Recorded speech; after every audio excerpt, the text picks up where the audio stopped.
give that position to Reece Nelson to try. And then yesterday want to play, what's his name? Northside. Don't play him inside me. If you play him by the wing, that is where he used to finish work for, at Brighton. Not people should send me to London. Do all you can. If working Gunners Hop is, you people should send me to not London. Let me grab Arteta by the neck.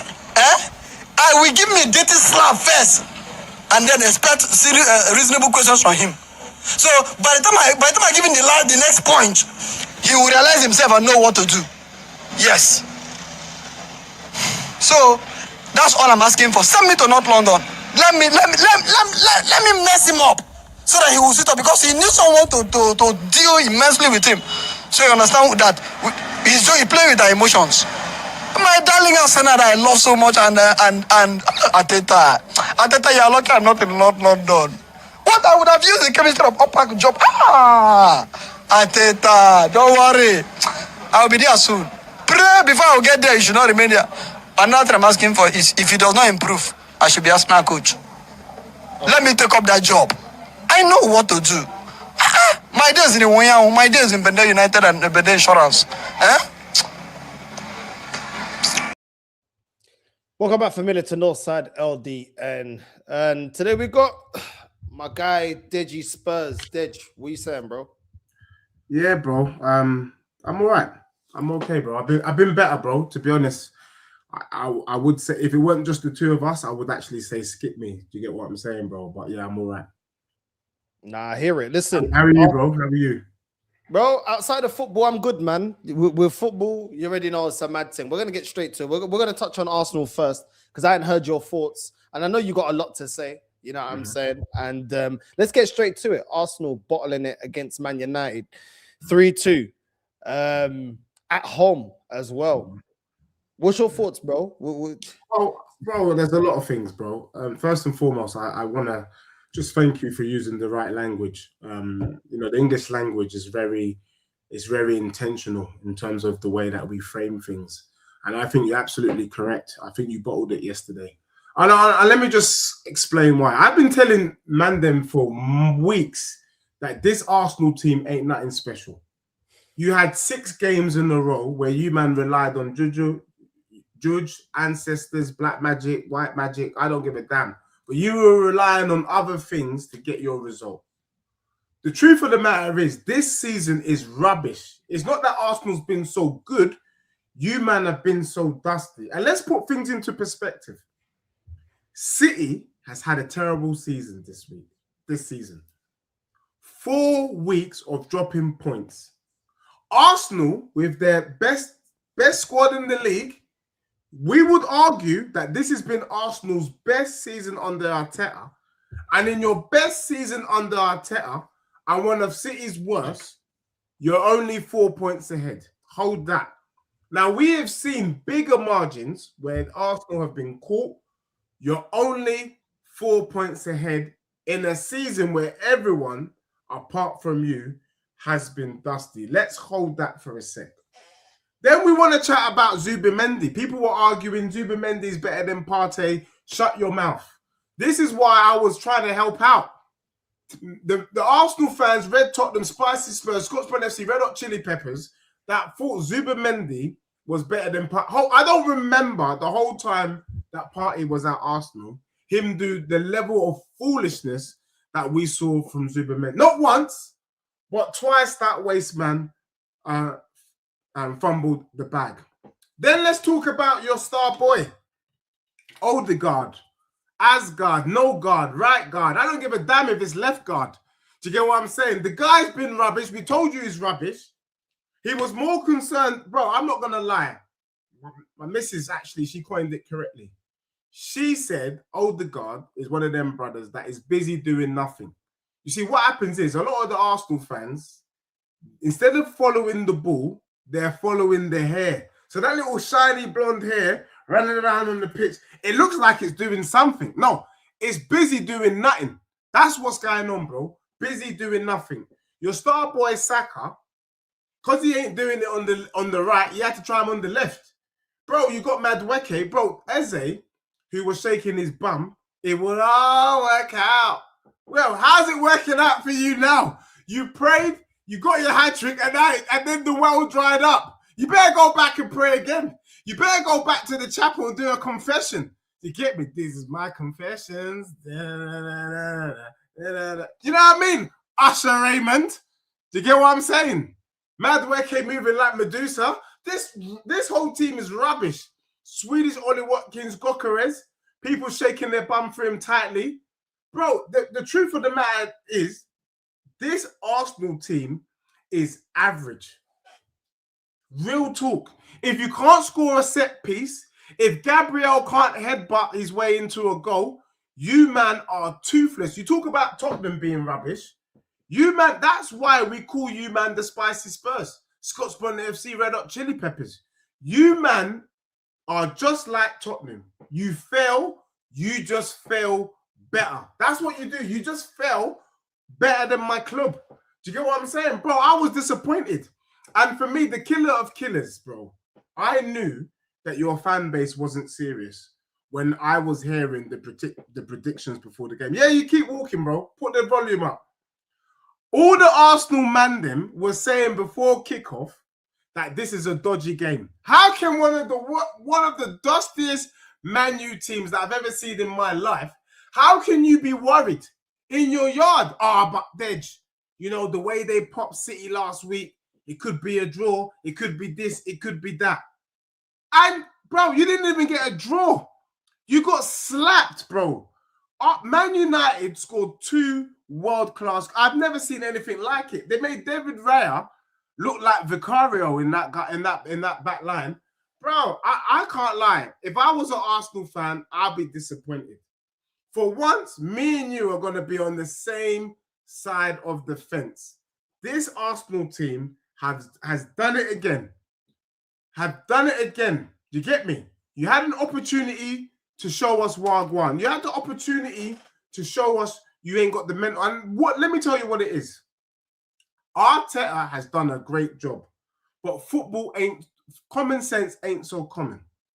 We know that Arsenal's weakness, is your mentals, is the mentality. They are worried. They second guess themselves. If you see the man them second guessing themselves, why don't you go online and book a yoga retreat? There's a bag of them in the eastern part of the world. Thailand, do you get me? Vietnam, do you get what I'm saying, bro? Do you know what I mean? Mongolia, Indonesia. Bro, just book a retreat for the Arsenal players where someone will just talk to them and sort out their mentals. Because, bro, the way you man bottling it is worse than Spurs. It's rubbish. We're not sure that this Arsenal team could win a Europa League. That's the level of bumminess, bro. That's how much they second-guess themselves. So, yes, I agree with Bezzy Entertainment in the chat. You man are officially Bottle FC, Laundry FC, Dusty FC, Red Hot Chili Peppers FC, Set Piece FC, all the names that you've been given this season. That is you, bro. So what else do you want me to say? I was disappointed, bro. I'm not even going to lie to you, bro. I was disappointed. I've been telling man all season, I ain't seen nothing in this Arsenal team, and you proved it, bro. I am so upset. An Oregon Gooner, man, fall back out there in Wisconsin. Fall back, bro. Your team's rubbish, man. Don't even pipe up. And the assembled pipe down. Pipe down. You get me? Pipe down. I bet Deji's enjoying himself running down his favorite. Bro, bro, you got slapped up by one of the dustiest Man U teams I've ever seen in my life. You're rubbish. I don't think Arsenal win the league. You don't win the league. You're 4 points ahead. You can't pull away. Why can't you pull away? You can't get it up. You get me? Missy Elliott, you get me? She don't want no 1 minute man. That's you, man. 1 minute men. Pause.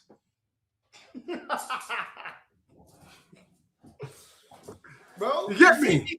You know when they say got bigger fish to fry? You see this club? I'd rather do my washing, bro. Bruv, I don't blame you, bro. One of the things about you is I can see now I'm understanding you as an individual, but more importantly, I'm starting to understand your content. I didn't understand it before, bro. I couldn't understand why you were so like Humpty Dumpty sat on the wall and stayed on the wall. But if I had been through what you've been through, I'd be the same. I get it. The people like the assembled in the chat shaking his bum. Fall back. Do you still think you're going to win the assembled? Talk with chest. Do you get me? I'm looking at Arsenal. They're about to bottle it again. That is the funniest thing I've ever seen in football, bro. And if you let Unai win this league, that is going to be one of the dustiest things you could ever done. You got rid of Unai to bring in Arteta, and the brother won the Prem with Aston Villa. That is the funniest thing I've seen in football. That there, Arsenal fans, hold that.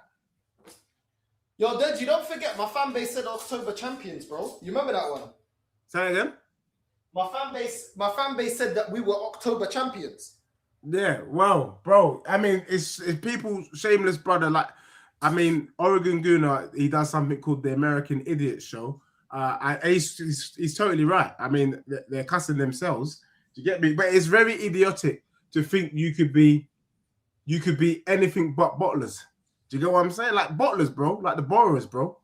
Do you get what I'm saying? Rubbish, bro. I can't lie, bro. I was disappointed in that pathetic performance on the weekend. I'm surprised you scored 2 goals. Gyökeres, all these other players, all these other bums that you had out there. But yeah, this team is dead. What happened to we got the strongest squad? Do you know what I mean? That like there's no injuries. 10 out of 10 summer. You remember that one? 10 out of 10 summer. Bruv. But also Gyökeres, the best striker in Europe. Man got 50 goals last year. I said to you, I don't think. I said it. And I need people to give me my props. I said I'll be surprised if Gyökeres gets 15 Premier League goals. I was laughed at. I was laughed at, bro. When I said I'll be surprised if Gyökeres gets 15 Premier League goals. Bro, right now, the brother going to get 15 goals in all comp? How beat that? Hold that, bro. Is he going to get 15 goals all comp? So, bro, I agree with you. Cook these guys. Cook these clowns. Arteta bringing on 4 subs. Wasteman. Bro, I don't... Bro, did you see the meltdowns, bro? They're all talking about standards now. They're saying this ain't the standards. Finishing second ain't good enough. You remember when they said finishing 4th is like a trophy? Now they're saying second ain't good enough. My whole fan base is backtracking, bro. Bro, say it. Big up to Sai, both Leslie. Yeah, bro. I was saying it, bro. I'm not even gonna lie. Northside himself, he also flopped because he got into the hype of the Gyökeres thing, and I was telling him the Portuguese league and the Premier League doesn't translate. I tried to tell North, if you go back to the streams at the beginning of the season on his channel, I was telling North it doesn't translate. I'd be surprised if this brother gets 15 Premier League goals. Bro, your team's rough. Bro, your team is actually crap.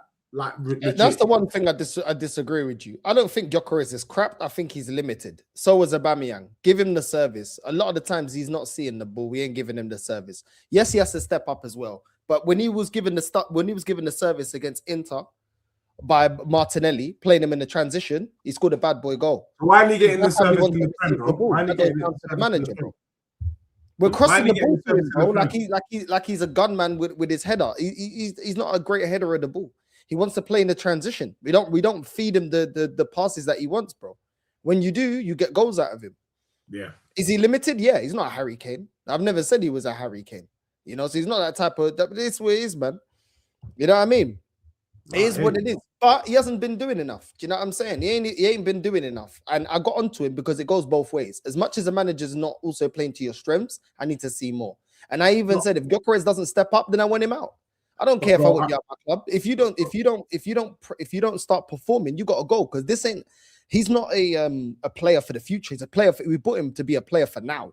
So I ain't got time to wait on Gyökeres getting good. You have to perform now, bro. That's why we play. That's why we paid the money, bro. Do you get me? Yeah. So if he doesn't perform, he can fuck off out my club, bro. I don't care. Yeah, you know bro, I agree, bro. Can I also say that I want to blame your bedroom Lee Gunner as well for this, bro? I've tried to educate Lee several times, but he seems to block his ears and feel like he's educating me. One of the things I've warned them about is if you have low standards, you get low results. In you, man, shaking your bum and concentrating on the Carabao Cup, you man took your eye off the big prize. You took your eye off what counts. You man winning the Carabao Cup. Nobody's respecting you for that. I told you this. You know this because I think you agree with me on this. But your bedroom, Lee, a trophy is a trophy. No, rubbish. Shut up. It's not trophy. Ain't a trophy. There's levels to this trophy game, and if you take your eye off the prize, you get me. You go from being eye of the tiger to being eye of the mouse. Yeah, which is what you man are doing, shaking your bum. We've got 1 foot in the final for the Carabao. Bro, nobody cares, bro. I didn't watch your game against Chelsea, and guess what? I won't be watching the final. Bro, I'll be surprised if you watch the final, bro. Rubbish. I wouldn't watch Tottenham in a Carabao Cup final. Are you mad? What are we doing there, bro? But in you chasing after a Carabao, no, but bro, you chased after a Carabao Cup, and you might end up second with a Carabao. Hold that when you should have focused on the league. Make that make sense, bro. You said instead of getting paid £200 a day as a freelancer, guaranteed for 1 year, you'd rather be employed so you could get holiday. That's what you man did. Rubbish. You could have earned more money just being a freelancer. But you said, you know what? I'd rather get paid holiday so that when I take the little 2 weeks off, I'm getting my pay. Make it make sense. Make it make sense. Bro, I'll be real. If you're going to go off of what everyone said, I never said prioritize Carabao Cup for the Prem. You're betting this team should be good enough to win the Carabao Cup, which we are currently still in, and still do their thing in the Prem. I said I don't think this team is good enough to win the Champions League because there's too many. You're going to face the best managers in world football, and Arteta's not a tactician. I don't think we got the heritage, and I don't think we got the manager to win the Champions League. We don't. So I've never said that I feel like we can win the Champions League, but I said go win the Carabao Cup. If you can win the FA Cup, cool, and then go and win the Prem. The thing is, we're looking like idiots, bro. Let's not forget we were coasting against Chelsea 3-0. We let Garnacho get 2 stinky goals out of nothing. Yeah. And people are talking about this defense. This defense is giving chances to Thuram and Martinez against Inter Milan. The only reason we didn't concede is because them two are they're bums in front of goal, bro. They're very wasteful in front of goal. It's not good enough, bro. Tony, what are you saying, man? Well, he's not saying nothing. Hey, big ups, everyone. Welcome to Nutmeg Rush. I mean, big ups Northside, man. Thanks. I know I told you I wasn't popping in because it's very late here, but I couldn't just go down like that. Yeah, I couldn't just go down like that. Yeah. Full back. I'll just come out here and just just say some few words and then big up to Dejispurs. Yeah, I mean, Deji, you've been spilling rubbish down here. You've been spilling rubbish. Yeah, see people. Yeah, who is Dejispurs to tell us that Man United, bro? You lost to Man United, bro. You lost to Man United, bro. Your team, bro. Your manager is about to get sacked. What are you talking about, bro? Are you mad? What are you talking about, bro? Why would you be taking a piss? Why are you taking a piss out of us, bro? What's your top of the league? What are you talking about, bro? Why your own manager is about to get sacked? Deji, fall back, my bro. Fall back. You've been ducking me, bro. You've been ducking me. Bro, it's been weeks since when we've not done this show, bro. You've been ducking us. It's when Man United have smacked us up, yeah? That's when you're showing up to the show. Bro. This is an international show. We got North in Spain, you got me in the UK, and we got you in Finland. I'm not being funny, bro. Have you come in after you've just eaten some reindeer? Because I don't understand what's coming out your mouth. You got me there, bro. You got me there, bro. We eat reindeers here, bro. We eat reindeers here, bro. I mean, reindeer meat is one of the sweetest meats. Northside. I know you're into all these cuisines and international dishes. Bro, that meat is sweet, bro. This guy's chatting to me after he's eating reindeer. Deji knows what's up, man. Deji knows what's up, bro. You got slapped up in your yard. Explain that. No, see, it is what it is. I mean, Dejispurs. I mean, see, people in the chat, and I know you're waiting to take a piss at me, and I don't care. Right now, I don't bloody care. Yeah. See, we have a bozo manager. That's just the thing. Yeah. We have Mikel Arteta. That is why this football club will never win anything. Yeah. And to be very sincere with you people, at the start of the season, why I said that we're going to win these trophies is because I said that we had squad depth. I also felt that we have individual players that could bail us out. But this manager is killing us, bro. How can we go 1-0 up to Man United and bro, we're allowing them to score goals anyhow? Zubimendi, what an idiot. Bro, we have a bunch of clowns in this team. Zubimendi, what are you doing? How many times would you give the ball away in the middle of the park? What an idiot. And we have an Oreo head in our captain, Martin Ødegaard. What are you doing? I mean, people, Ødegaard is one of the most stankiest midfielders I've ever seen. The worst captain I've ever seen in my goddamn life. What an idiot, bro.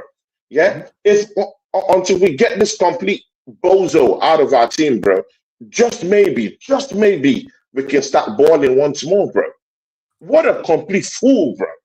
So, but again, it is what it is. You know, there's no shame losing to Manchester United right now, because even Man City, who are also, you know, trying to grab this title from us too, you know, you saw what happened to them. Yeah. I mean, this Manchester United team is a team on a mission right now. And so there's no shame. We pick up the pieces. We'll go down there to Ellen Road and do our thing and see if we can just pick up the pieces and beat Leeds. Yeah. And beat Leeds. That's just what's on my mind right now. But I don't want to hear anyone tell me that we can't win the league. No, we can't win the league, because I still think City is still going to drop points. I still think Aston Villa is still going to drop points. These mid-table teams are looking dangerous, bro. And again, maybe it might be Dejispurs people. It might be Dejispurs team that might actually get us back to 7 points by the end of this week, people. Because, I mean, Deji fall back, my bro. You're going to face Man City. You're going to face Man City at home. And people, if there's anything we know, Tottenham is the bogey team of Manchester City. People, we could get back to 7 points by the end of this week, bro. Not under Frank, bro. Fall back. Not under Frank, bro. You wish. Not under Frank. No, but he's under pressure. He's under pressure. Frank is under pressure to deliver. So it's not going to be like last season where your fans were actually dancing and happy for not getting a point or taking a point away from City. Right now, he's on the ropes. He needs the win. Tony. For all the look, I want you. I know that you do things in the present, and there's a reason why we have to look back on our history. Our history. When you look back on history, you're able to learn. And hopefully by learning, you don't make the same mistake. That's really why you look back on history. And history dictates and has told us that Arsenal are notorious at failing their bottle jobs. Yeah. And this was an opportunity for you to kick on. I'm asking you now, Tony and Northside, do you genuinely think this Arsenal team have the minerals to win this league? Because we know there's a mentality issue. We saw your mentality issue yesterday. And why don't Arteta just take the man them on a yoga retreat in Indonesia, bro? Go and settle down, relax, have someone rub their head a bit, come back and kick on. Like, what is going on here? You can answer that, Tony, because I've been tapped out ever since this manager got the job, bro. So if you're asking me, I've been tapped out for a long time, bro, because I don't believe in this manager. I've never believed in this manager. So he's not shown me anything. And when I said to man that we got Eze and Gyökeres, I'm not seeing a difference in the way that we're playing. I'm not seeing us getting the most out of the players that we bought. I'm not seeing people say, can he not coach an attack now? I'm hearing that. He can. He did it 22, 23. He doesn't want to. He doesn't want to. We've seen it. He's done it before. He doesn't want to, bro. So the best version of Martinelli was when we played attacking football. Best version of Ødegaard when we played attacking football. Best version of Saka when we played attacking football. Gyökeres, the best version of him with Sporting Lisbon that played an attacking brand of football. All these players that we got here, their best version of football has been under attacking football. Even the midfield, even when we had Partey, now we're going, and the disrespect on Partey, I will not let that go, because these men like to put their flag next to the wrong players. The wrong players, bro. There was nothing wrong with Partey. But this and that, he was washed, bro. Even a washed Partey walked into this lineup. A washed Partey, Declan Rice wasn't shouting at Partey to defend. Declan Rice didn't have to worry about Partey giving away the ball to the opposition. He did it against Richarlison, which led you lot to score the goal in the North London derby when we slapped you up. Zubimendi was trying to get you back into that game. He got pressed against Chelsea. We were losing that midfield battle mainly because of Zubimendi. We know Declan Rice isn't great on the half turn. He's more effective on set pieces, and he can crash the box if you whip him across. But he's not techie like Cazorla. But Zubimendi, everyone's telling me his passing is amazing. His passing is backwards sideways, bro. So you're asking me to believe in who, bro? Martinelli and Trossard, that inconsistent. Gyökeres, it would all work out. Yeah. No, but not side. Yeah, I mean, I hear that. I hear all that. Zubimendi is a culprit of everything you're talking about. Again, you're totally forgetting that this is his first season in the Premier League, bro. I don't want to hear all of that. No. No. But again, it would be disingenuous if you're not factoring that point into what we're doing here. But Tony, I don't think you're understanding. It's his first season, bro. It's his first season, bro. What Northside is saying. I understand what he's saying, but again, it can't be the perfect fit for now, bro. Let me explain what I think. It's his first season, bro. I'm a big fan of war movies, or series, where people go to war, and I'm really into kind of Japanese culture. And bro, I'm not sure you can take any of your Arsenal players to the front line, bro. I don't think you can. I don't think these guys are brothers that if they lose the fight, they will go on their knees and say, chop off my head. I don't think so. And you need fighters. The one fighter you had, the Zulu warrior in Partey, you got rid of, bro. Now you got a bunch of bums. All our fighters are defensive players, bro. All our fighters. Gabriel's a fighter, defender. Rice is a fighter, defensive midfielder. Timber's a fighter, defensive right back. They're all defenders. Saliba's a fighter, defender. They're all defenders, bro. We expect our defenders to defend and score us goals. Gabriel has to chip in with goals. Rice has to be setting up goals or scoring goals. We're relying on own goals. That's how bad it is. The missing piece was supposed to be Gyökeres, but now we're celebrating own goals. We had an own goal in this game, and we had a set piece goal. Why didn't we win the game? Oh yeah, because we told you it's not a consistent brand of football to get you over the line. Exactly. Jolie, let me get you in the conversation. I know you wanted to own goals. Look at what this club is doing. Man like Deji, that's spitting a hot 16 every flipping watch along, is talking to us spicy like this, and a lot of what he's saying, I agree. Oh my days. What you saying, John? You talking to me, yeah? Yeah. Yeah. Deji. Hey, Deji. What are you saying, my guy? What are you saying? Oh, I'm here, man, watching your club, man, do what they do. Listen, I'm 35 years old. I've been watching your club doing what they do since birth. This is what I'm going to say. Deji, you called me out on, I was in the comments section back in the day. That was on Lee's stream. My mental health has suffered greatly since you called me out. You called me some pretty bad words, and I've suffered mentally as a result. Got a lot of anxiety. I'm struggling to sleep. I'm waking up at 2, 3 in the morning. I'm sleeping now with 2 lamps on, not even one. I got 2 lamps on, full brightness, because you scared me, my friend. Bro, you scared me. I'm not sure what's scarier. You calling me out and threatening me, or you doing that what Kendrick Lamar rapping when you're on your streams. Big up to you, by the way, Deji, because I've got a lot of respect for you. Hey, listen, I've got a lot of respect for you, Deji. I think that you're a sound guy. You're talking about my club, yeah? Yeah. Can I say something? despite the fact that I've recently started counselling because of what you said to me, and I've been struggling to sleep. I've also met a lot of young Tottenham fans, probably in their late teens, early 20s. And the one thing that I say to them, and boys on the panel, boys and girls in the chat, I got literally 5 minutes and I'm going to bounce. Deji, I've jumped on because I saw your face. I was like, you know what, I want to speak to this guy directly. Finally, it's been a minute. It's been a while. It's been a while.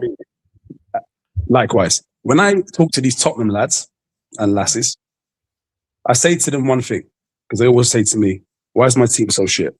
And I say to them, this is what you can do moving forward, because you're very young, you've got time on your hands. It's never too late to change club. Tottenham Hotspur Football Club, I'm not counting you, by the way, because I'm speaking to you directly, but people that I've met in the past, and also includes my dad, who's 72 years old. He'll probably die in the next 10 years and not watch his team lift another trophy. Yeah, it is what it is. It's never too late to change team, Deji. If I tell 18, 19, 20-year-olds that, I'm saying the same thing for you.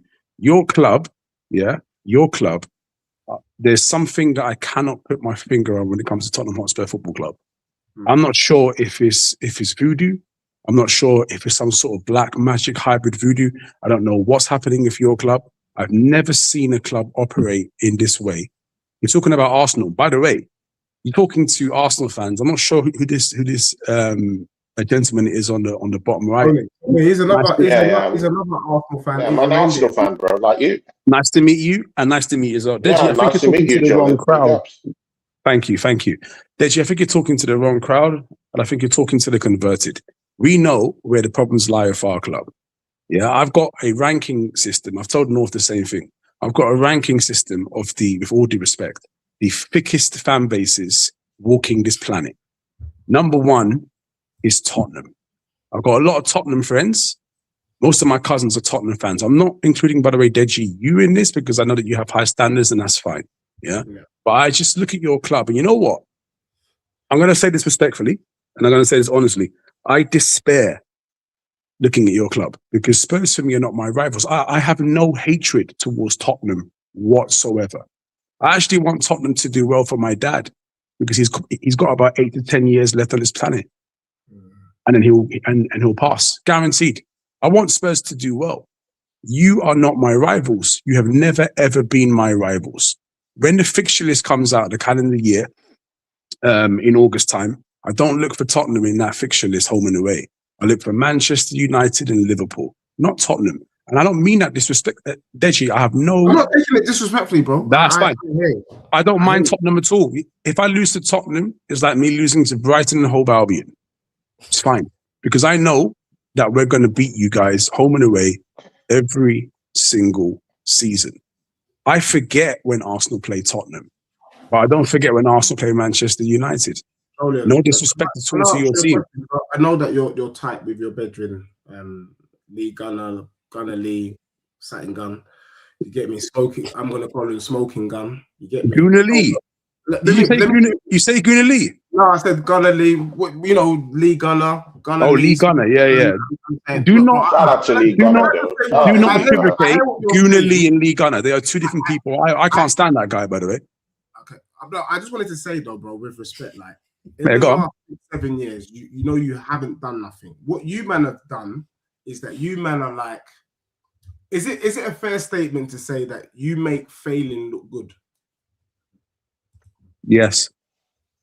Come. So, bro, when you're talking about my club and this and that, bro, you just make it look good. Do you get what I'm saying? But you're no better than my club, bro. That's my point about you. I equally want you, man, to do well. That's why I stick it on you. I'm like, go out there, have the minerals, have the mentality, get it over the line and shut me up. But the problem is, you, man, don't shut me up. Do you get me? I'm trying to help. I was telling man them about your careers. I was telling man them about your squad. I remember the Arsenal team of Vieira, Petit, you get me? Van Persie, Overmars, Perez. You get what I'm saying? These are ballers. Then I look at your club now. These are bums. Do you get what I'm saying, bro? So you're talking about, I agree with you, Tottenham's in the mud. But you ain't no better, bro. You ain't no better. That is the truth, bro. So North London is a disgrace right now. Yo, North London for me, I'll tell you right now, yeah, Deji. North London for me, well, in general, London for me is not red, and North London is red, obviously, because there were two teams. Obviously, I was going to say major teams. There's one massive team in North London. I'm not quite sure what Spurs are doing. London for me is blue. It's Chelsea because of their recent successes. You are not going to meet an Arsenal fan like me because I tell you how things really are. You are correct, by the way. You are 100% correct. Our clubs are a shambles. Yeah. So once we cut through all the bullshit and get to the root core of the matter, fundamentally, our clubs, yeah, are an absolute shambles. But I jumped on North Stream last night. I said as well on that stream last night, I said, guys, there's an infiltration and an infestation of these once great institutions. You're seeing it from top to bottom. Man U are finished. Chelsea are finished. Even Bayern Munich. I watch how Bayern Munich tweet things out. I'm not sure who's in charge of their Twitter account, but I'm seeing things that I just don't like to see. It's all PR process. It is what it is. But Deji, going back to what you said, I don't believe fundamentally when you say, with all due respect, that you actually want Arsenal to do well. I don't believe you. I know it's hard to believe, but if you actually listen to my rhetoric, if that's what you want to call, I said at the beginning of the season, I didn't think Gyökeres was good enough. I talked about Zubimendi, and I actually told North, Partey is better than Zubimendi. I believe it. Yeah. If you follow that advice, you guys would do better. They say if you knew better, you do better. So, bro, secretly, I'm giving Arsenal the blueprint to actually have success, and I'm cussing you on the fact that you ain't doing what everyone can see, what you can see. It's a madness. The only thing I would say, bro, just taking it a bit left, is that maybe this football thing is just like they say the world is a stage. Maybe this is all stage. Maybe the powers that be are getting a thrill and entertainment, making money in watching our teams be bummy, bro. Because I can't explain why Arsenal can't just use common sense and bring in the players they need. I can't explain why Tottenham, with all the money that they have, with all the revenue that they bring in, can't just go out and just get the players that they need. It don't make no sense unless the world is a stage. But if we're going to do this entertainment piece, Arsenal ain't done enough to convince me they're going to do anything. And if Arsenal goes another season, first and foremost, the Carabao Cup ain't good enough. If you man win the Carabao Cup this season, that's rubbish in my view. But 7 or 8 years under Arteta to give us a Carabao Cup, then you might as well give me bloody Frank. Do you know what I'm saying? Like, really, there's no difference, bro. And that's the only point that I'm making. But I do hear you, bro. I 100% hear you. But you, man, are definitely, until you win something tangible, you can't really say. But one thing I will say, John, and I think you might agree with this, I think you, man, followed Tottenham's blueprint. You saw what happened with Tottenham under Poch, and you went from winning trophies, FA Cups, to, you know what, we're gonna be good, but we ain't gonna win nothing. That's where you, man, are. You actually followed Poch's Tottenham's Poch or Poch's Spurs, because I don't see you, man, doing anything of substance under Arteta. So that really means you just wasted the last 7 years. Maybe you're right. Maybe you're right. Let me say this though: it's gonna be funny if Arsenal win the Premier League this season and then Poch comes back to Tottenham in the summer, right? Bro, I mean, you couldn't have written a better script, because then I would tell you, then it's game on. Huh? Yeah, look at him smiling, Lee. You heard what? Right, look at him smiling. He knows no. Come on. Jolene, why do you want these people? Why do you want these people to win a trophy, bro? Say again? See, Jolene, why you need Dejispurs team, yeah, to win a trophy? I mean, I heard about what you said about your dad. I completely get that, but it's family, so I'll remove him out of the equation, yeah? But just boys here talking about football, so I'll remove him out of respect. Yeah. Why would you want Dejispurs to win a trophy? Did you see what me and Northside had to go through when this Jesus won the Europa League? I mean, do you know what did you have to go through when me and Northside went through on this show when Dejispurs just won the Europa League, bro?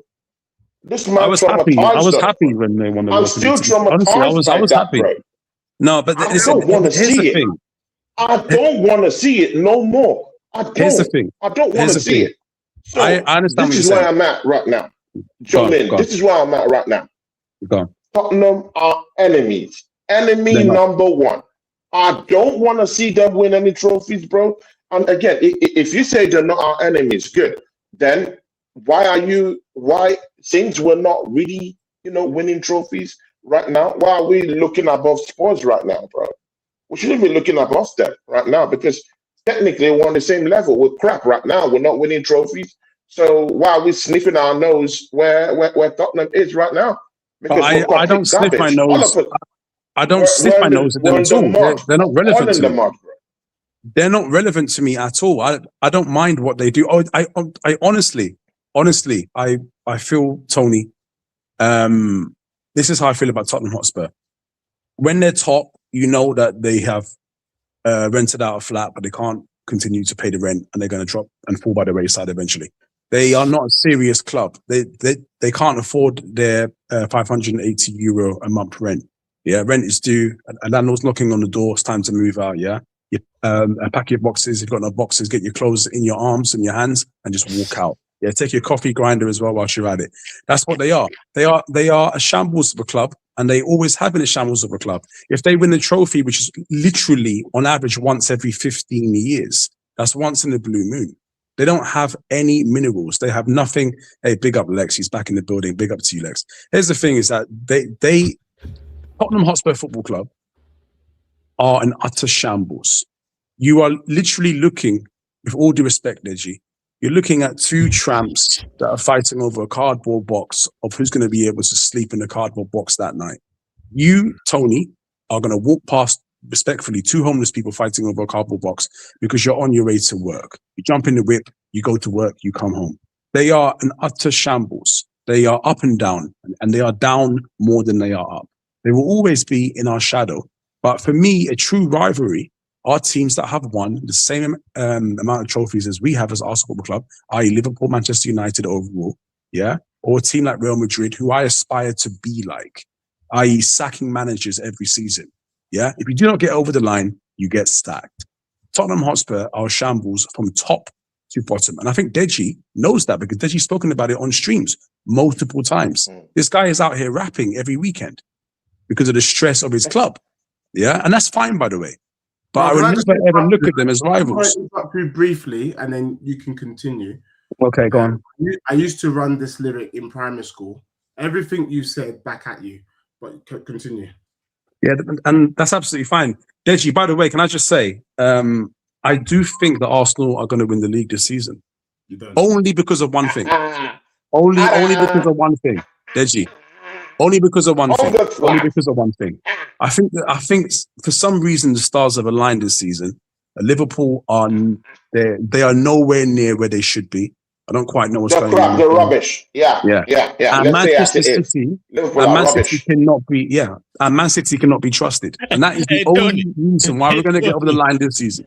Deji, I will come back on streams if you for the second time, and you're going to have to sit there, and you're going to have to think to yourself that you told me tonight on the 26th of January at 10 p.m. English time, 11 p.m. Spanish time, that you don't mind if Arsenal win trophies. When I know that you don't really feel that, but you know that I know that you know that I know that if you win a trophy, I really don't mind. And you're going to have to sit there and look at us as Premier League champions. And Deji, by the way, my thickest fan base in Real Sport ranking system is number 1, Tottenham, number 2, my club. Arsenal are insufferable. I hate my fan base. If we win this Premier League trophy, Deji, you will have to deactivate your Wi-Fi. I don't know if you can leave the house. You can't go anywhere. Yeah. My dad, by the way, does not mind Arsenal. So I'll give him a call, say, Dad, we've done it. He will say, you know what? Fair play. It's fine. It is what it is. Deji, can you really sit there and think to yourself? Because I know that you know that I know that you know that Arsenal are your biggest rivals. Spurs are not my rivals at all. With all due respect, my friend. All due respect. I think, look, bro, it's as if you've known me all my life. Everything you've said about me this evening is absolutely spot on. The one thing you have missed out is big up to your dad as well. Is that thank you. Let's not be so doomsy. Spurs are in the top 4 of the Champions League, bro. And if the tie goes right, I could see my club in the semi-final of the Champions League. I haven't suggested for 1 second that Spurs could win it, bro. But when you're talking about you winning the league, wouldn't it be lovely that Arsenal win the Prem and Spurs win the Champions League? I offered Northside something similar in the summer, and Northside allowed his ego to get the better of him. And in the end, you know what I mean, man had to sit there with his best friend Tony and hold it.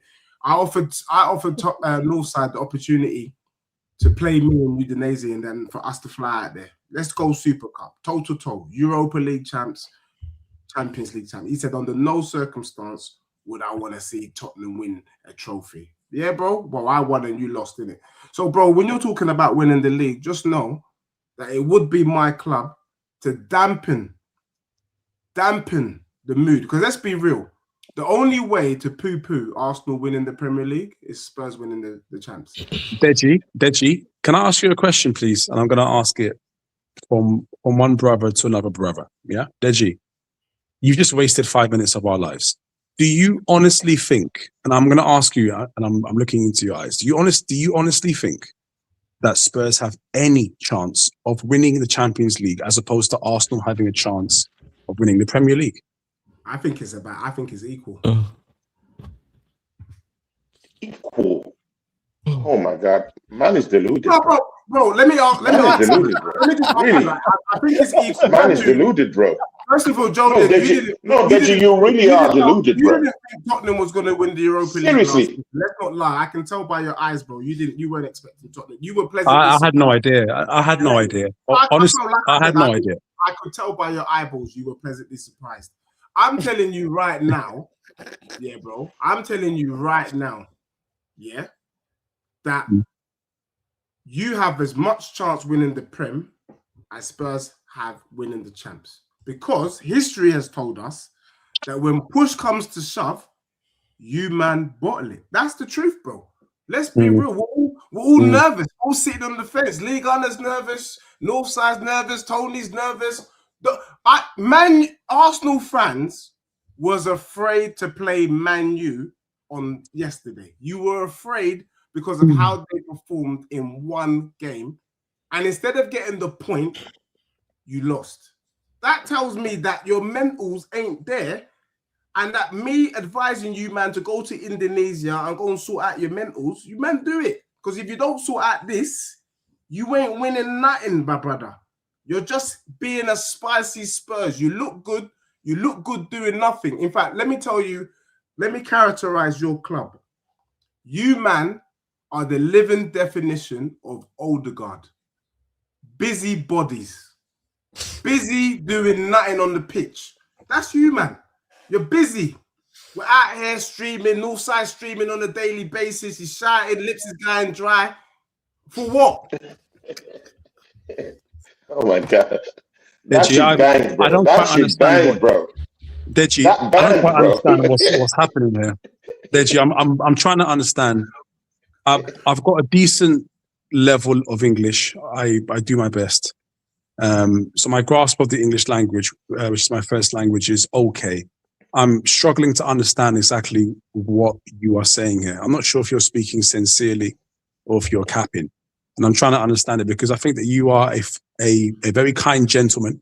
No, bro, look. And even though you verbally, there's no Lex, don't start this again. No, because I know what you're going to say. Don't you do this. You've readjusted your camera and your head now is higher, which is fantastic.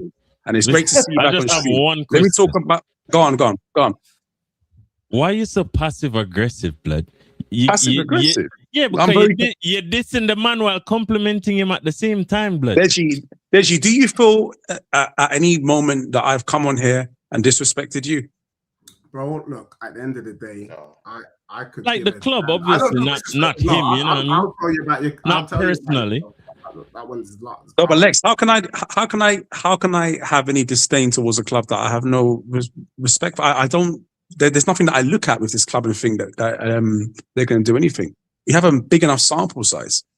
Yeah, but they bro, last but won a you say that, but league cup double in we '61. we recently won a trophy. And you know what, Deji, Deji, I'm the only Arsenal. I guarantee you, Deji, and the panel, North.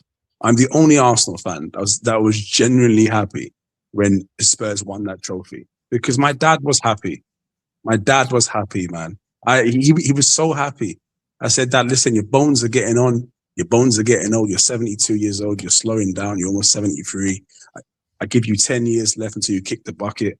I am very happy that you have seen the last trophy that you're going to see in your life until you pass away.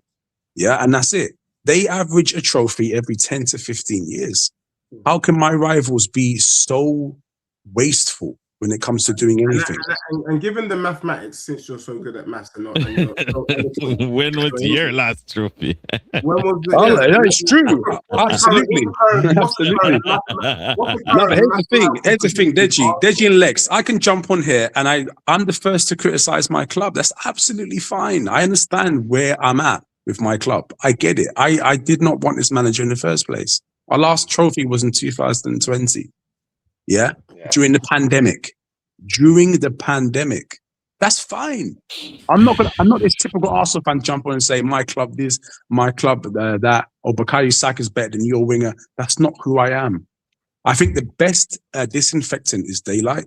And the fact that I'm coming on here and telling Deji about his club is because it's also a fair point about my club. We are in the same boat. However, I do feel as though we're going to win a trophy this season. I'm not quite sure what trophy is going to be, but that's going to be one more club than all of you guys. Well, I say you guys, Lex, Liverpool this season. I just can't see it. And Deji, just because I know, Liverpool is not in any of all these conversations, though. It's not me judging you. Obviously, we shouldn't even be mentioning the name of Liverpool in any conversation this season. No, we've already established that, innit? I thoroughly enjoyed this conversation. I just want to confirm where you lean, and so and depending on where you lean will determine how seriously I take our conversation this evening, and also how genuine you've been. Does winning the Carabao Cup this season trump Spurs' Europa League win simply because it's the most recent trophy won? No. Respect. Because ultimately, for me, every single trophy is a major. I think that winning the Carabao Cup builds the foundations towards winning the Premier League. Man City were very serious about winning it. Pep, when he came in, won it 3 years in a row. And I feel as though that was a great catalyst towards what he was able to do after. Winning breeds success and a mentality. No, but you guys winning the Europa League, I don't care if you beat Bodo Glimt on the way. They beat Man City a few weeks ago, and then you beat a very poor Man U team. You have to get over the line. Big up to you and to Spurs for doing that. Expressions, was so happy. The guy was bunning spliffs left, right, and center. He was all over the gaff. Yeah, I saw on Twitter, Spurs fans were so hammered a day before the game, they were going missing. Their parents and family members were putting out missing. Have you seen this person? They were so gassed before the final, they went missing. Yeah, and you guys went there 1-0, job done. Fair play to you. The predefined metric that Lee Gunner has said many times, as my good friend, armpits. And I'm cut from the same cloth as him. You need to get over the line. Spurs did that. Fair play to Spurs. But the thing is, Deji, you honestly cannot sit there and say to me, after what you've seen with Thomas Frank and the way that he chews that chewing gum, his jawline and his jaw structure, is suffering. It's under immense pressure, the way that he chews that gum. I'm going to go back quickly to what you said, because you've gone back to several things that I've said, and that's part of a conversation. Deji, do you honestly, I'm going to ask you one more time, and that's it. Case closed. Do you honestly believe... And Tony in as well. Apologies, guys, but look, this is 2 years in the making. I've seen Jolie in the chat, so we're also catching up on lost time. But go ahead, my bro, as we... Guys, this guy threatened, he threatened me. I was very scared. Lex, Tony, North. I called up Lee. I said, listen, this guy is scary as hell. I could not sleep for months after. Bro, I'm not even gonna lie. I had the man then from North London ready to fight. but really, Deji is a good guy, bro. He did it. Really, Deji is a good guy. He's a good guy. You guys would. Yeah, No. It was misconstrued. It was. I'm telling you, it was a misunderstanding. Them lined up on mopeds, bro. It was crazy. It was a misunderstanding. Yeah, but how did they get to me? I'm in Spain, bro. What are they gonna like? Drive a moped to Spain over the river and over the sea? Come on, man. They can't do that. The day you touched down here to come see family, you had the. I didn't even say anything. I mean, throw away YouTube. Yeah, Deji's a personal friend. He's a good guy. He's a cool guy, and also good like that. Bro. Tony, I would say that good guy. That he's a very good guy, and I know what he does for the community. I have nothing against this man whatsoever. He's a lovely guy. I think I went in a bit too hot in the comment section. It was misconstrued. That's absolutely fine. We are men. We talk it out. Deji, I love what you do for the community, but here's what I'm going to say. You set high standards for your local community, and especially for the teenagers and the youth that are growing up. You mean to tell me tomorrow morning when you go and see them, or when you next see them and say, guys, here's what we're going to do today. Here's how I'm going to help you to improve your life. And the best way for you to improve your life is that Tottenham have the same possibilities of winning the Champions League as Arsenal do the Premier League. Deji, I'm asking you for the last time. Are you being serious? Bro, look, I think one of the things that we have to appreciate, bro, is that sometimes football can... One of the reasons why we love football, bro, is that it can give us moments. It gives us hope and it gives us moments. That's what drives us. That's what drives support. We hope something can happen. Arsenal fans this season hope they can finally do it. Man United fans hope that Carrick can be the Messiah and turn things round. It's the hope that keeps us wedded to our clubs. Bro, I didn't think Tottenham was ever going to get Champions League in my lifetime, bro. But we got to a final. Bro, I never thought I would see my club challenge for a Premier League, but we did. I didn't think last season under the Dusty Ange that we would win a Europa League, bro. But we did. Bro, even under Frank, bro, if you had told me that we were going to have this kind of shocking season in the Prem, but be fourth, currently the fourth best team in Europe, I'd have slapped your face, bro, to say, shut up, man. Now you're trolling. But facts are the facts, bro, and shit happens. So, bro, look, on the face of it, it doesn't look logical, what I'm saying. But, bro, let me tell you what isn't logical. You are currently the best team in England and in Europe. What's not logical is you not winning either. Hold that. That's facts. I'm not quite sure what I'm holding here. I think that we're going to win something. So I'm not quite sure where that comes from. If you don't win the Prem or the Champions League, it's a failure. Absolutely. I completely agree with you. That is something that we have to perceive. That as strong as you look, you could end up without the two biggest trophies that you guys are after, Prem and Champs. And if you don't win either, I'm not saying both, either, then you failed, bro. I don't give a damn about no FA Cup. Don't give a damn about no Carabao, bro. Ain't good enough. So I say to you, what's the difference? Like, genuine, bro. What is the difference? Between what, sorry? Bro, you're under the same pressure as my club, bro. Okay, here's what I'll say just quickly, in response just quickly, and also I'll shoot off because obviously there are guys on the panel that want to speak as well. Here's what I'll say, Deji, very, very quickly. I still struggle to understand exactly where this comes from, this hope you have. You're right, that hope is very important in life, but it's also the hope that kills. And I just generally, looking at you, I just don't believe that you believe that Spurs have any chance of doing anything in Europe. And that stems from what you have suffered in your life watching Tottenham Hotspur, and my dad as well. And Arsenal, by the way. We are in the same boat, Deji. Before you continue, we are in the same boat. And I completely understand that. However, go on. Just to help you out as well. Yeah, please help me. Did you see Spurs beating Borussia Dortmund last week?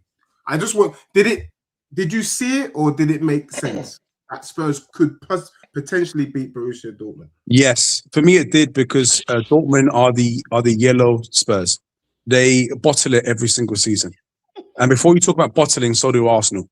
I watch the Bundesliga religiously. I know a lot about it. I love German football, always have done. Dortmund and Tottenham, in terms of where they're going and where they have been going and what they've done, are two parallel universes. They are two shit teams that bottle things when it really matters. So I actually pick Spurs to win 1-0, to answer your question. Okay, fair play. Jolene, I'm sorry, man. You've been a gentleman with Dejispurs. I'm sorry. Dejispurs is just like your Donald Trump. The only language he understands is to hit back. Yeah, this man he doesn't peddle with gentlemanly talk. You've been a gentleman on the show with him, and I feel you've afforded him so much respect, man. Imagine me coming out here, Jolene. I'm scared of him. I'm scared of him. That's why. Jolene, before you run out, please. Just imagine me opening my mouth, and saying, I've challenged for the title, bro. Deji could actually say that and go scot-free. If I say that on this channel, I'm gonna be roasted alive. If I say it. But Deji can say something like that, outlandish stuff like that, and get out. Just go scot-free. No one will check him. But Dejispurs, I'm here. I'm gonna check you on that, bro. Because if I say I've gone 3 seasons now, I've challenged for the title, no one is gonna respect me here for saying that. So why should I respect you for saying that you've challenged for the title when? Once in how many years? Bro, come on, bro. Don't do that. We're not doing that. And Deji, I think you've answered your own question. What you're talking about, Jody, I'm sorry. Let me just land this mineral, bro. Let me land this mineral, bro. I'm sorry. Let's pick up you, my brother. Dejispurs, you keep talking about, this Carabao Cup means nothing. Bro, don't say that, bro. If I win a double this season, the FA Cup, if I win the FA Cup and the Carabao Cup, it's something. I need a major, but it's something I'll frankly take, the oldest cup game, with the Carabao Cup as a double, as more of a trophy than the Europa League. I don't care what you man tell me about. It's a domestic double. I'll take it, bro. So, you can stay here. You can look down on this Carabao Cup all you want. It's a trophy, man. It's a trophy. All trophies are trophies. And I need a trophy, my bro. I need a trophy, my bro. I'm not into all these gimmicks you're into, bro. But what I'm trying to say right now is I need the Carabao Cup, bro. I need the FA Cup. I need to win the league, bro. And you know the difference between me and you. I already agree that we're both shit. I completely agree to that. But Dejispurs, one thing you're not going to throw away is that there's one team that's at the top of the league. Deji, let me land my point. Deji, there is one team that's at the top of the table right now. I'm first. You know where you're in? 14th.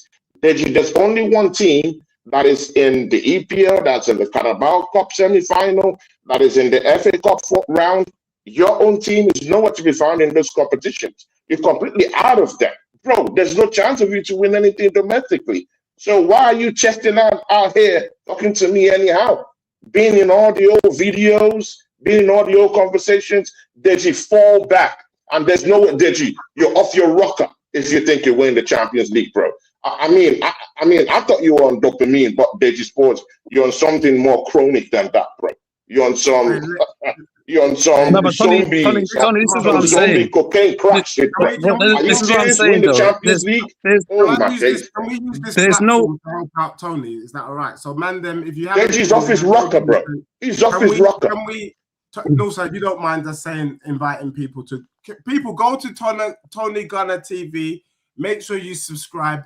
Make sure you smash a like, because that was one of the most pathetic monologues I've ever heard in my life. The brother went from winning the league to saying, you know what, I'll take a FA Cup and a Carabao Cup because it's something. Can you imagine? No, man, Tony, I'm subscribed. I'll subscribe. I subscribe to your channel, bro. Deji, listen. What I think Tony is saying is this, because I feel the same way as him. you have to get over the line in any way possible. If Spurs, if your club were to win the Carabao Cup, big up Conor McGregor, it'll be red panty night all over Tottenham High Street. You guys will be having parades. Cars will not be able to get through. Double-decker buses all over the place because you have seen just a destruction of your team and your club and a hierarchy that is systematic. That any trophy that you can get your hands on is a trophy, and you know what? That's fine. If you were to win the Carabao Cup, Deji, you celebrate it because it's a trophy. Trophies go in the cabinet. I hope Harry Kane. I hope I don't offend you, but no, not at all. Please take it in jest. Okay. Bro, you're an old man in a young person's body, bro. Like when I look at you, you present young, but everything that comes out of your mouth is old, bro. Like you're driving chitty bang bangs. That's how old it is. Let me explain why. What you were talking about was relevant in the 90s when you were born. You understand, yeah? FA Cup was satin then. Carabao or Coca-Cola was satin then.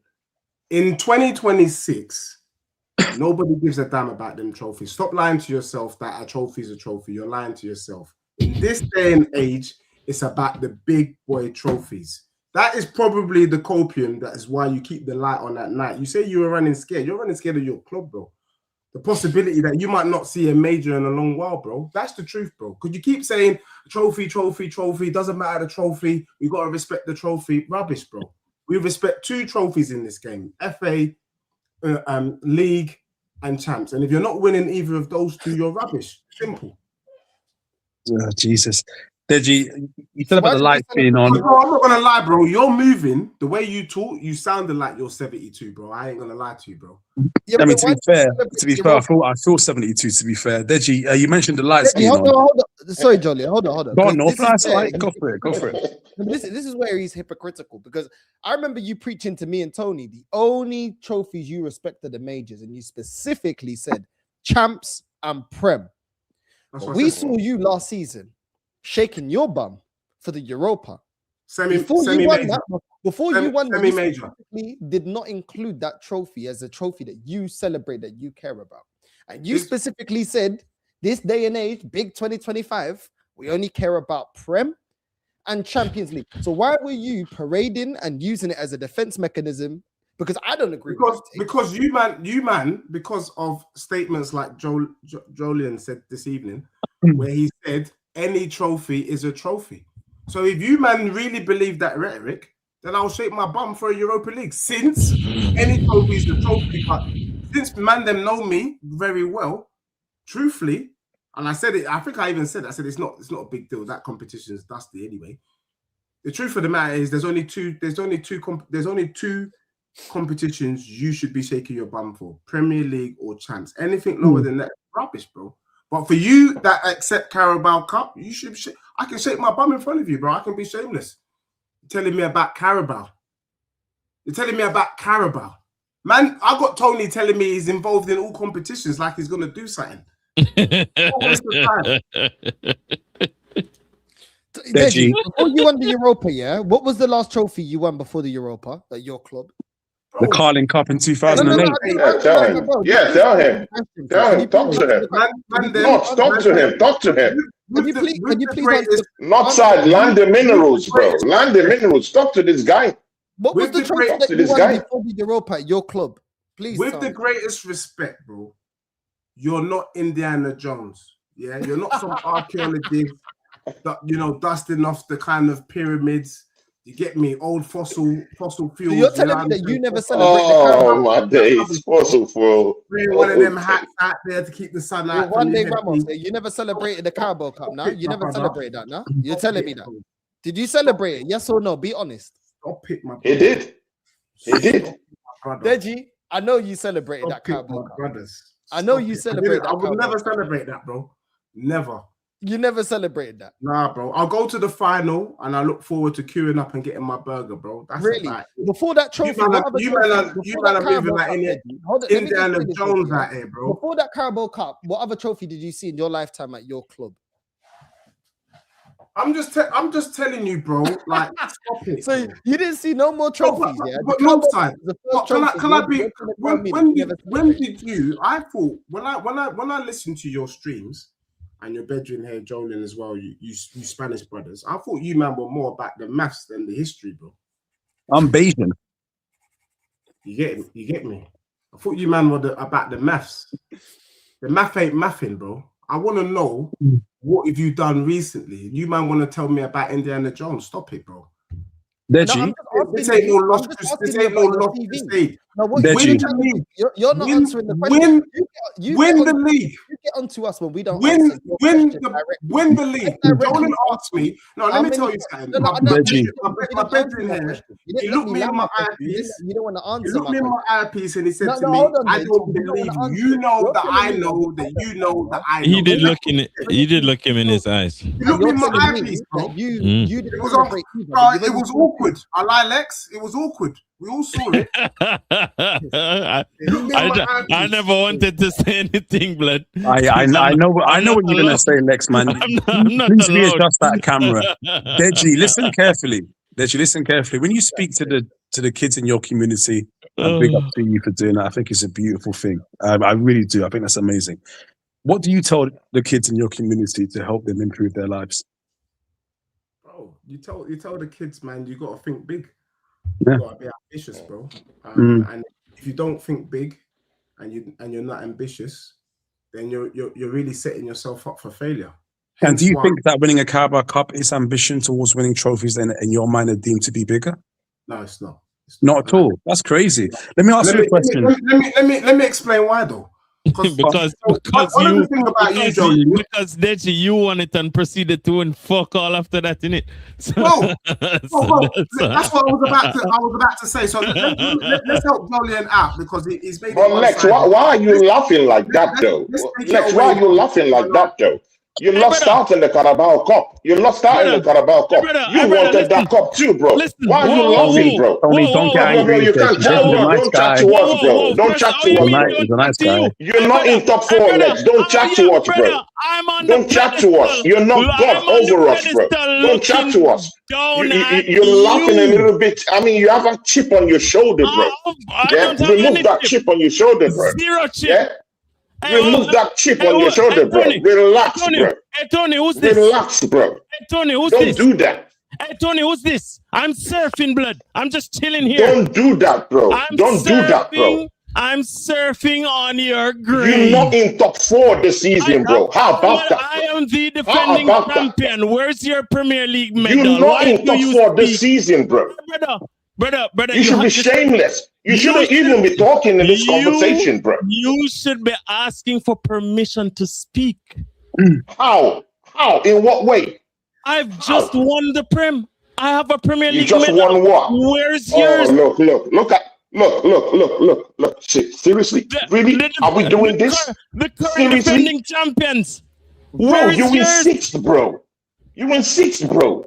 What gives you the effrontery to come down here and be gods over us, bro? You're not winning the league this season, bro. I'm a Liverpool fan. It doesn't matter.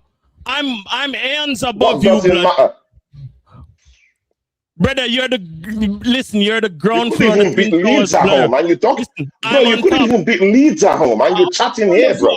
You should be ashamed, bro. You shouldn't even be on streams, my guy. Hey, you shouldn't even be on streams, my guy. We are so shit, and your team couldn't beat us. What's this chip on your shoulder, bro? Relax, my guy.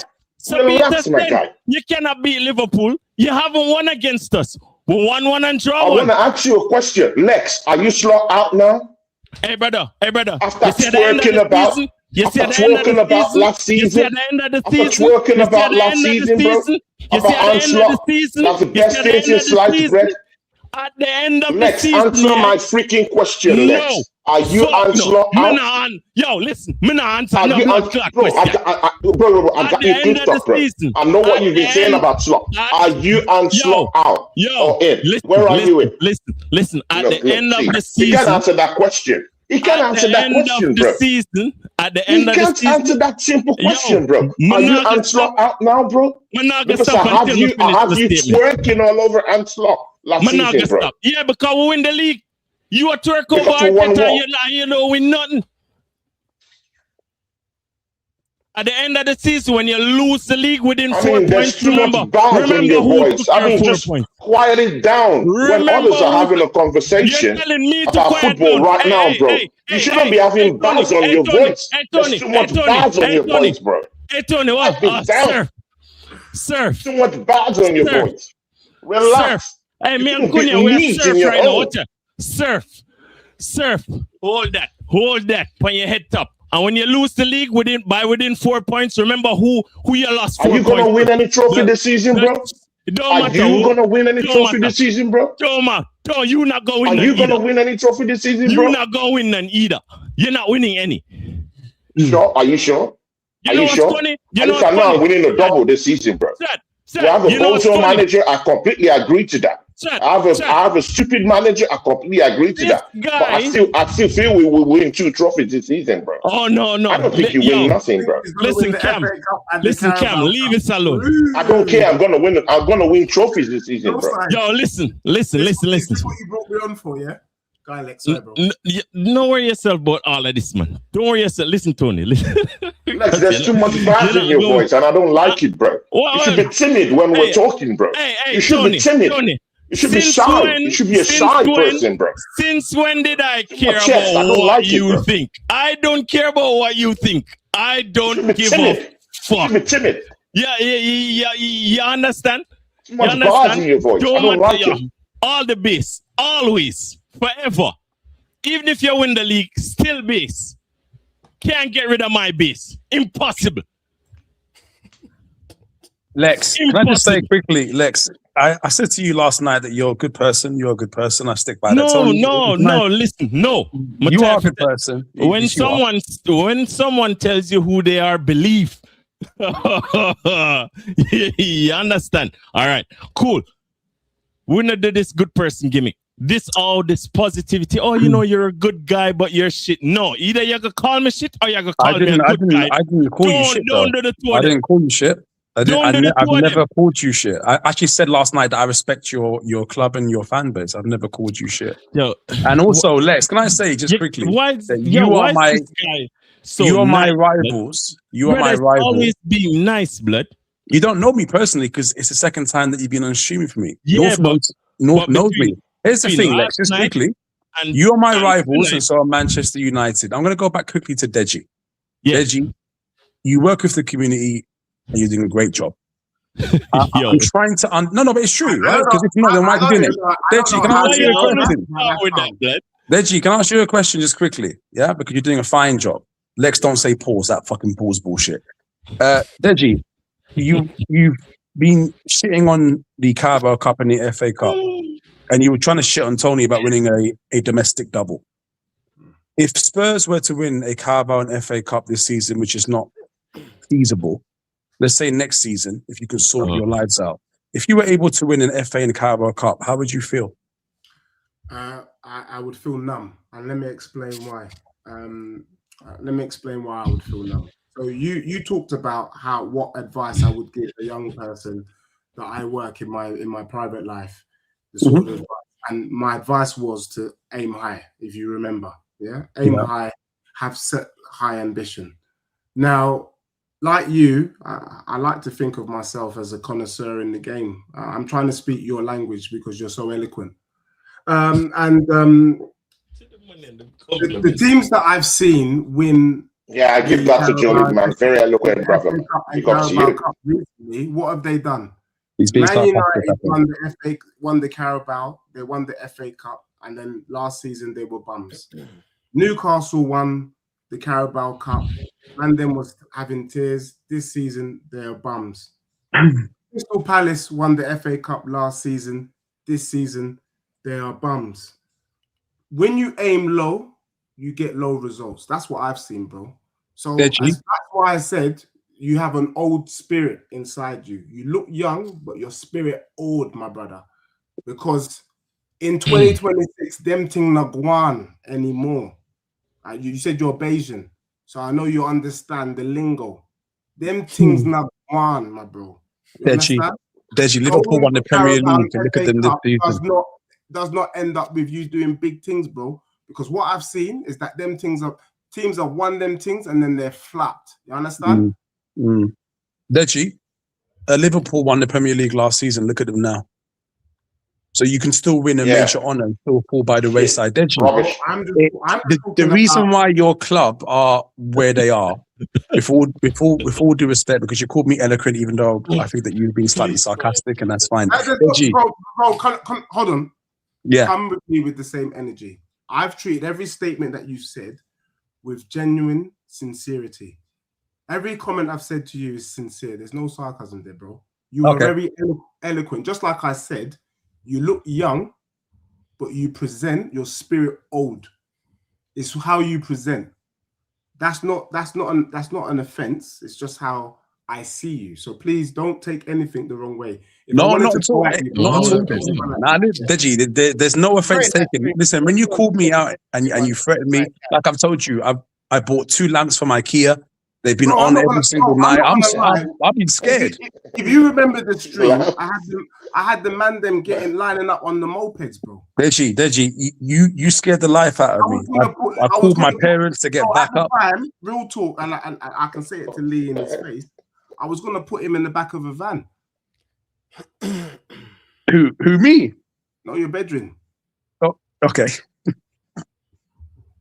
Yeah? Were you gonna put Lee in the back of a van, yeah? Yeah, bro. I just caught him and I dragged him by his ear, put him in the back of the van.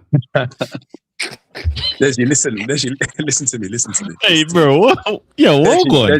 Deji, listen to me quickly, yeah? Listen to me. Listen, Deji, all jokes aside, I'm going to say this, and I'm going to bring the energy as eloquently as I can. You are one of the reasons why your club has never got off the ground. You're one of the reasons why your club is in the state that it's in. Tony, don't even get angry. Don't get upset. This is a nice guy. It is what it is.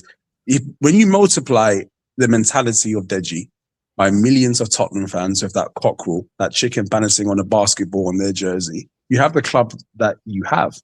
And I will never look at you guys as rivals. You guys are just a little man club. You always will be. You're built in the image of what a big club should be. You've got an amazing stadium, but you've got the go-karting under the pitch. You've got the pints that pour from the ground up in 3 seconds. That's great and that's beautiful. Ultimately, I'm 35 years old. Deji, you say that I have an old man's soul in a young man's body, and perhaps that's true because of what I've experienced in life. And that's fine. Yeah. When I'm 55, 65, 75 years old, and if you and I are still in communication and we're still in contact, I will come back to you. I will have fewer teeth, and so will you. Our backs are going to be aching. You could be in a Zimmer. You could be in a Zimmer frame. I could be in a wheelchair. I could be in a wheelchair. I could be in a wheelchair. Deji, you be in Zimmer frame. I'll still be pulling the girls, and so are you. But they'll be a lot older. Yeah, it is what it is. And I'm going to ask. I said, Deji, where are your teeth at, mate? Yeah, as they fall out when you try to respond to me. And Deji, you will say to me, and I'll say to you, Deji, listen, it's now been 20 years since that Europa League win. Are you going to take a Carabao Cup? And you might think in your head, that dusty trophy, I don't want it. But what's going to be even dustier than that trophy is your trophy cabinet. You are in no position to talk about picking trophies when you support Tottenham Hotspur. The reason why my dad has aged so much is because of the stress that your club has put on his heart. Yeah? You take any trophy that you can get. Because I guarantee most of your fan base would take any trophy right now. And Deji, I know deep down inside, when you cut through all of the bravado and what you're saying, because you're a good guy, yeah, it is what it is. You will take any trophy. If you win the Carabao Cup and Arsenal don't, you will come back on this show and you will say, look what we have, look what you have.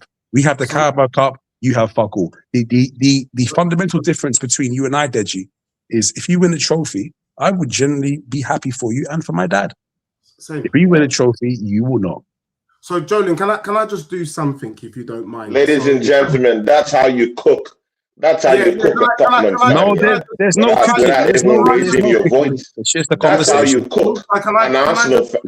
That's how you cook. Just send these guys to my house. I'm scared, man. I've got That's 2 how man you for the cook it. bedroom right now, ready to go. Don't send the guys to That's my how you house. cook it. Don't send the guys to my house. Can I have a quick point of rebuttal? Deji, you cook.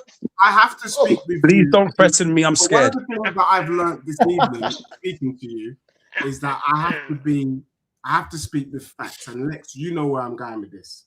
We have to be factual. So one of the things that I noticed is that you said something about Tottenham and the dusty trophy cabinet. Yeah. Now I know there's a cabinet in my house that if I don't use it, it gathers dust. So whose cabinet has more dust at home? Mine or yours? Mine. Good. I'm glad you answered that correctly. Of course, it's facts. No further questions, Your Honor. Deji, if I may say just quickly, because you're right about gathering dust in trophy cabinets and how it is. Like I told you before, I genuinely believe as though this manager, who I don't rate at all, Arteta, I think is a shambles that he's our manager, has found a way to get over the line. He will get over the line this season. And we're going to open that trophy cabinet and we're going to put either and I'm being serious here, a Premier League or a Carabao Cup. I think Champions League perhaps is a step too far. But we're going to put a trophy in that cabinet. And you talk about the accumulation of dust in trophy cabinets. You've won 2 trophies in the past 20 years. We have won 14 FA Cups. I'm not quite sure how many Spurs have won. You judge a team by the amount of trophies that are accumulated. And that's the reason why I don't even look down on your club. I don't think about your club until I talk to my dad. I look at Liverpool, Manchester United, Chelsea, and Real Madrid. I don't look at Tottenham Hotspur. They are but a mere speck on my radar when it comes to looking at clubs. Yeah, until you can win the amount of trophies that Arsenal have won, then we can have the conversation. And we're always going to have it respectfully, my friend, because the last thing I want is for you to send 10 men to my house on mopeds that have to get on the plane, Ryanair plane, 2.5 hours, and come and find my address. Because I don't want that smoke. You scared me. I've got multiple lamps on. I've got a line of lamps going from my bedroom to my bathroom because I'm so scared at nighttime. I can't see shit when it's dark. To guide me to my bathroom to go and piss and go back to bed. That's the fear that you have instilled in me, Deji. I just want to concur and say, here, my dear Watson. I'm scared. Here, my dear Watson. Deji, who are you playing next, Deji? Who are you playing next? We've got City, bro. Okay. Deji, can I ask you a question just quickly because I have to go? Do you want to win that game? I don't give a damn. Deji, do you want to win that game? Deji, do you want to win that game? Bro, No. I'll be honest. I want to lose the game so Frank can be sacked. Okay, fair enough. Oh, okay. Shameless, bro.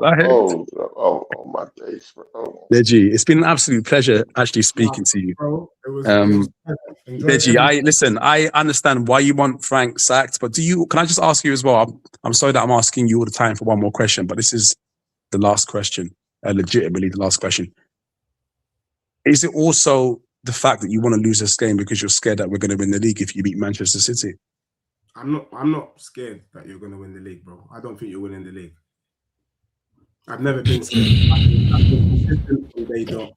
And you talk about season you meeting me. I can't wait to meet you. And bro, if you win the league, I'd fly out to wherever you are in the world, join you, take the cooking, and fly. 10 men, yeah. I wouldn't, bro. I flew to Texas for 2 days. Literally, I flew out on the Monday and I was back in my yard 10 a.m. on the Wednesday, bro. I'll fly to you, bro. Just to say I did it and fly back. But I know 100% that you ain't doing diddly squat. So it's been a pleasure. And I think this has been an epic stream because there's so much content for people like Northside to chop up that I'll look forward to watching it on playback. Absolutely. And listen, a pleasure meeting you. I'm very sorry that I offended you. Please don't send anyone to my house. You didn't offend me at night time. Please. And thank goodness that we became friends because it was looking peak. It was looking peak. Yeah, listen, I'm telling you, man. It's the way that you spoke to me. That bass in your voice had me really scared. I mean, I've boxed 24 But Deji times. cooked you though. He cooked you though, Deji. Deji cooked you though. I mean, let's don't. No one's being cooked. No one's being cooked. cooked. No, Deji, he cooked you though. He cooked you. Not side. I mean, come in here. He cooked him, right? No one's cooked, Not Tony, side. because you know what it is? It's just a conversation between people who have a lot of respect for each other. And it's a conversation between people that ultimately have fear towards my club, but I have no respect towards their club. Bro, and that's absolutely Deji fine. have to be outgunned and outsmoked, bro. And I'm sincerely, bro, I've never seen, bro, see, yeah. I have legendary shows. I have legendary shows with Dejispurs. Hold on. Jolin's got to go. Jolin, big up, bro. I know you got to go. Big up to you, man, for jumping on. You know what I'm saying? Big up to you, bro. Listen. These guys are real ones. I've got a lot of respect for you guys. I've got more respect for some of you than your club.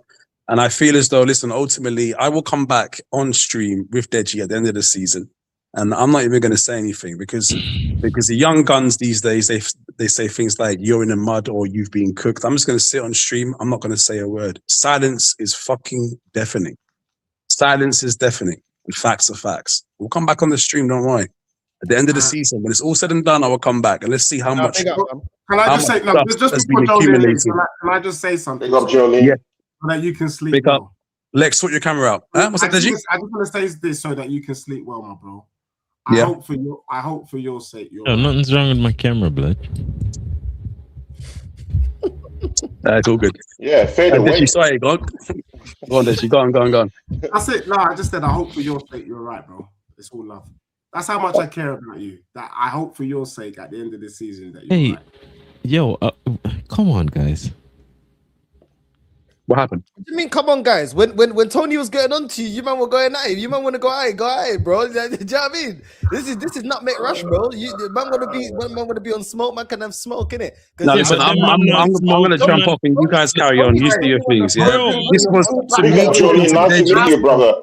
Nice to meet you, man. Thank you, man. Tony, listen. Big up, Tony, just quickly. Here's what I say, Tony. It's all good, Tony. You just take your time. Yeah, and I think this season we're gonna win something. And it doesn't matter what we win.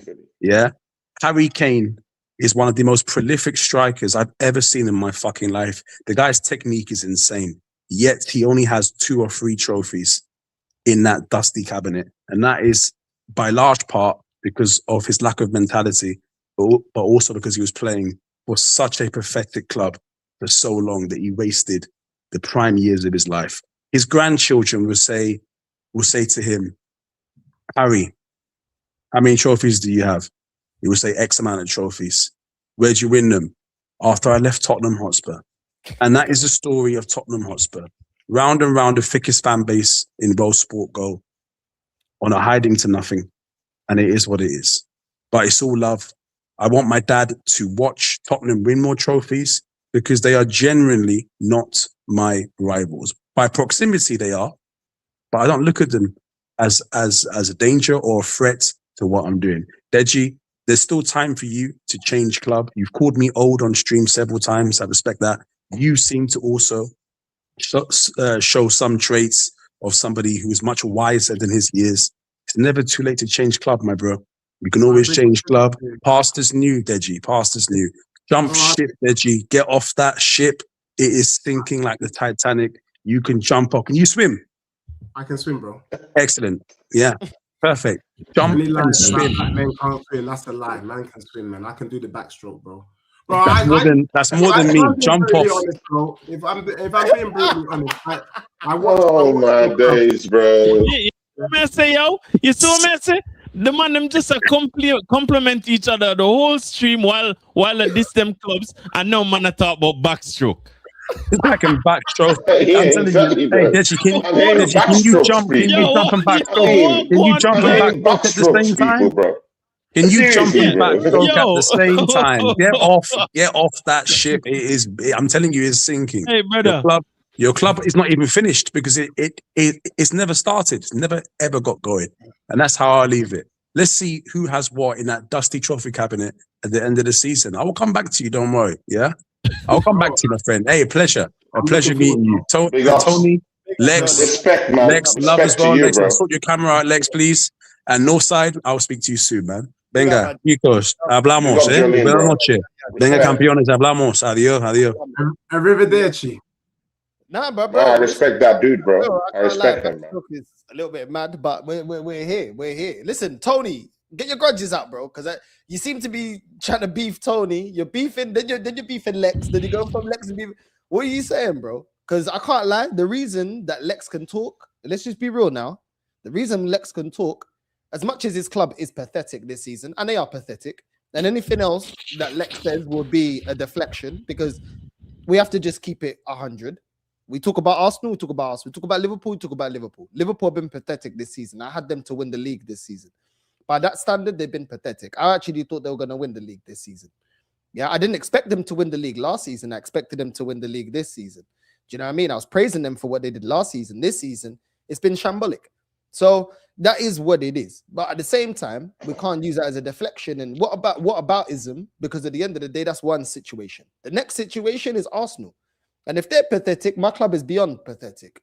Because at the end of the day, I'm not tolerating this. And my standard doesn't change because I'm looking at different clubs. You know what I'm saying? The same standard I got for Arsenal, the same standard I got in football. You're a big club, there's expectation. You don't reach the expectation. I had the expectation of Liverpool to do something, especially with the money spent. Sorry, not good enough. Yeah, I put it on the manager, also put it on the players, but I put a lot of it on the manager. I think he's got it wrong. But it is what it is. That's their situation. They can deal with it however they want to deal with it. But if it's a failure for Liverpool to spend money and not get over the line, what's Arsenal? And that is why I can't hear anybody defending Arteta. Because what Slot did in 1 year, we're still trying to do within 6. Sorry, not good enough. And people may say, oh, but you took over Klopp's team. That was a Klopp team that everybody said they need a rebuild. So let's not go on like that was a team that he inherited that people said, yep, that team's ready to win a league title. Most people were saying, yeah, it needs a rebuild. And he still got over the line, which is something that's been used as a defense for this manager, that he needs more players, he needs this, he needs that. Deji, I'll be real, Dej.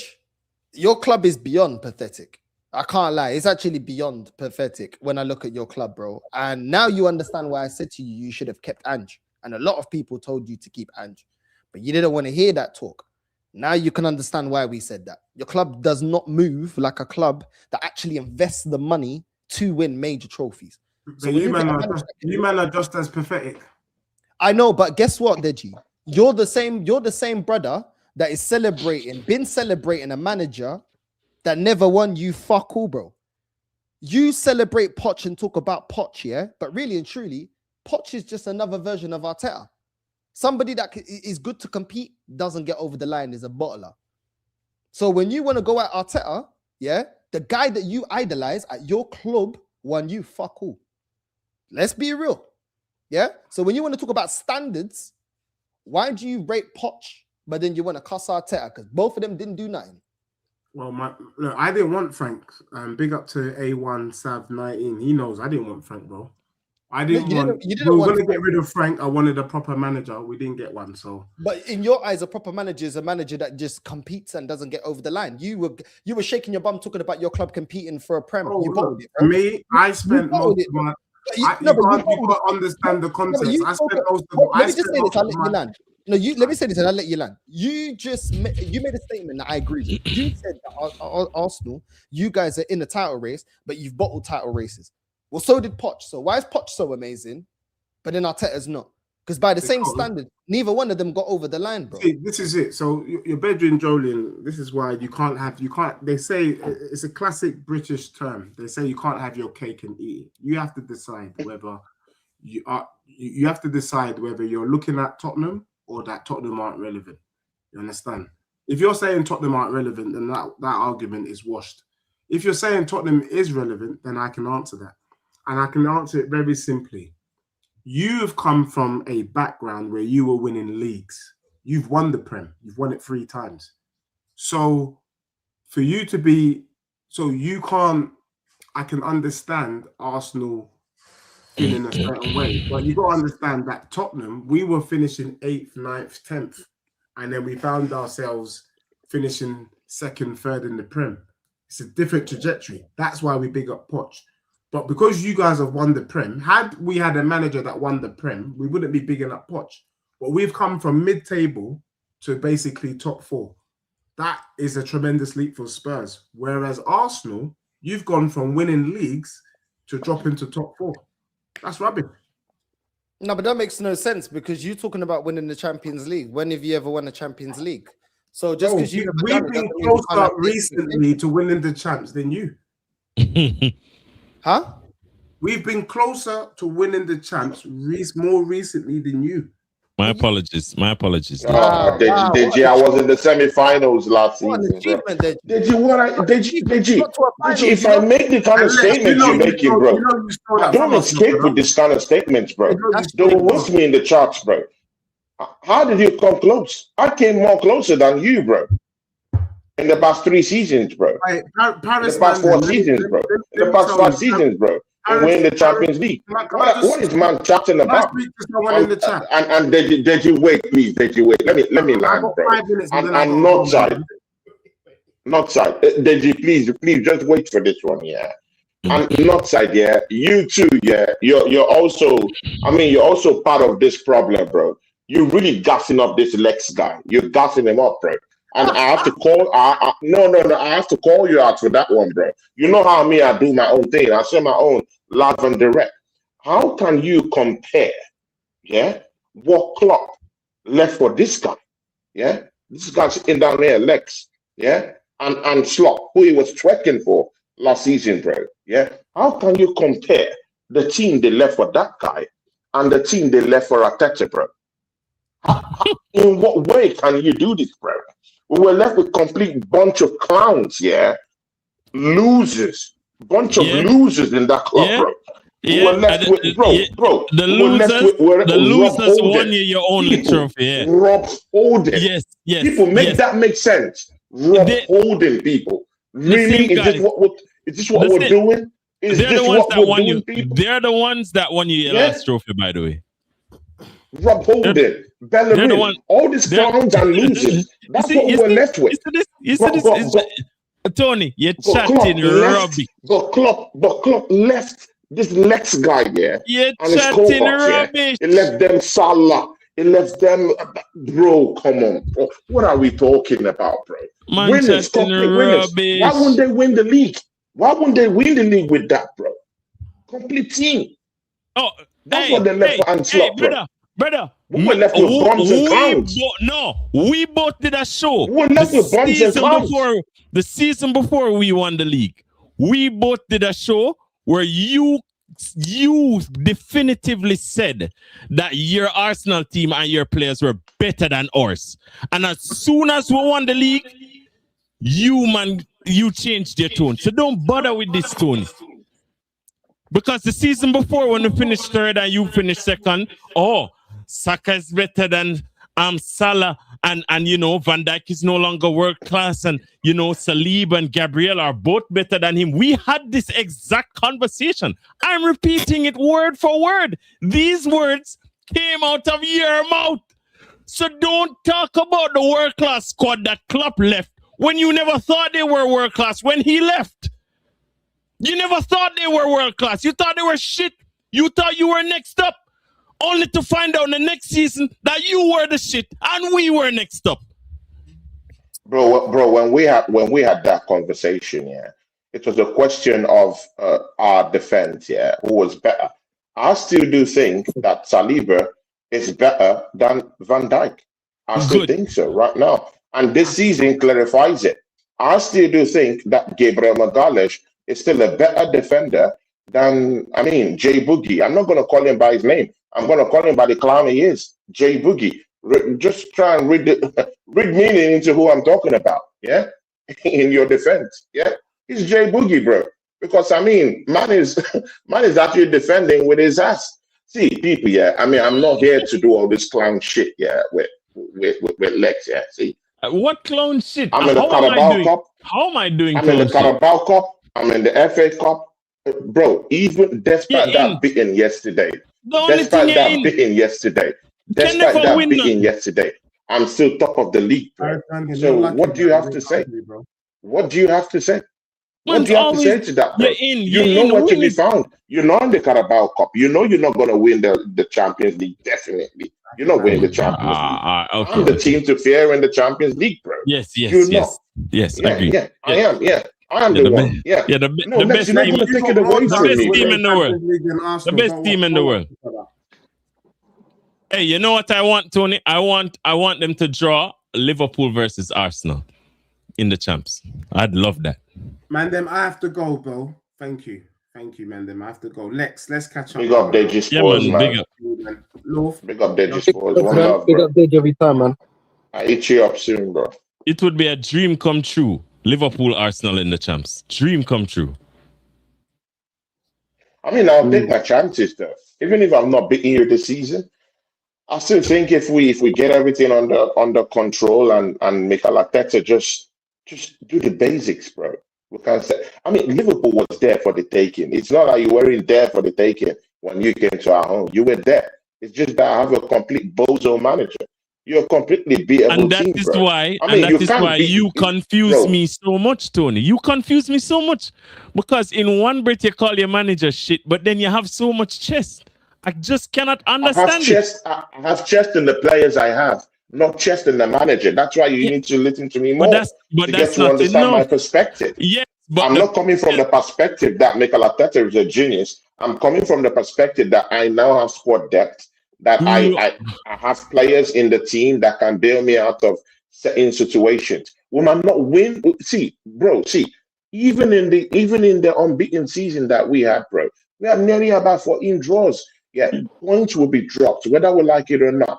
Yeah, Man United beat us. So did Man City lose to the same team the other day.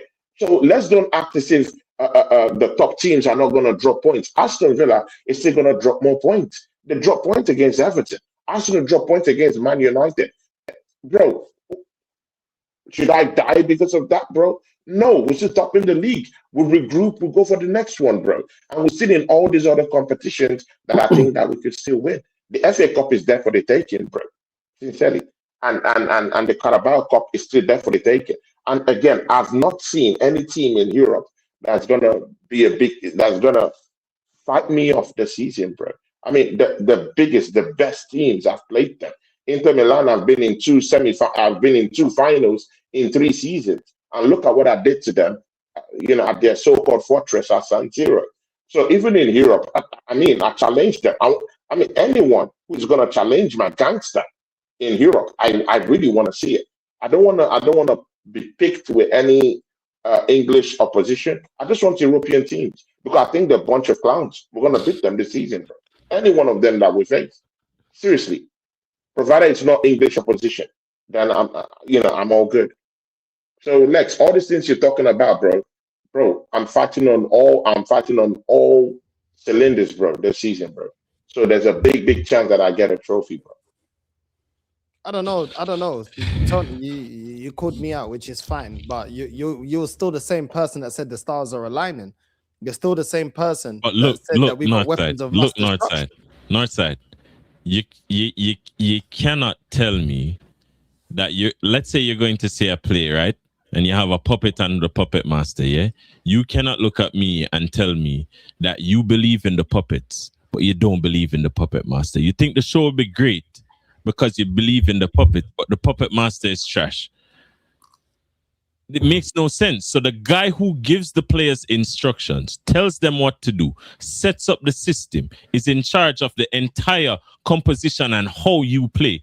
The reason, the mentality behind the team, the ethos behind the team, the manager who's responsible for that. You don't rate him, but he's the one in charge of giving the players that you rate instructions.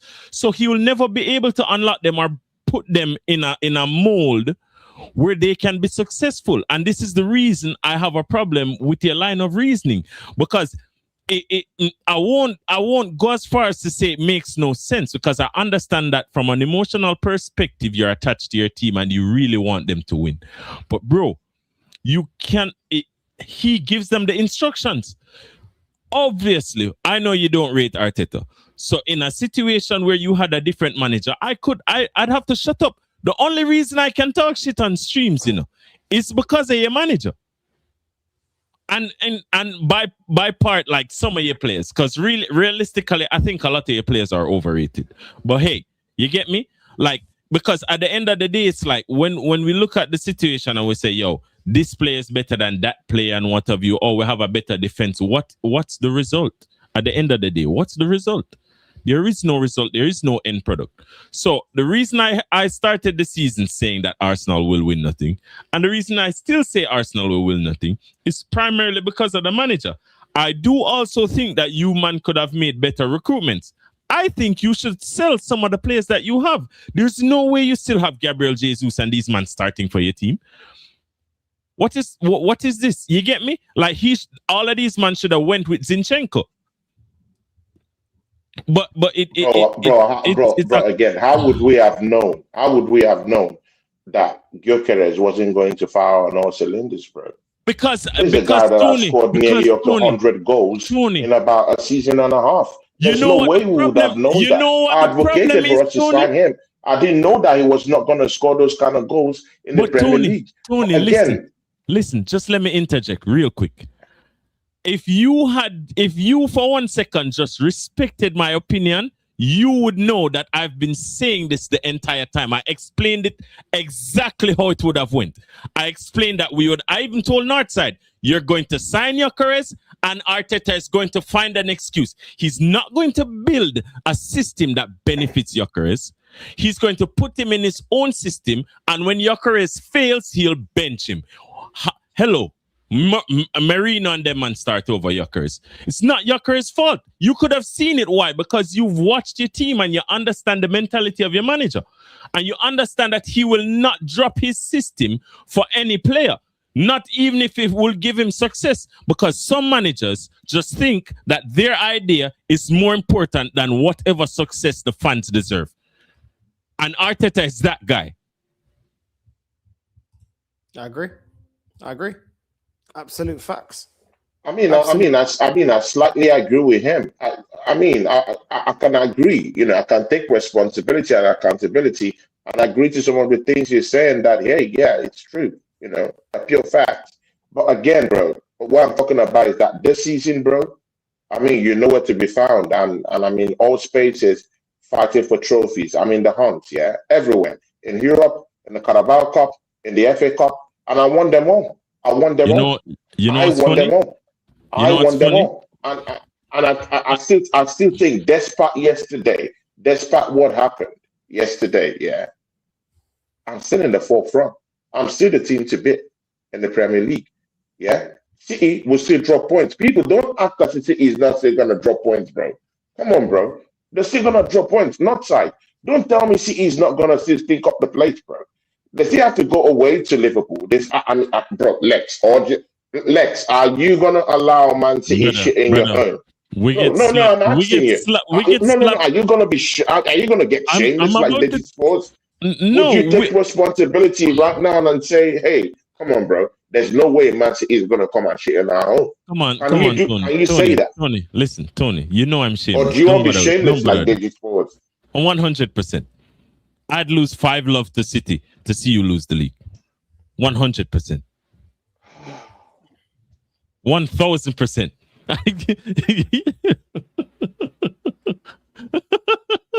100%, Tony. I'd rather United bounce back right now and have the season of their lives and win the league over you. Man is more shameless than Dejispurs, bro. This is crazy. But Tony, you already knew this. You know this. Big up because you know what's so funny about it? It's not necessarily because I hate you that much. It's I don't think you deserve it. You don't deserve it. Not playing the way you play. Not playing the way you play. No, it's not. See, bro, I've seen people stink up the place. Leicester City didn't win all their games. They didn't play the beautiful game.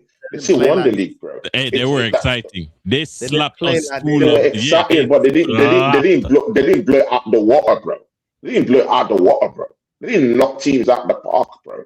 Come on, man. Let's don't do that. I remember them. I remember teams out the park. Goals. I remember Mahrez scoring goals, and I remember them actually transitioning well. And I hear you, but they were not playing tiki taka, bro. They were not playing tiki taka. But tiki taka isn't the only entertaining style of football. What I know isn't the entertaining style. But you're just making value judgment based on how entertaining were playing or were not playing this season, though.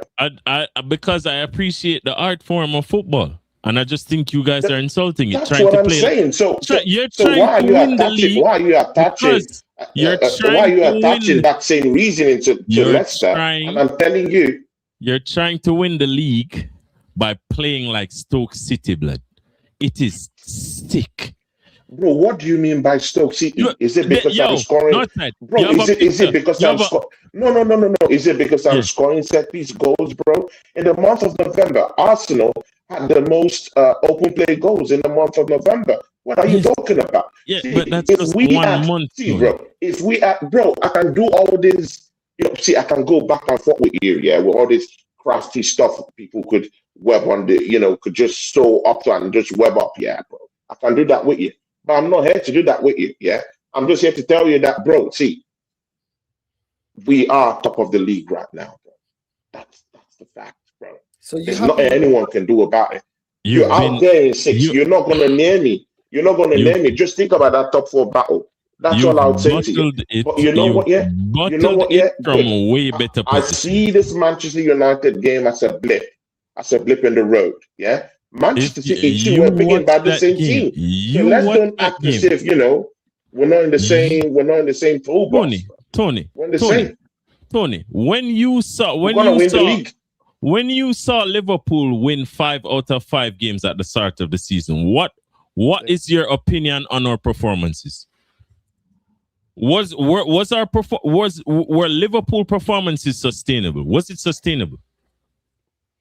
How could that be sustainable? It wasn't at all. It wasn't at all. And I knew you were not going to win the league, bro. I knew you were not going to win the league. How can your performances then be sustainable? They're just as shit, if not worse, blood.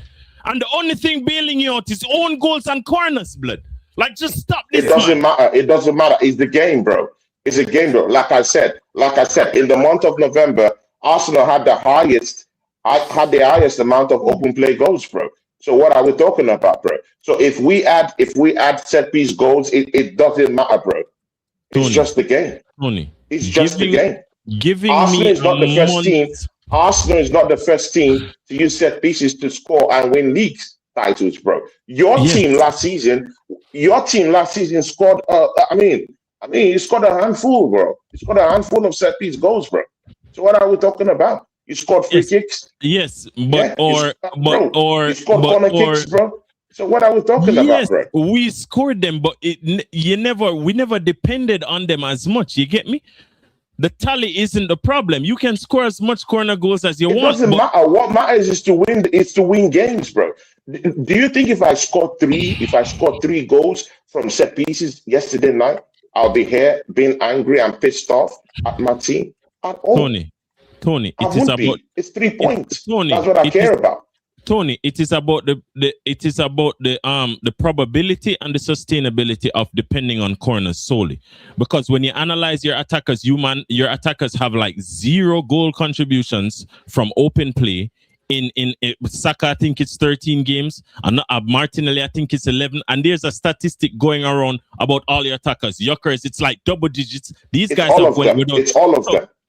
Look, only Trossard has scored 1 goal in 11 appearances in the Premier League, bro. Exactly. So then, when you pick apart our set-piece goals last season compared to our on-the-pitch goals, which the probability of scoring the ball in open play when you're playing good football, it's higher.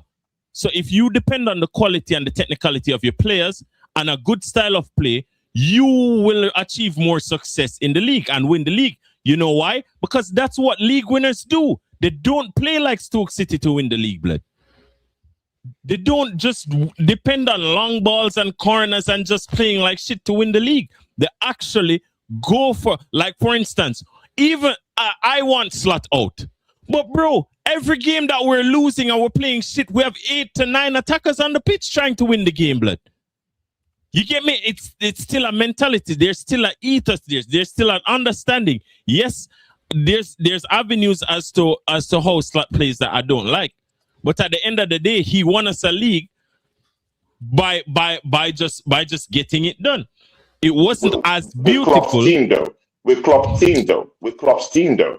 But Klopp never. Because every time I tell people, oh, we still won the FA Cup, they still tell me, hey, it's with Emery's team though. So he won it with Klopp's team though, and he had a more better team than the team that was left when Arsene Wenger, when Emery left the football club though. Yeah, but it was still his team to win the Carabao Cup, Tony. You could still win league titles with that team. You had Jota, you had Salah. Yeah, you had Arnold, bro. Yeah, but I had a complete bunch of clowns in my team, bro. I had a complete bunch of clowns, losers. Okay, Tony, big up to everyone locked in, by the way, because you're waffling. Big up to me, bro. How many set piece goals did Liverpool score last season? Do you know? I don't know, but I know that. Well, I do know because I just Googled it, mate. I'm just Googling. Yeah, I just Googled it. Do you know how many they scored 86 Premier League goals last season? How many were set pieces, do you reckon? Including penalties. Excluding or including. Do it either way. Let's go including. How many out of 86 you have goals? To include it, it's a set piece. We'll include it then. How many out of 86 Premier League goals did Liverpool score from set pieces last season? Probably I'll go within the range of 16, 14. 14 to 16. 14, 16, around that area, yeah? Yeah, it was 19. So that's less than a quarter of their goals, mate. Right? Now, how many have Arsenal scored in the Premier League in total this season? Yeah, total goals, do you know? It's 42. 42 Premier League goals we've scored. Right? 42, yeah? Yeah. How many of ours have been set pieces, including penalties? Yeah, probably maybe like 30 or so. 16. So nearly half of our goals have come from set play, whereas a quarter of Liverpool's came from set play. I thought it was more. Thank you. Okay. Yeah, thank you.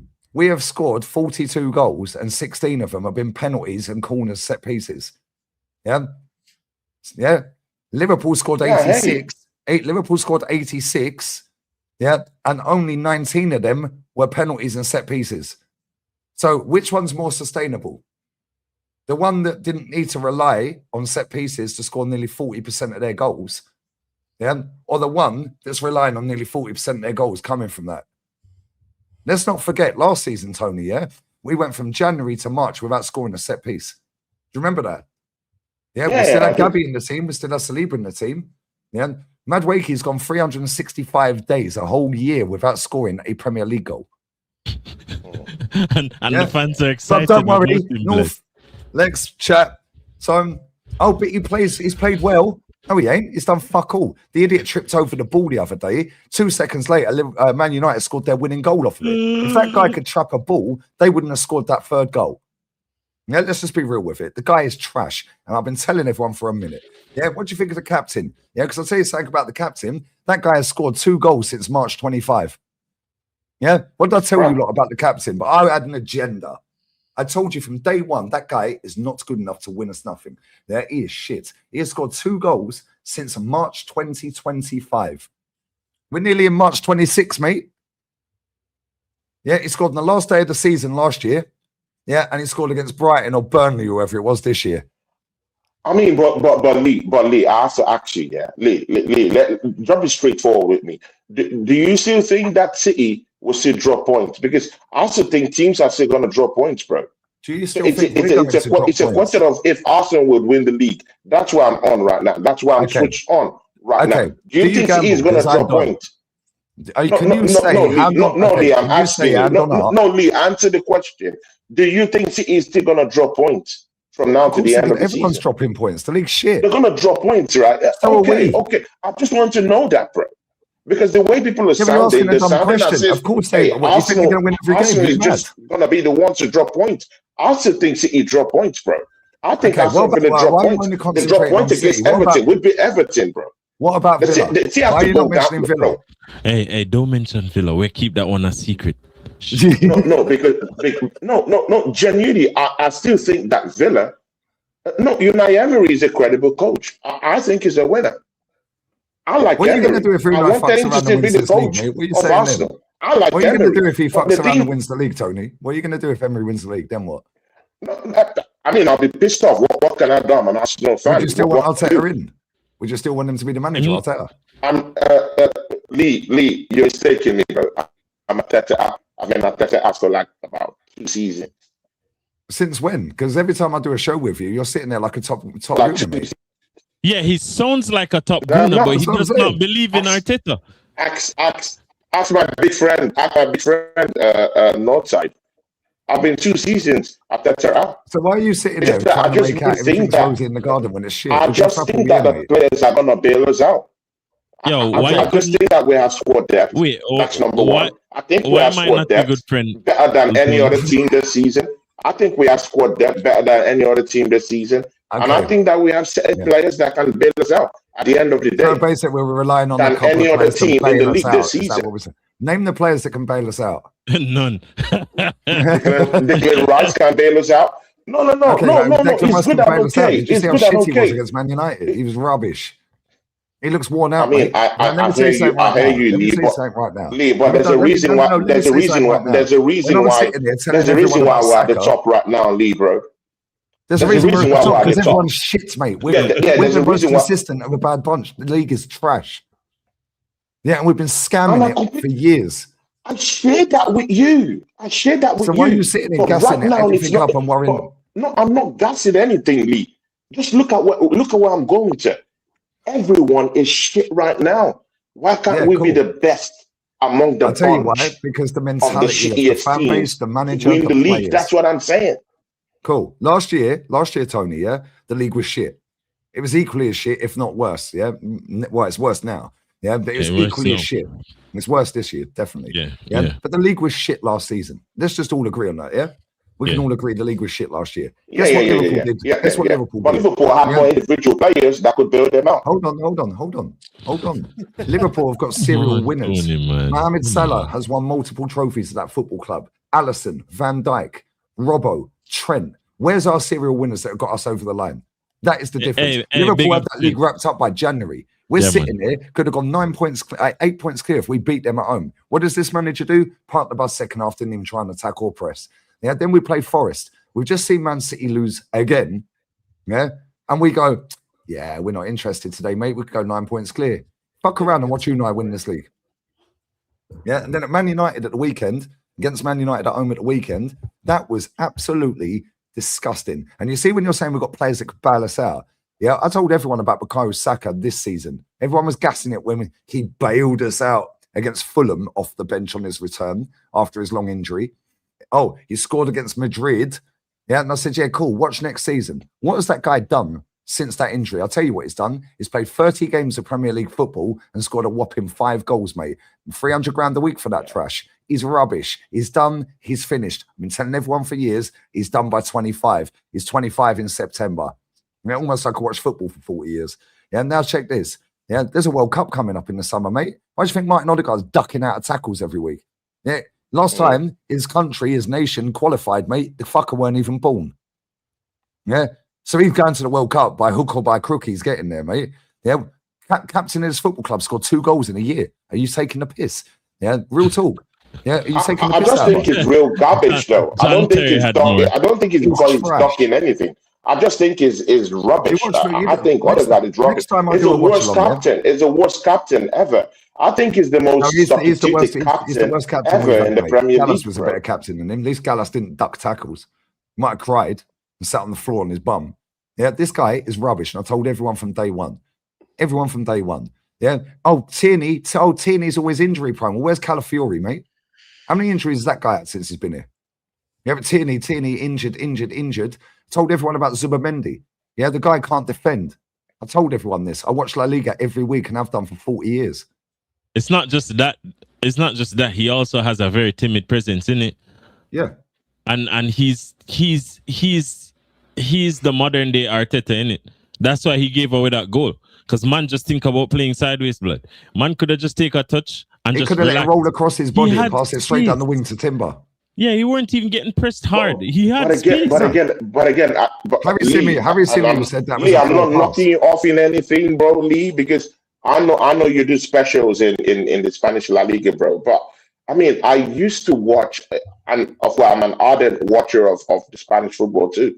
So I watch Zubimendi. I always watch Real Sociedad, bro. Man is not a sideways passer, bro. Man is not a side. He only started doing this when he came to Arsenal, bro. Oh, funny. That's almost like the manager's he's not a sideways passer, bro. I watch him, bro. Several miles ahead. The way people guess this guy up, it's like he was going to be prime fucking Toni Kroos and Modric. When was the last time you see that guy? Yeah, in a game. In fact, it was the other week. Yeah, and he put it up, and Timber was up front for no apparent fucking reason. Yeah, like he was at the weekend for no apparent fucking reason. Yeah, and he whipped the ball round to Madueke. What game was that, chat? Was that Liverpool? Was it Liverpool or was it a Champions League game? I can't remember. Yeah, it was at home a couple of weeks back. Yeah, and that's the only time I've seen Zubimendi all season put a long ball over the top through the centre. Everything he does, bro, even in La Liga. Bro, I was telling everyone, V-shape. Everything goes out to the wing with Zubimendi. Even at Sociedad, bro. Bro, I've been watching La Liga for fucking year. I've watched this guy win a trophy. Yeah, with Sociedad. I've seen Ødegaard win a trophy. Bro, I'm not saying I'm better than everyone on like watching La Liga and all that. However, I watch football completely different to most people that watch football.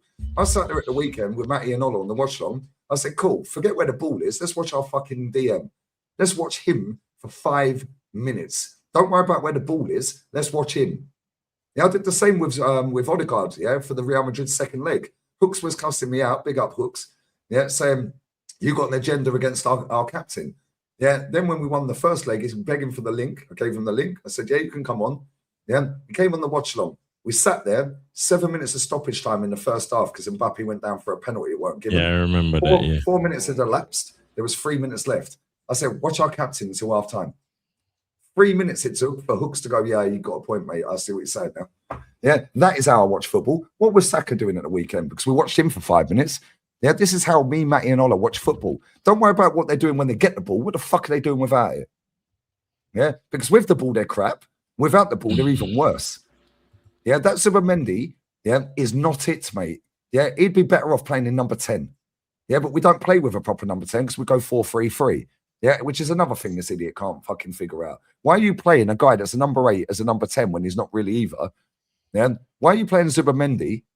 Yeah, when he can't defend. Why don't you play him score goals? Zubimendi's scored about 4 or 5 goals this season. Put him in number 10 position. Go 4-2-3-1. Yeah, 4-2-3-1. He'll be fine. You don't even have to put him in a 10. You just change the instruction from the 8 and do what the tacticals called an advanced 8. Bro, our manager is a complete bozo. This changes you. Bro, this man doesn't have no framework. He doesn't think. He's brain dead. He's an idiot. He's a complete clown. So why have you been sat on your waffle for 2 hours, yeah, and gassing up Arsenal so much, yeah, because we're top of the league. We were top for 8 months out of 9, mate. We still didn't win it. Bro, I think this season is different, Lee.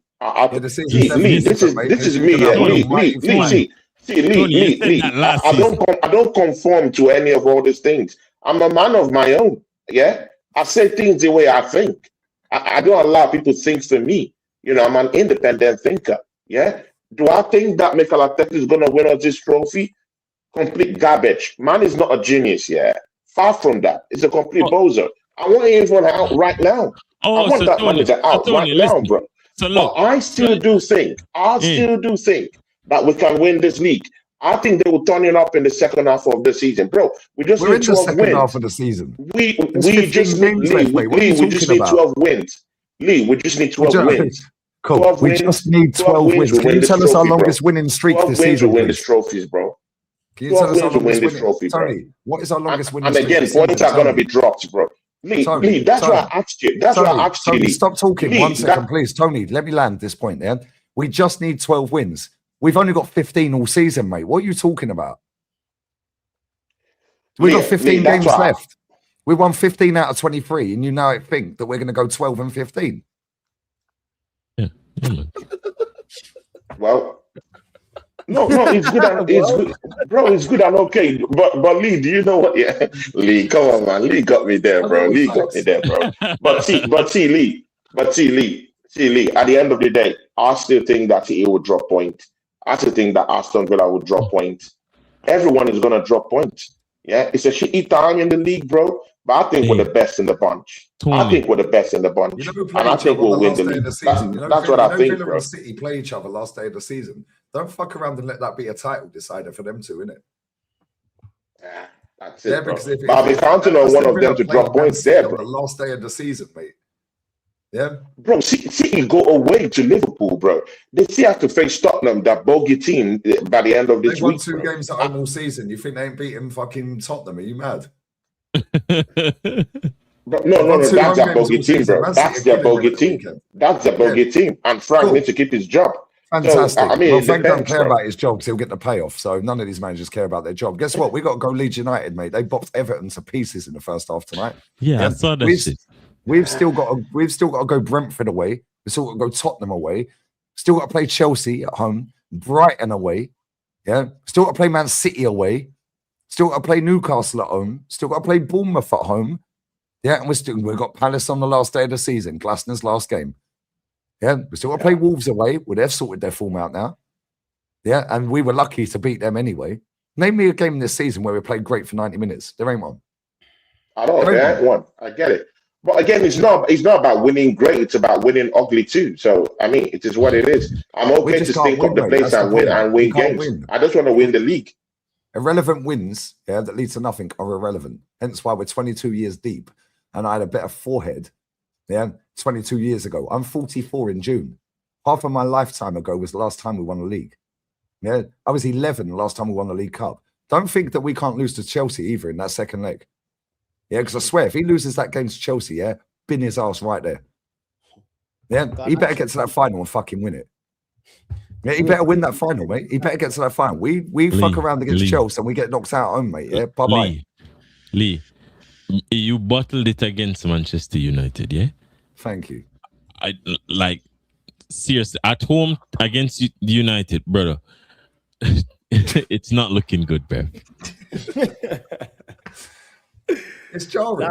It's not looking good. I don't get why. Tony, I'll be real. You've been saying that you don't trust this manager. You're also the same person that said stars are aligning and we've got weapons of mass destruction. At the end of the day, yeah, let's just. Our top scorer's on 5 fucking league goals. What are you talking about? At the end No. Again, Lee. What you heard about me? See, Lee. No, one thing. No. Tony, I've had conversations, bro.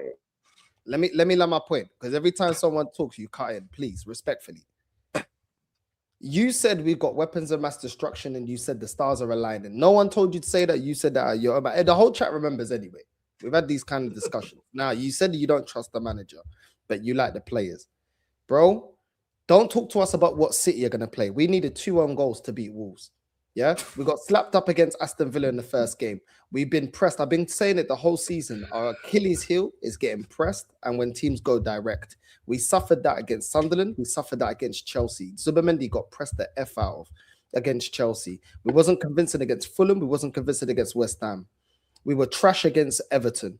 We've been putting poor performances against certain teams. Brighton as well in the cup. We should have been 2-0 down in that game in the first half. Let's not forget these performances. Man United, I'm not even surprised. Villa because at home, sorry to cut you, North. Villa at home, we should have been 2-0 down before we scored. And then we walloped them. This is what I'm saying, but he's saying we're going to win ugly. Most of our games, we've been winning ugly, bro. We haven't actually been playing well. Most of the season, we've been turning up for 45 minutes. And you can talk about a squad, bro. But guess what? Without the right manager, you ain't getting nowhere. Frank Lampard told us that Chelsea team couldn't win nothing. Tuchel goes in there and he wins the Champions League, bro. That's the difference between having a proper manager, bro, and with a squad that was still developing. So let's not do that. Unai Emery went to Villa. Look at what he's getting and what he's produced with Ollie Watkins and that team. That team was towards relegation zone when Unai took over that team.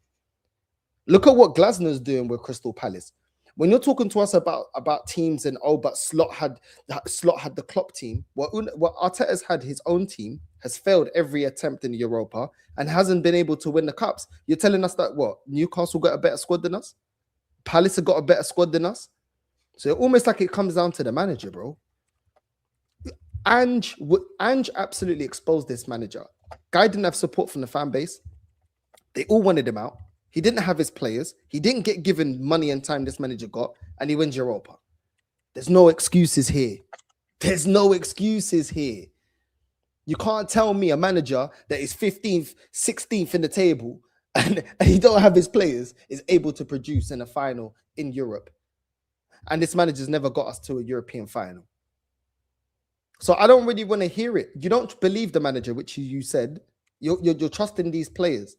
Well, these players play a system, bro. And when you've got a manager that's so controlling in the system, do you know who has to be the shining light? The manager.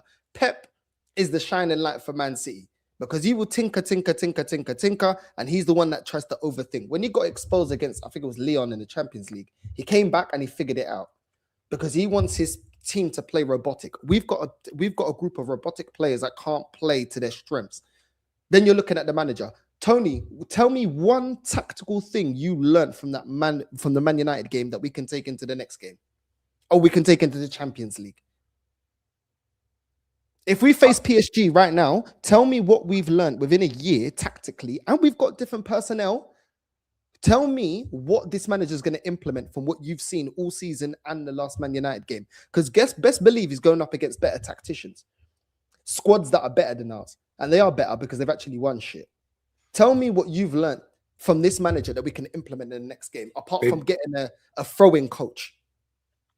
Before he does that, this whole narrative about he inherited Klopp's squad. Yeah, this is where you have to do your Googles, Tony. Yeah. That team had gone 6 years or 4 years or 5 years or whatever without winning a title. Yeah. So I've just Googled how many players won the league for Jurgen Klopp and Arne Slot that were in the squad. Yeah. No. But they've been picking up FA Cups. Hold up. They've been picking up FA Cups once in a while. Other little cups. 1 second, and I'm going to shut up and let you answer those questions. Yeah. You were saying, but he inherited Jurgen Klopp's squad. And so basically making out that they won the league because they're a great team because Jurgen had them up there every year. No, he didn't. Yeah, no, he didn't. He won the league 7 years earlier, mate, or 5 years earlier, whatever it is. 9 players won the league for Jurgen Klopp and Arne Slot. Yeah, them 9 players are Alisson and Kelleher, reserve goalkeeper. Yeah, Virgil, Robbo, Trent, Gomez, Curtis Jones, Harvey Elliott, and Mohamed Salah, mate. Yeah? Just saying. Anyway, I'll let you answer those questions now. No, but then if you're saying that, Northside there, then are you disputing the fact that Arne Slot got a team that could actually win a title from Klopp? Are you disputing that fact, though? Lee. Well, am I disputing the fact that he inherited? Are you disputing the fact to win a title? Man City just gone on a 4-peat. What are you talking about? No. Remove City out of the equation. I'm just talking about. Whoa. Why would you remove the team that have done a 4-peat out of the equation? Why? To suit his argument. Liverpool were not good enough to win the league for a 4-peat, mate. They allowed Man City to do it. So did we. So did everyone else in the league. Yeah. So you can't remove Man City, the champions for 4 years straight, out of the equation to suit your argument. Yeah, that team that Jurgen Klopp left was not champions. Man City were for the 4th time in a row. Yeah, they were not champions. They were not champions, but they had players and they had personnel that could actually challenge for these titles. We have the best knocking on that door until they won it. And they knocked on the door until they won it, though.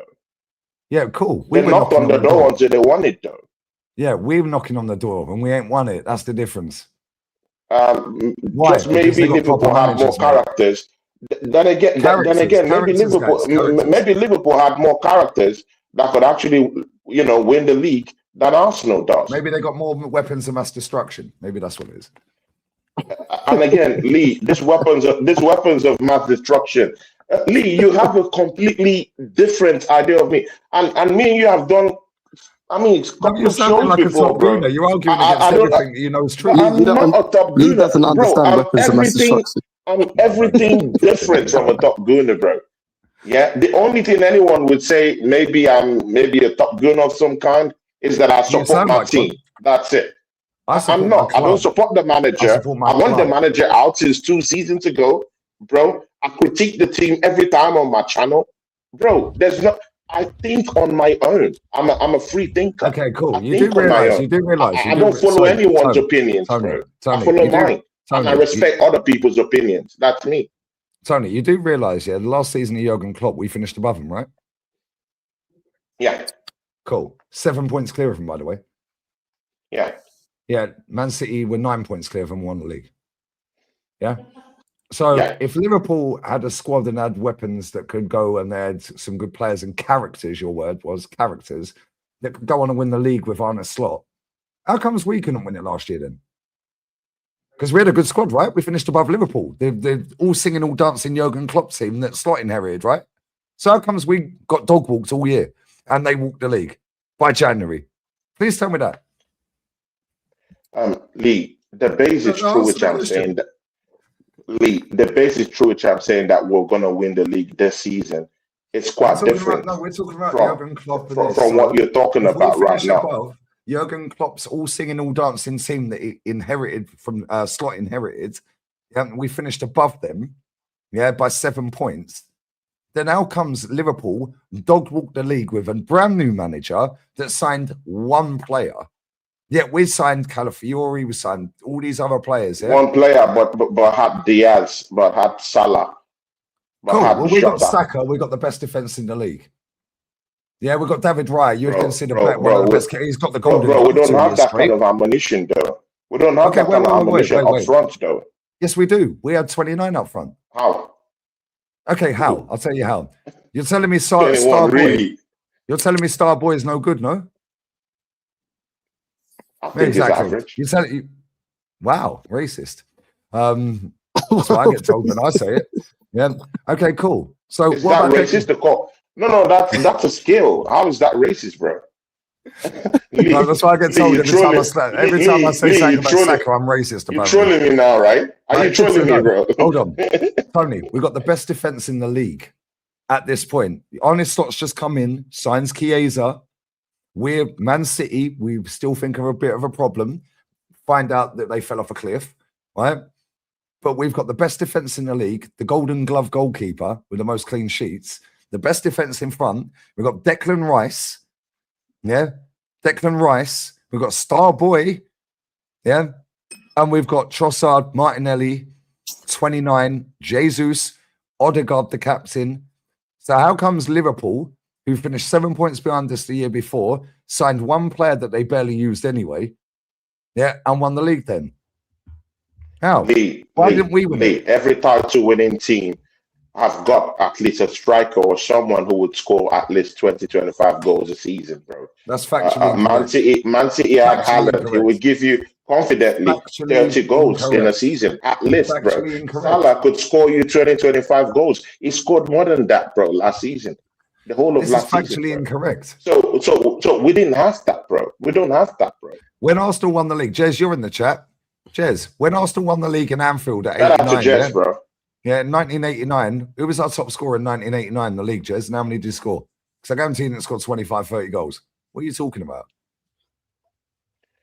I'm just saying that in modern football, bro, you do need someone who's going to score 20, 25 goals. And we don't have that, bro. No, you don't. And we don't still this have is where that, you contradict yourself, Tony. We're top of the league and our top scorer's on 5 goals, mate. What are you talking about? And you're saying we're going to win the league.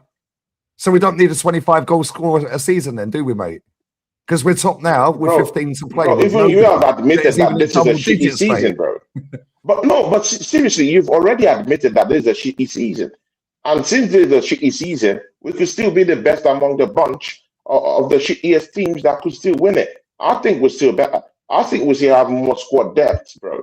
So how many goals do you think? I still think we still have more squad depth. 20, 25, 30, is it, mate? I mean, it is what it is, bro. Goel is a joint top scorer at our club in the Premier League. Owen Goel. Owen Goal. Joint top scorer in the Premier League for Arsenal. Yeah. So we don't need a 20, 25, 30 goal scorer because, on your words, we're winning it anyway and think we can. Yeah. And our top goal scorer in the Premier League is on 5. 5. So we don't need a 20, 25, 30 goal scorer then, do we? Because we can win it regardless. Well, see, I'm banking on Lee. I'm banking on all other factors. That's what I'm banking on. Don't touch that check, bro. It's bouncing. See, Lee, I'm banking. See, I'm clutching on straws right here, bro. See, Lee, bro. I don't know about you. See, Lee, yeah. I'm dying. I'm starving for a trophy, bro. I don't know about you, bro, but I've lived off all these years, yeah, seeing all my rivals, yeah, win trophies and win all this shit, bro. I want to win.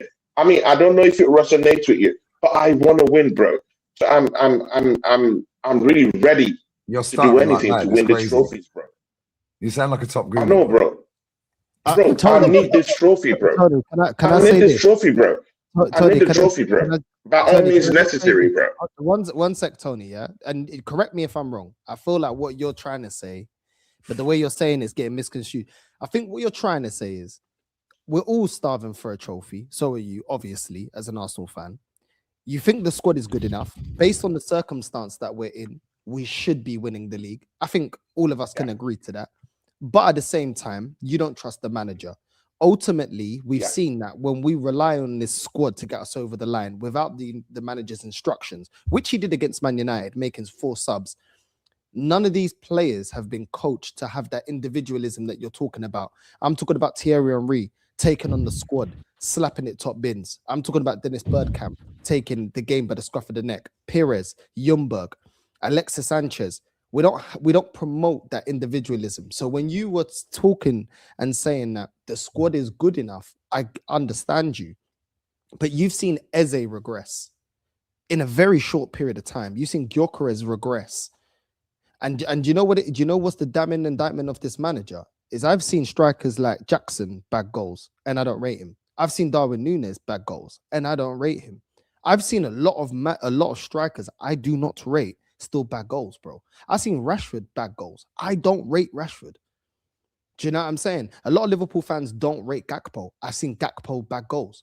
So we've seen managers get the most out of limited players, bro, and still bag goals. People were clowning Sterling. I've seen Sterling score a bunch of goals at Man City, and I don't rate Sterling. Technically, he's awful.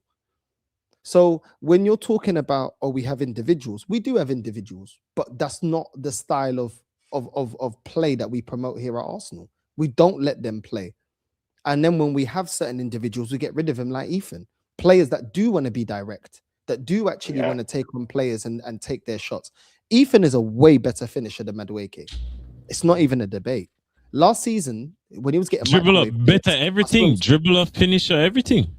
Yeah, but the one aspect that they tell me that Madueke brings to the team, Ethan brings that and more, which why I didn't understand. If there was one player that we were going to loan out Madueke. Ethan shouldn't be getting loaned out over Madueke. And when I'm seeing Madueke start games, what is that based on? It's not based on anything. Then when the fan base are applauding, Jesus is back, Havertz is back, they come back and then what do we get? I weren't gassed about Jesus' goals against Inter because I knew he wasn't going to take his opportunities against Man United because that's the inconsistency we've seen time and time again. This is the same fan base that used to cuss out Giroud. Giroud was scoring more goals this season than Havertz and Jesus, and they'll tell us he wasn't good enough to be our main striker. But these men want these guys to be our main strikers. Eze was supposed to be this fan base. Oh, we've upgraded on Ødegaard. Then they backpedal on that. Oh, Ødegaard's back after injury. Let's put him into the team. Zubimendi, we've been calling out Zubimendi. Obviously, Lee watching him before. I don't watch La Liga like that. Yeah, this is what I said to you. Yeah, you can talk about a squad, but ultimately, was the Villarreal squad that Unai Emery won the Europa League? Was that built to win the Europa League? No, Unai was the difference.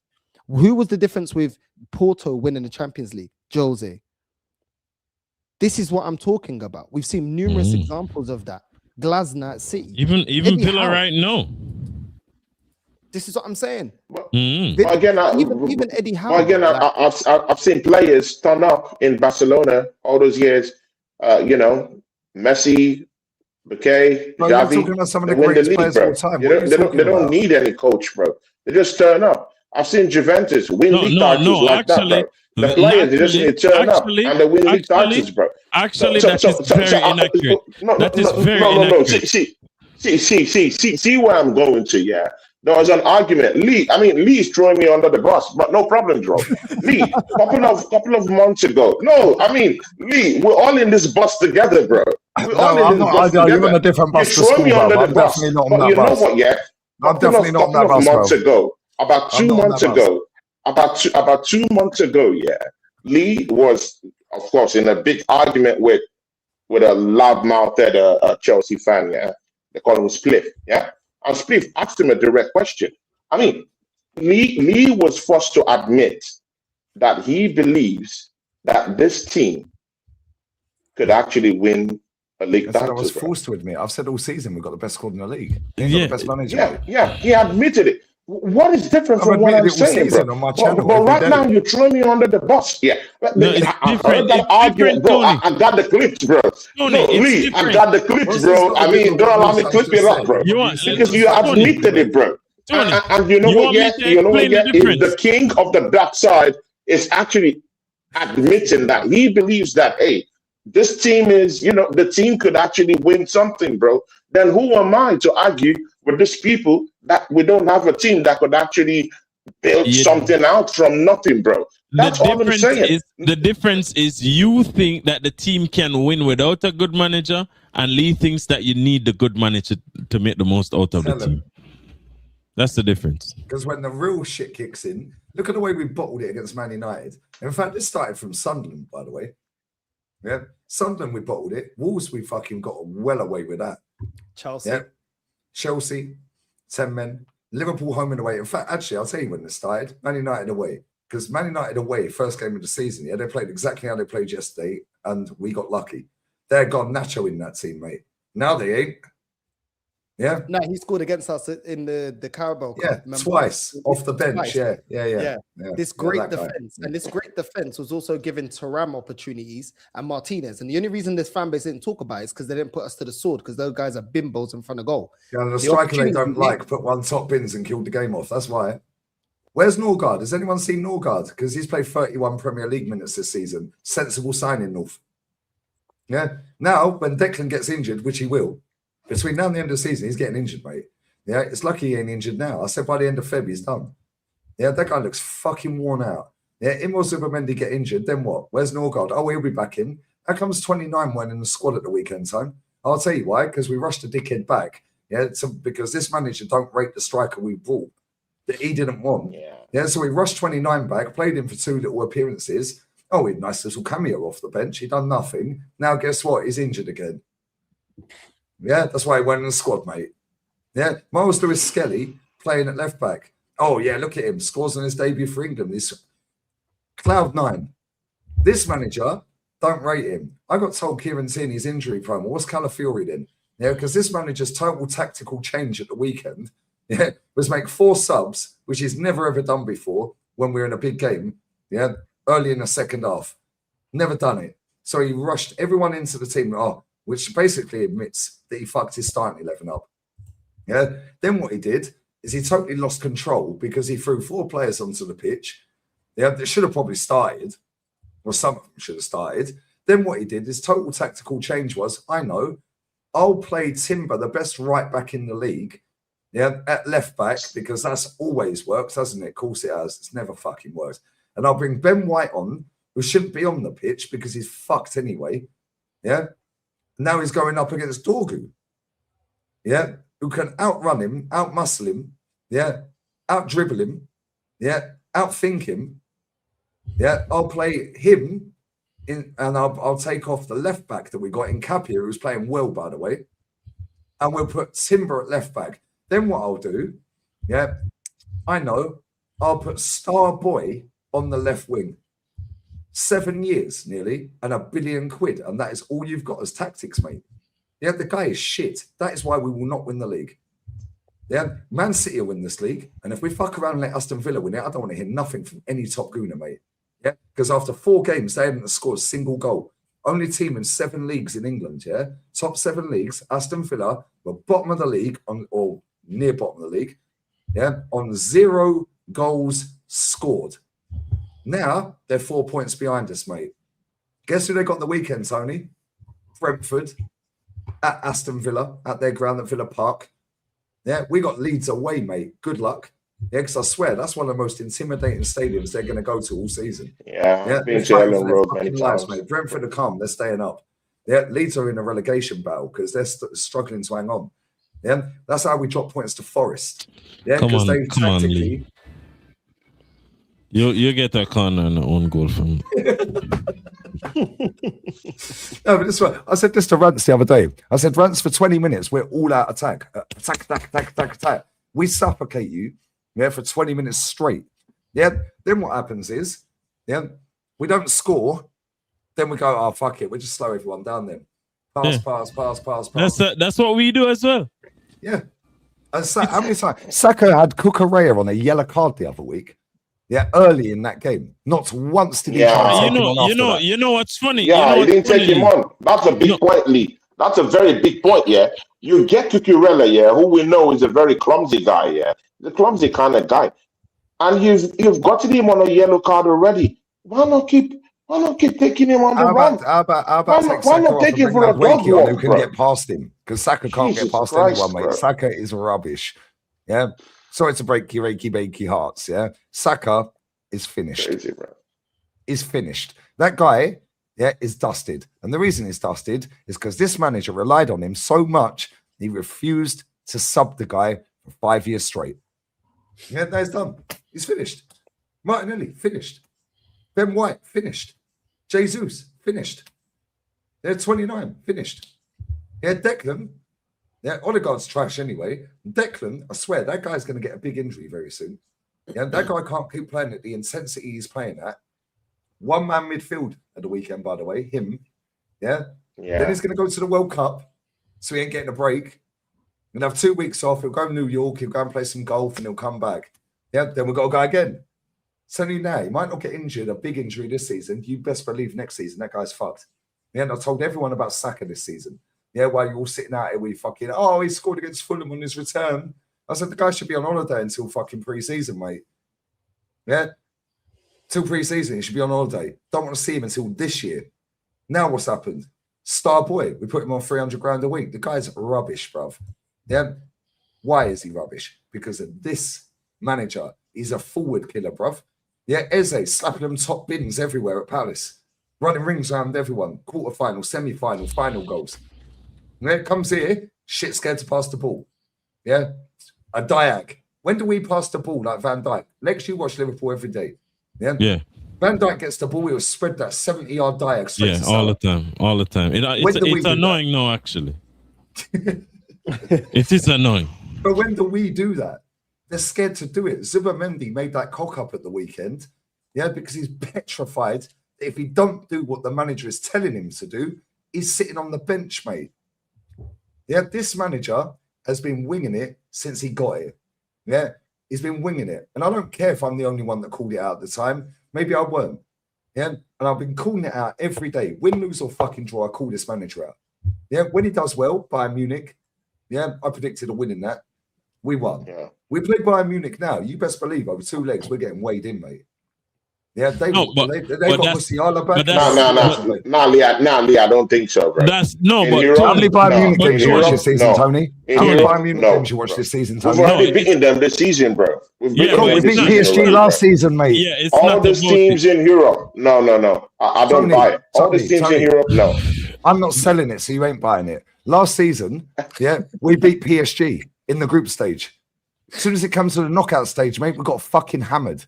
Yeah, that was an arse whooping. We didn't even lay a glove on them. I've watched Bayern Munich every single week, mate. I'm saying you right fucking now. We play Bayern Munich when Musiala back. Elise is on smoke. Leonard Cole, bad boy. Yeah, Harry Kane, bad boy. Yeah, Diaz will be available for that game. He was suspended. Yeah, they've got Alphonso Davies back. Yeah, I'm saying you right fucking now. Yeah, don't go off their last result when they lost at the weekend. We get Bayern Munich. The first leg will be a wet. Well, actually, we can't get them until the final. Yeah, but let's assume we got Bayern Munich right now. Are you confident over 2 legs we're beating them? First leg away. If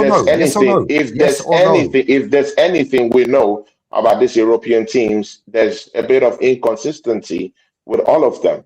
Yeah, for these past seasons. Yeah, most of them are very inconsistent. There's no how you're gonna sit down there and tell me that Bayern is gonna get a constant result against us, bro.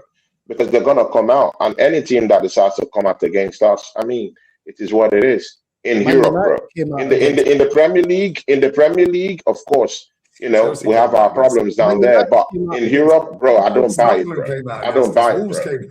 Tony, listen, I don't want to throw you under the bus, yeah, in your word, yeah, but Man United Lee came threw out. you under the bus, bro. Man United took the game to us. We dropped points. Aston Villa, the first game that we played in the season, came at us. We dropped points. We lost that game. It was 2-1. When Sunderland came out against us, what did we try to do? Park the bus for 10 minutes, yeah, because we got shook. That's your manager, yeah.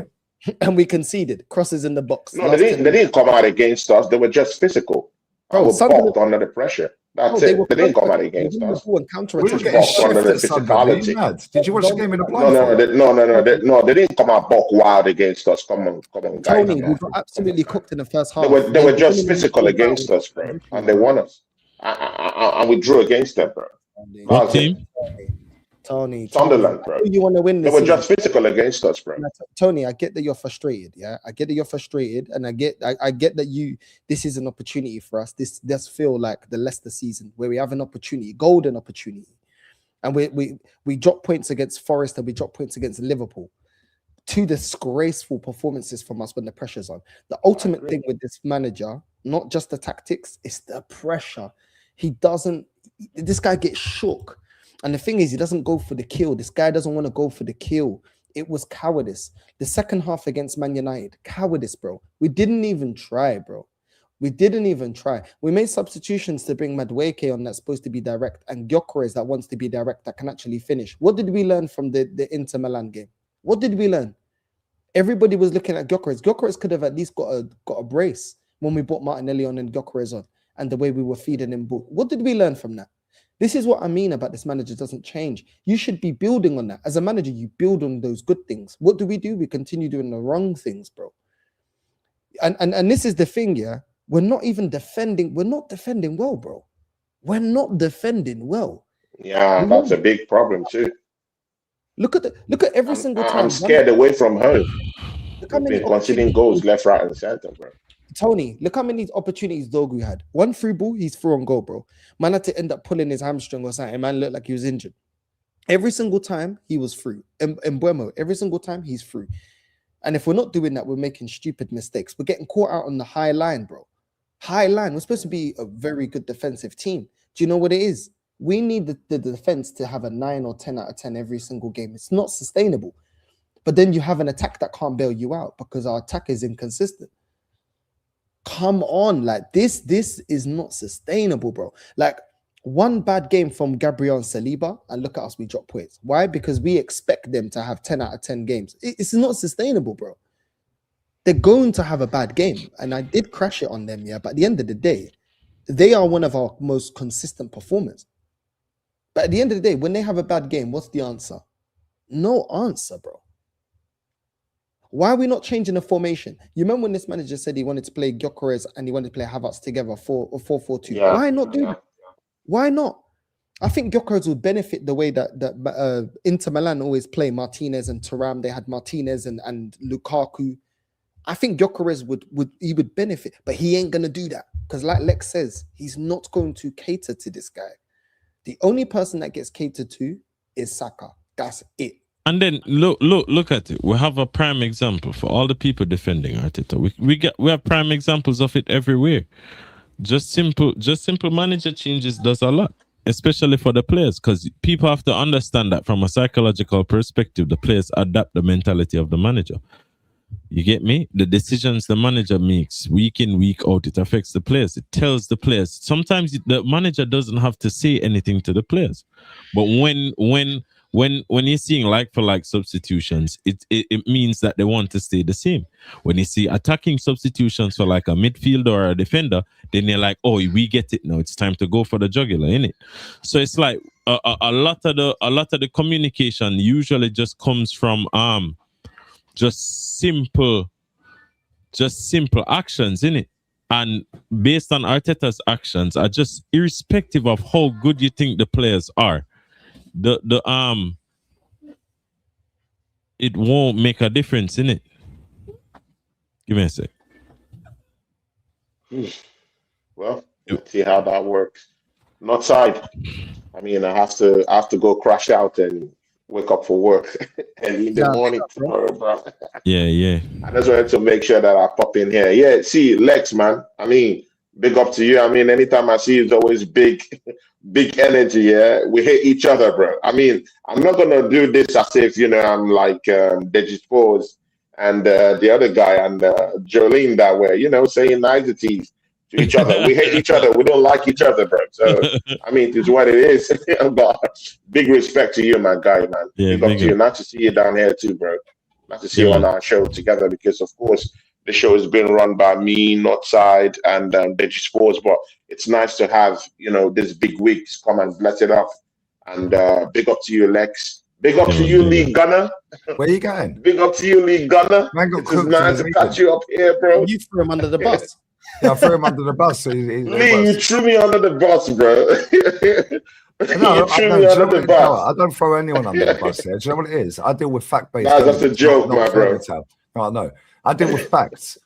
Yeah, it's all in a good saying Liverpool inherited a good team and this and that. Bro, they've gone 5 years without winning a league title.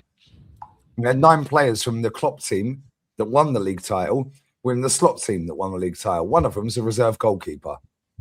Yeah, one of them's Joe Gomez. Would you have him at Arsenal? Yeah, what about Harvey Elliott? Yeah, you wouldn't have him either, would you?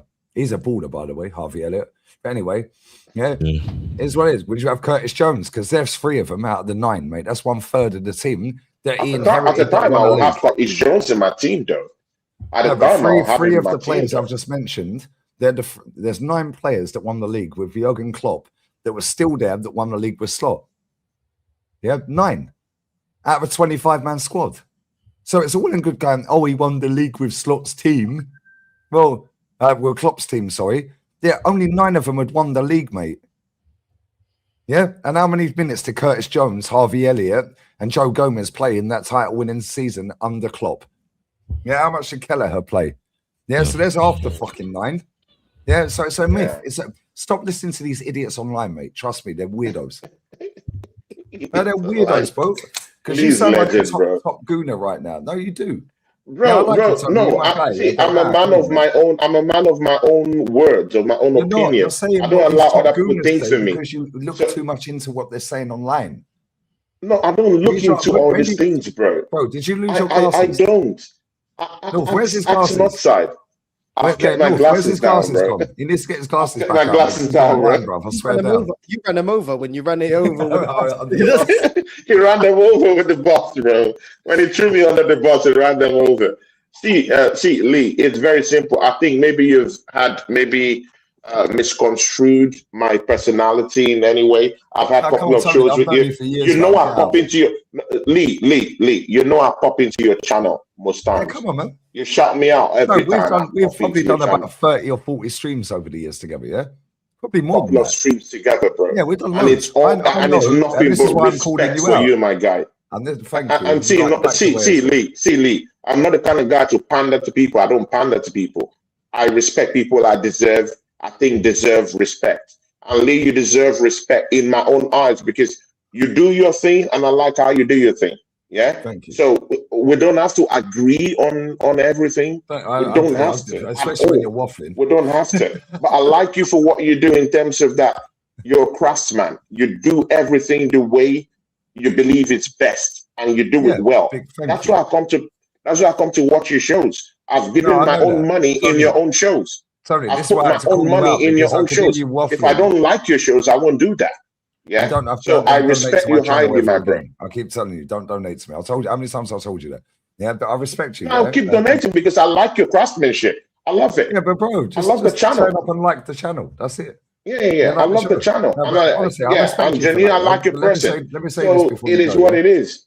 But we don't have to agree on everything. That's what I'm trying to say. Well, we don't have to agree on everything, and I have my own thinking, and you have your own thinking too, and I respect it. However, and I respect you as well, which is why I called you out because everything you're saying, you sound like you're a gal. Nah. And God doesn't want this manager out. Man said, nah. No. I'm not even going to disrespect God too, but that's his opinion. I'm totally far. If I'm deluded, God is far away from me because I don't like this manager, bro. I don't like Arteta.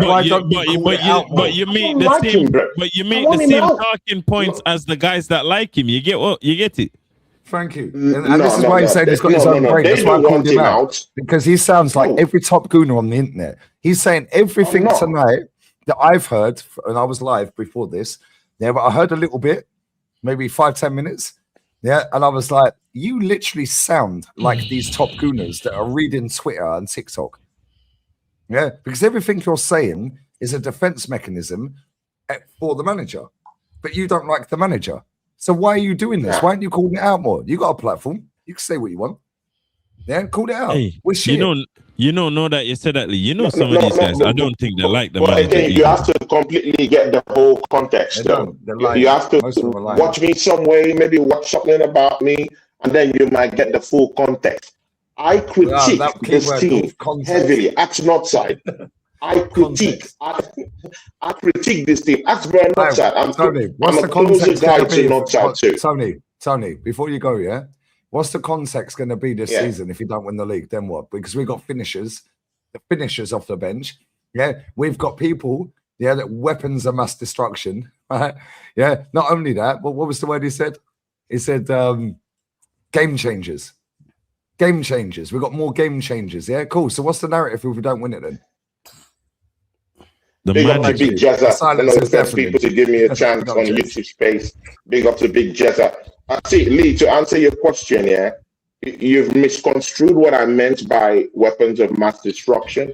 What I meant by the weapon of mass destruction was our set pieces. That's what I was talking about. Yeah, because I noticed that in this league, they don't know how to defend our set pieces, and we keep scoring goals from set pieces. That's okay, sorry, Tony, to stop right there. Sorry to cut over you. Sorry to cut over you. Yeah, I am sorry to cut over you. However, who's the most goals from corners this season in the world? In Europe, sorry. Arsenal. Factually. Yeah, before this weekend, take this weekend out, because I did this on a show the other day. How many corners do you reckon we've had in all competitions?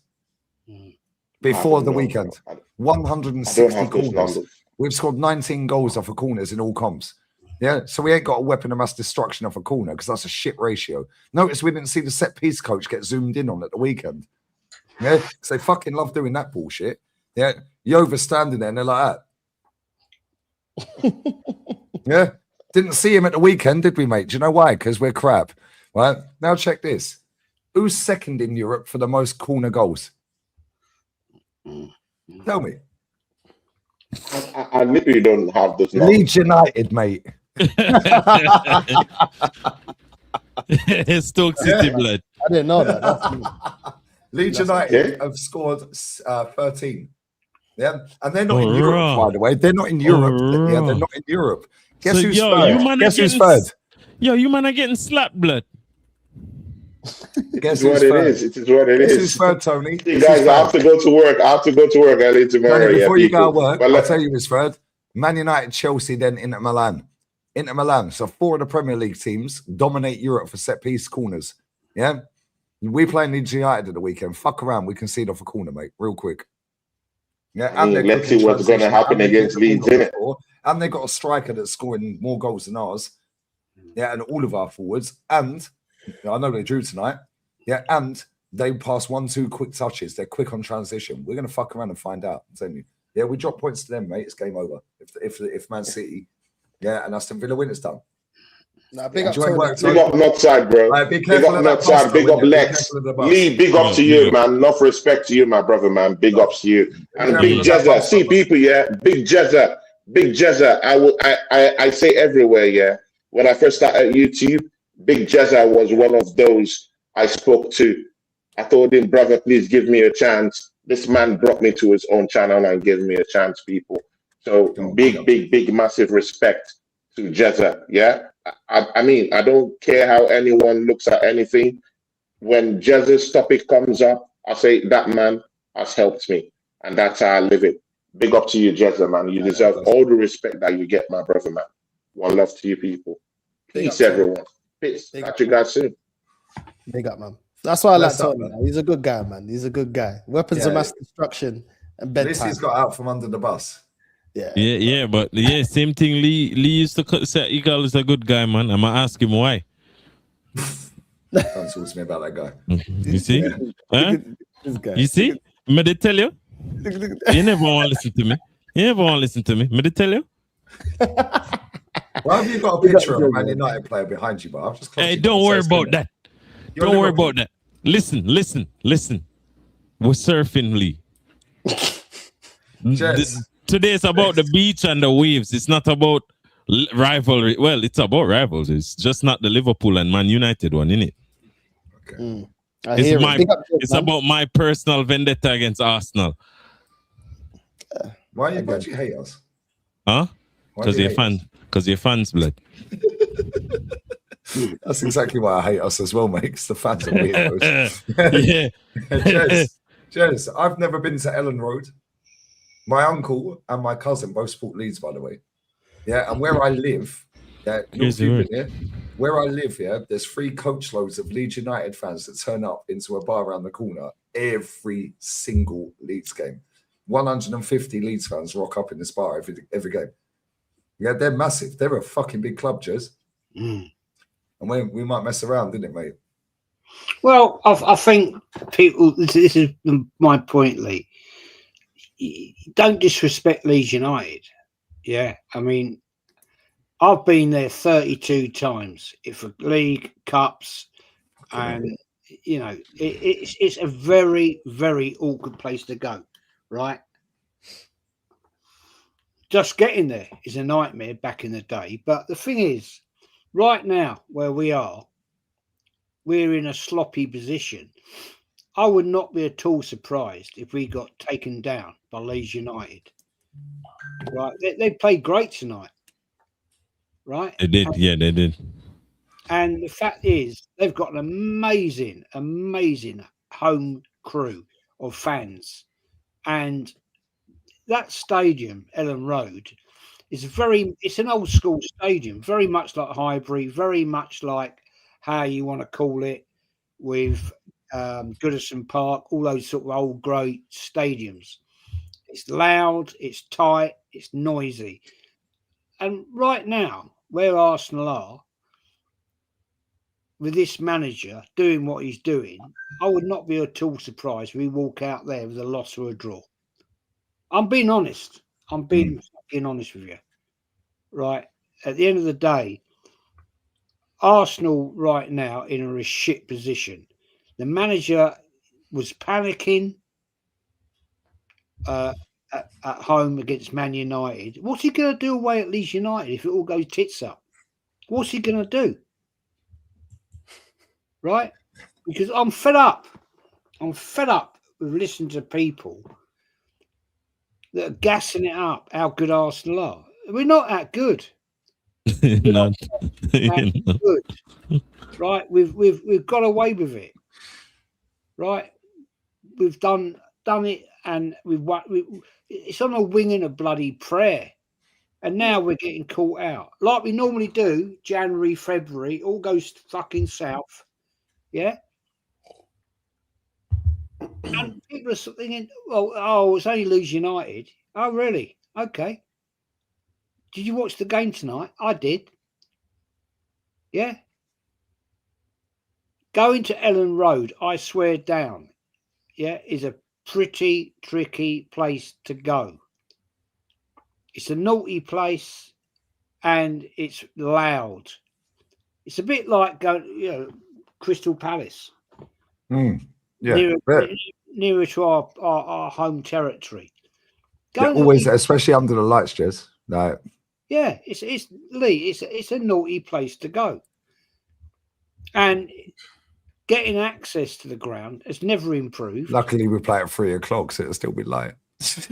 Well, I can swear down Till the second half, anyway. I swear down. Even daylight, walking to that ground from the station or where the coaches pitch up is not a nice place to go.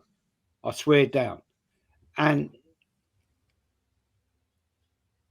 don't tick it off as a win, because it ain't like that. It ain't like that. We've got history with them as well. Like when O'Leary was their manager.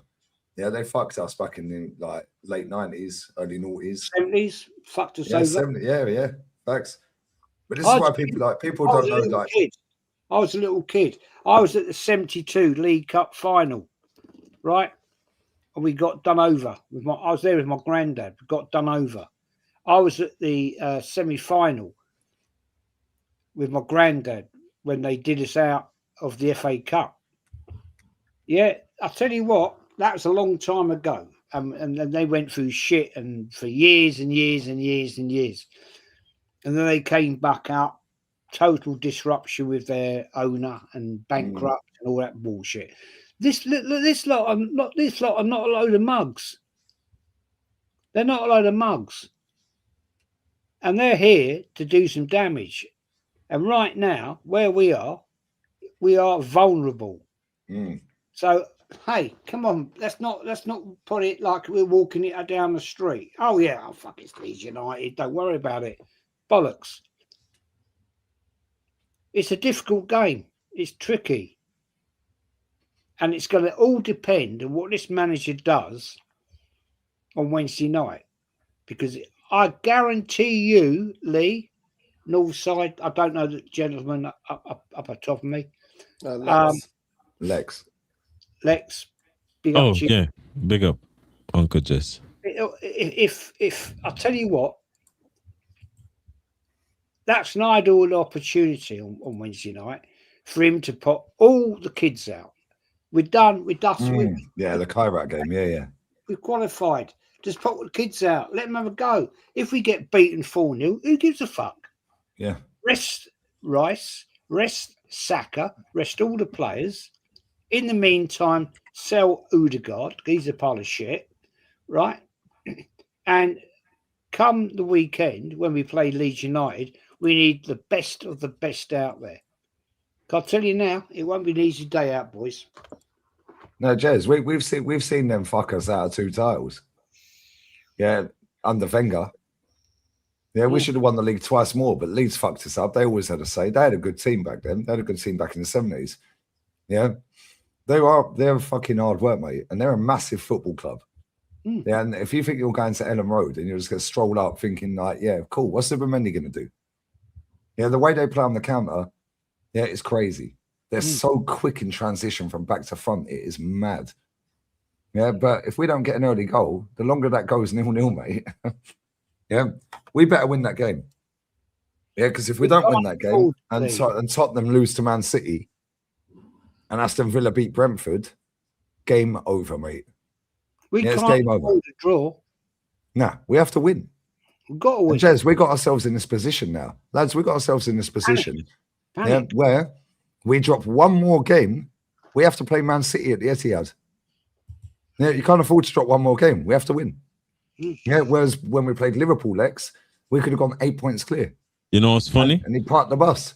All you had to do was change your mentality against us and you'd have beaten us both times. Yeah, I watched you against Bournemouth. You were shit. You fully deserved to lose that game. Somehow you got yourself back in it. Yeah, but Bournemouth fully deserved to beat you. We didn't even try and attack you, bruv. Yeah. Our players just stand and just pass the ball back and forth like it's ping pong. Yeah. The same as us. It's jarring. It's so annoying because I know we're good. And I know we're good. Yeah, and I know we've got some good players, some very good players. Yeah, but like we were saying on the podcast earlier, Jez, there's going to get to a point, yeah? If this manager stays here another couple of years, mate, these players are finished, every single one of them. Then the new manager comes in. Look at what he said the other game. He's like, always the same FA shit. He looks like he's had enough, man. He looks like do you reckon he's kicking off in the dressing room, North? 100%. Do you reckon Ødegaard's crying? Ødegaard looks like he's putting his head down, bro. He looks like Ødegaard knows Ødegaard's just been like that. Yeah. Like, when my mum would come when back. It kicked off on Van Dijk. Rice kicked off on Van Dijk. It was all kicking off. Yeah, Ødegaard walks off and stood next to the ref. Bruv, you're our captain. I've had Vieira at my club. Tony Adams. But the thing is, you can't blame them. They don't know how to be men. They don't. It's true. They don't know. Like, they weren't necessarily raised by like proper men. I'm convinced that Ødegaard breastfeeds. Yeah, but at the same time, the thing about it is you cannot blame You cannot blame people who were put in a leadership position Big baby. solely because if man them don't have any character, yeah, it's difficult to blame them. It's the guys that put them in charge, innit? So the fact that Arteta has that guy as his captain, he's to blame, and whoever has Arteta still in this job is also to blame, innit? Yeah, Josh Conklin. So you're a United fan? No. He's just trolling us, Jez, with Cunha in the background. He's just trolling. He's taking the piss, Jez. Right. No, it's Liverpool. So he's seen his team win a league last season, Jez, and he still wants his manager fucking sacked. 100% right now. I'm sick of this guy. I've got to ask you this. I've got to ask you this. Yeah. Your biggest arch rival to Liverpool, right? Man United, he's Liverpool. Yeah. Your biggest arch rival to Liverpool, Man United. What the fuck you got Man United fan there? He's done it to one Northside and Tony clawed up. Because we're surfing, Jez. We're surfing, innit? Really? Yeah. Nah, Jez. Well, I might as well have a fucking Spurs thing beyond me. Mine. Nah, Jez, they don't win nothing. Actually, fucking hell, they did last year.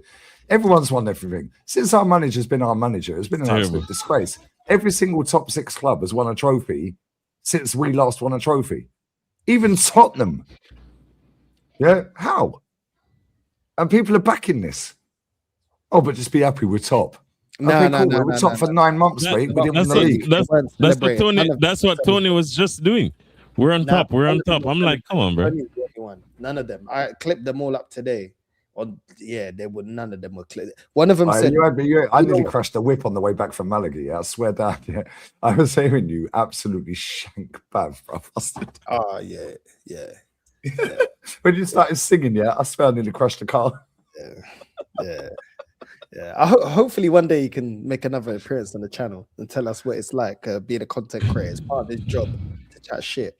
But who's that? That Christian, Christian that was cutting us up of being rude. He said it's a dark day, and this could be the. Which one was it that walked out the stadium? Huh? You said because your title was Top Gooners walk out the stadium. So which one? Because I didn't see that bit. That was I can't remember, man. I can't remember what his name is. He looks like Nutty Professor. I can't remember. He's TikTok guy. I don't know. I can't even remember. Oh, okay. Is that the guy that was sat in the Lynx Africa Arsenal shirt on his TikTok and he mixed it together? I can't even remember. I see that bit, but then my phone rang, so Waladinho. I think it's called Waladinho, something on TikTok. Walad. Yeah, that kind of makes sense. If you call me a fake fan, I'm walking out early because I've had enough. This is why I can't believe it. And I was like, yeah, all right.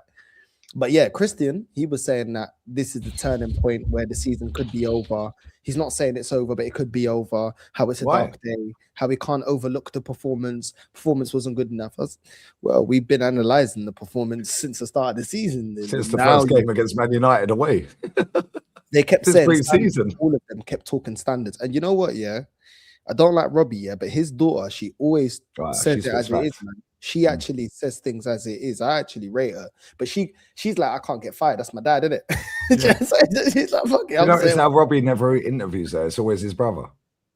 Yeah. You notice that? She's showing him up. Every time you've shown a clip of Kenya, her name is, isn't it? Kenya. Yeah. Every time I've seen a clip that you've showed of her, it's never Robbie interviewing her. It's always his brother. Yeah. Yeah, because she'll just stand there arguing and he can't say shit. So he gets the brother on there so he can go back a little bit. The uncle. Yeah. Hype up to mum. Hype up to mum. You're getting shut down. It's true.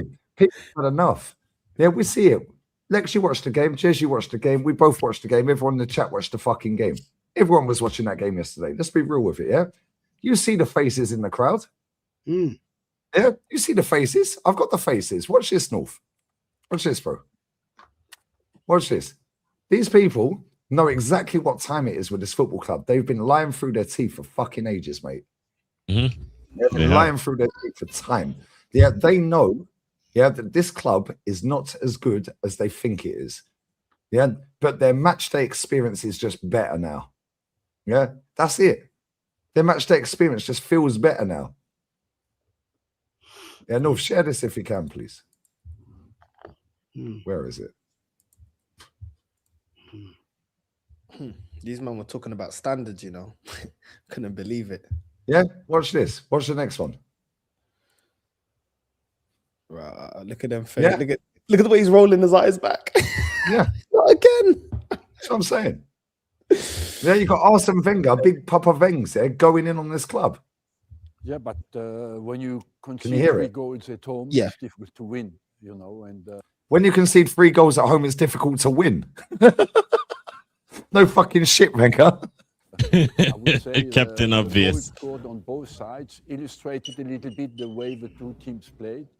The games of Man United were well built up with good cohesion, and the games of Arsenal were more decided by power and deciding fighting on the corner, for example, the second goal. Fighting on a corner.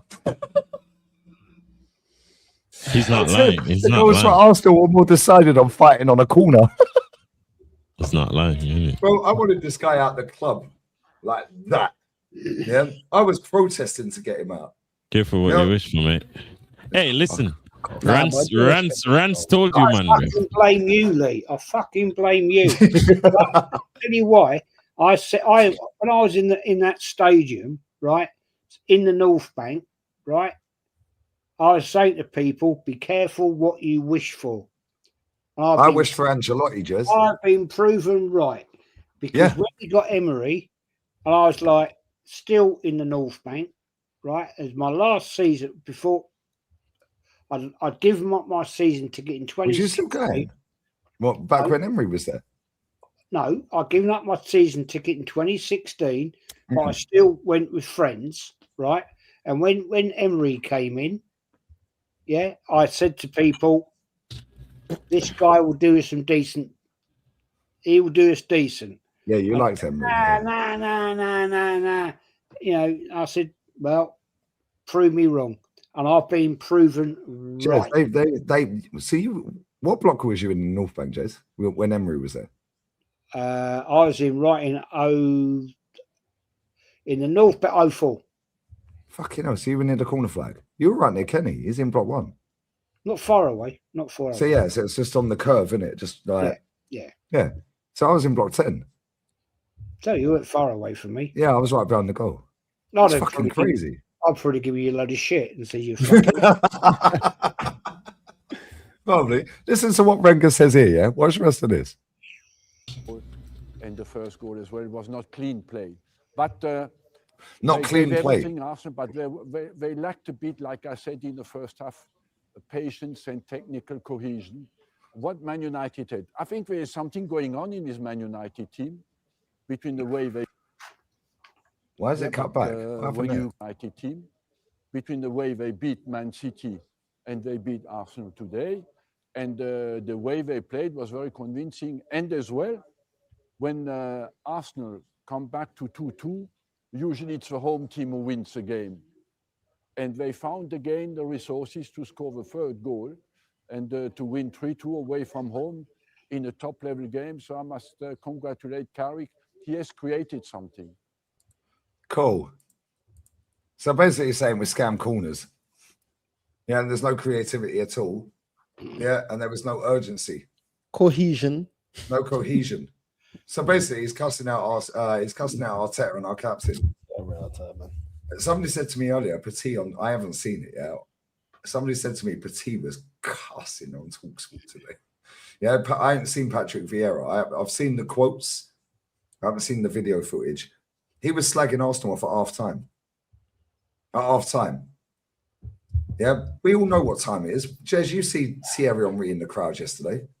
Yeah, with his Arsenal hat on.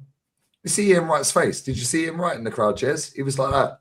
He was like Saeed in the car park. Jamal.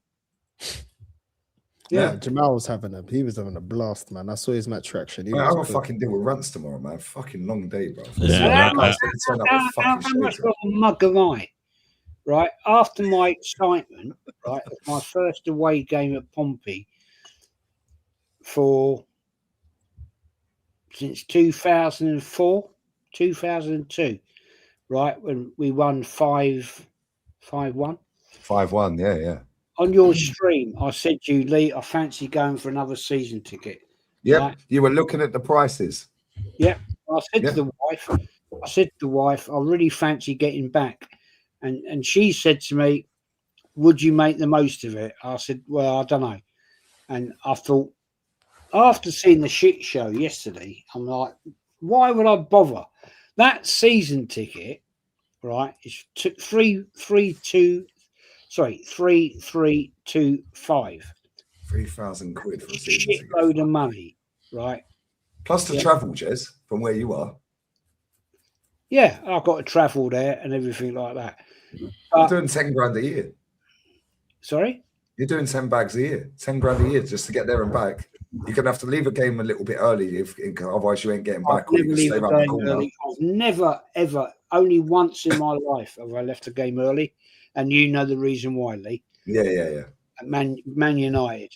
Funny enough, the only game I've ever left fucking early was Man United. Yeah, when we were losing 2-0, Alexis Sanchez scored against us in the cup. And that little, I'm not going to say that on North's channel. Yeah, moonwalks in front of me. Yeah, and they beat us 2-0 and then added 10 minutes stoppage time off. I went, now fuck this, I'm leaving. Why is it always about this? Is why I get the fucking umpires. This is why I've got so angry. I've not been animated like this all season. Neither's North, neither's Jez. Lex, I swear down, we've been chilling, innit? No, I watch the streams. Yeah, you might have been chilling. Yeah. We've been calm all season. But you see, when it comes to that football club, that football club, mate, I swear, it flips me out. Yeah, because I've seen that little prick, Jesse Lingard, moonwalk in front of me, 5-6 rows in front of me. It was the same. It was the same thing when they beat us at home, 2-1. That's the game. That's the game when I was fully, definitively slut out. I'm like, brother, how do you lose to Amorim at home, at Anfield of all places? Are you mad?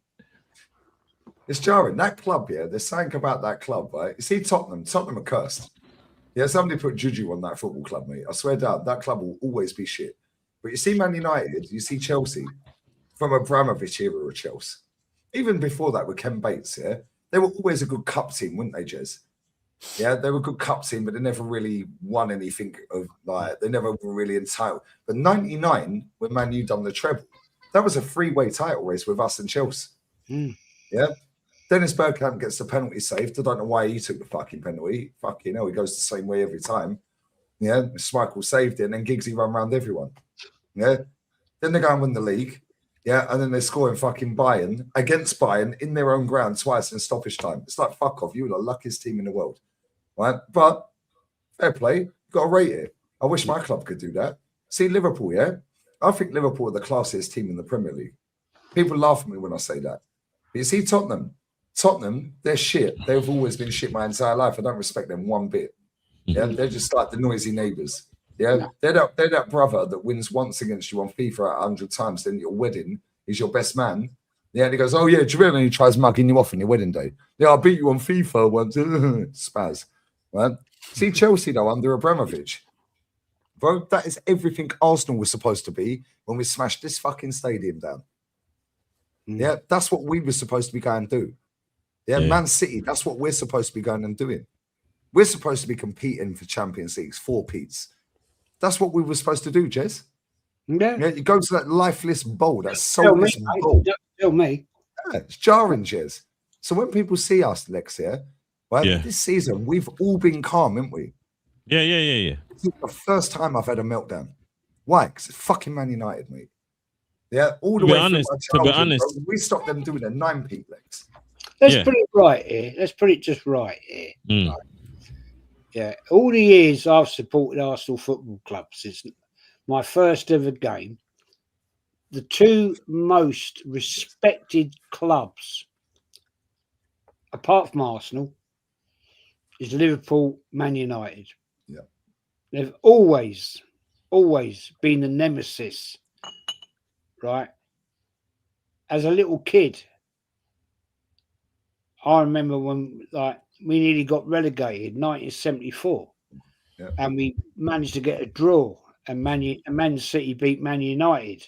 Dennis Law scored, didn't he? To save us from getting relegated. Dennis Law scored, Jez, yeah? Yeah. He did the back heel, innit? Yeah. And we don't know ball, Lex. So at the end of the day, even though I'm an Arsenal fan, through and through, I love my club, right? Liverpool and Man United are always the first we look on the calendar, right, and then I look at then I look at Liverpool. Then I look at Spurs. Right, I think right. Okay, here we go. It's down the lane. Yeah, it's that's how it is. But I've always, as a football fan, have to give respect to those great teams of Liverpool and Man United. I was privileged to watch the great Liverpool and Man United teams of my lifetime. So, am I wrong for that? I don't think so. I don't. You're think a football fan, Jez. It's the fact Alan that Hansen and all them man that were Souness and all that. That team was fucking jokes, mate. That team was insane. You couldn't beat them, mate. I was gutted when we lost one of our greatest strikers to Liverpool. Yeah. Back in 1972. And sadly he got the horrible disease, Parkinson's, I think it was. And we had some great battles. Yeah, Liverpool was always a big event, isn't it? Massive, huge. It was because they were the best team in that era. Back in look, let's get it right. Yeah, even at Highbury and at the Emirates, Man United, Liverpool, that was the occasion. That was the occasion. Yeah. And it was like massive. When it was before it was all seated, and you had 54,000 people in Highbury. That's no bullshit. Go and research it. Go and look it up. Right. Man United, Liverpool at Highbury, 54,000 people were in Highbury. And it was uncomfortable. It was like, that's why I've never been Old Trafford. It's well, just like that. It's unfortunate, what the occasion happened at Hillsborough, but it was unbelievable. But it was always respect. When you knew Liverpool or Man United were coming to town, it was always like, fuck me, we've got Liverpool this weekend. We've got Liverpool. We've got Man United. Fucking hell. And also Tottenham. Tottenham was always the worst one.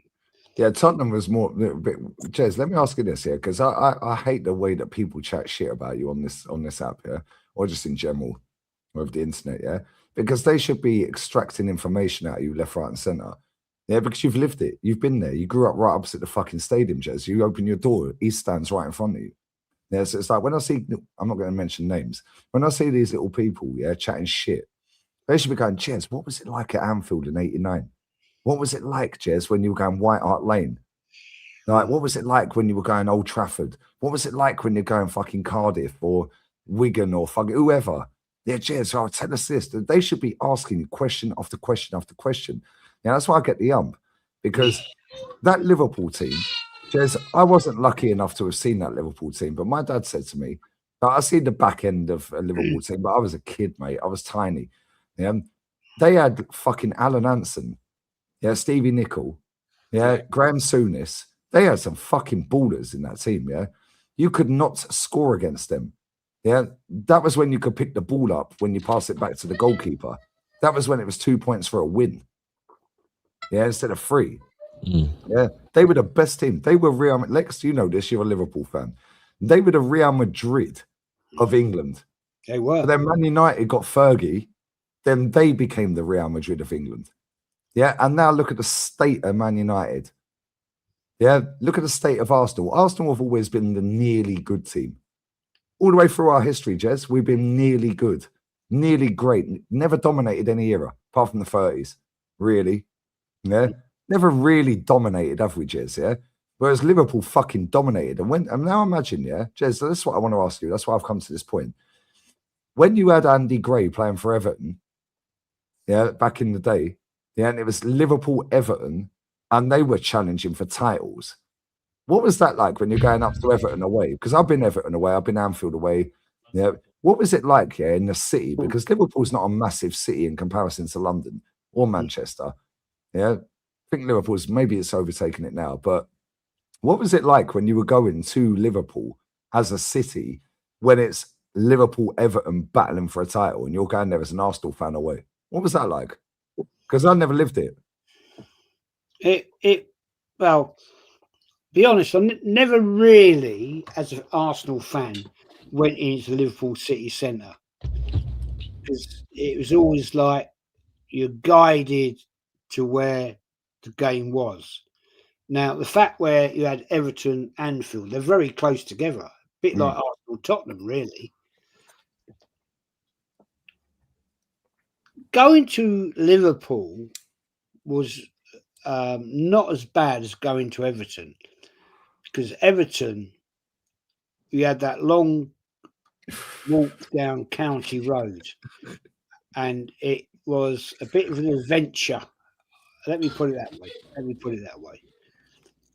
Because that Everton lot were a pretty naughty bunch of boys, and it wasn't a pleasant journey. I never ever went into the city centre, because basically you go into games, it was go to the game, get out, go to the game, get out. It was Liverpool, Everton. So I can't really talk about going into Liverpool per se, but the okay, let me ask you this then. The atmospheres were amazing. Like, so Anfield, I remember you said when we won the league at 89, and they gave Flowers, obviously all the flowers, and they gave us all the champagne. No, that was Arsenal. Yeah, but all the flowers that were given, you had the champagne that was given, and all of this. Because Liverpool thought they were going to win the league. Yeah, but then when you said, I remember you saying before, when you were leaving Liverpool, the city, they were all over the bridges, they were clapping Arsenal out. Lex, listen to this, bruv. Trust me. I know he's dealing with the background. Yeah, but he is listening. Yeah. But what was it like when you went to Everton? Because I've been to Everton, where Everton is. I know it's only across Stanley Park, right? But it's totally different to where Liverpool is, because Liverpool is basically it's like a stadium in a car park. That's basically what it is. Whereas with Everton, it's like Highbury. Yes, it's in the housing estate. I know Anfield, you got the houses near, but it ain't surrounded with the houses like Everton, right? Yeah, but what was it like? Like, Jez, you've probably seen Andy Gray play football. He was a bad boy striker, by the way. Yeah, but like, that's what maybe I'll rephrase it. What was it like going up there as a southerner, an Arsenal fan, stay out the city? But what was it like when you're in the stadium when Liverpool and Everton are battling out for titles? That's like Arsenal, Tottenham fighting for title every year for 10 years. And what was it like when you went there? Did they, I wouldn't say look down on you, but they knew they were fucking good, innit? So what was it like as an away fan going there to both grounds? Yeah, well, one of the amazing crowds I've ever encountered outside of probably Newcastle was Everton. They were unbelievably, how can I put it? Apart from the troubles, we would forget that one, but their passion, that's the word, passion, their passion. Well, in the 80s, right, 84, 85, their passion was relentless. They were noisy. They were, passionate. Now, I would have to honestly say to you, no disrespect to the Liverpool fan here, Goodison Park, to me, had more passion than Anfield. I'm glad you said that, because last time I went to Anfield, they only sing Never Walk Alone, mate. Yeah, and we were getting walloped. Salah ran the whole length of the pitch last time I went there. When I went to Goodison, you're sitting on them shitty little wooden seats that are falling apart because they're soaked through. You're right down to the corner flag. But their fans were cold. Their fans were sick. And you walk out and the houses right opposite, all spray painted and boarded up. Yeah, whereas with Liverpool, I see Stevie G, Gary Neville, fucking Carragher. Yeah, I see them all walking across Alan Hansen. Yeah, I see him. They're all walking through the car park because even though they're that close, and they are that close, isn't it, Jez? They're fucking like you could throw a tennis ball in it at Anfield from Everton, yeah? Oh, yeah. Right. But Everton was a better atmosphere than Anfield for me. Oh, all day. All day. Yeah. And that was when we beat them, what, I think 5-2. I think that was Rooney's return to Everton after United. Yeah, Ozil and Ramsey and Sanchez, they all scored that day. Yeah, but Everton, I've been Everton a few times. Yeah, Goodison was a better atmosphere than Anfield for me. And every time I've been to Anfield, 5, 6 times, 7 times, never seen a win. Well, the only time I ever saw an atmosphere at Anfield, and I've been to Anfield probably 30 odd times, right, was when we won in '89. And it wasn't the Liverpool fans, it was the Arsenal fans.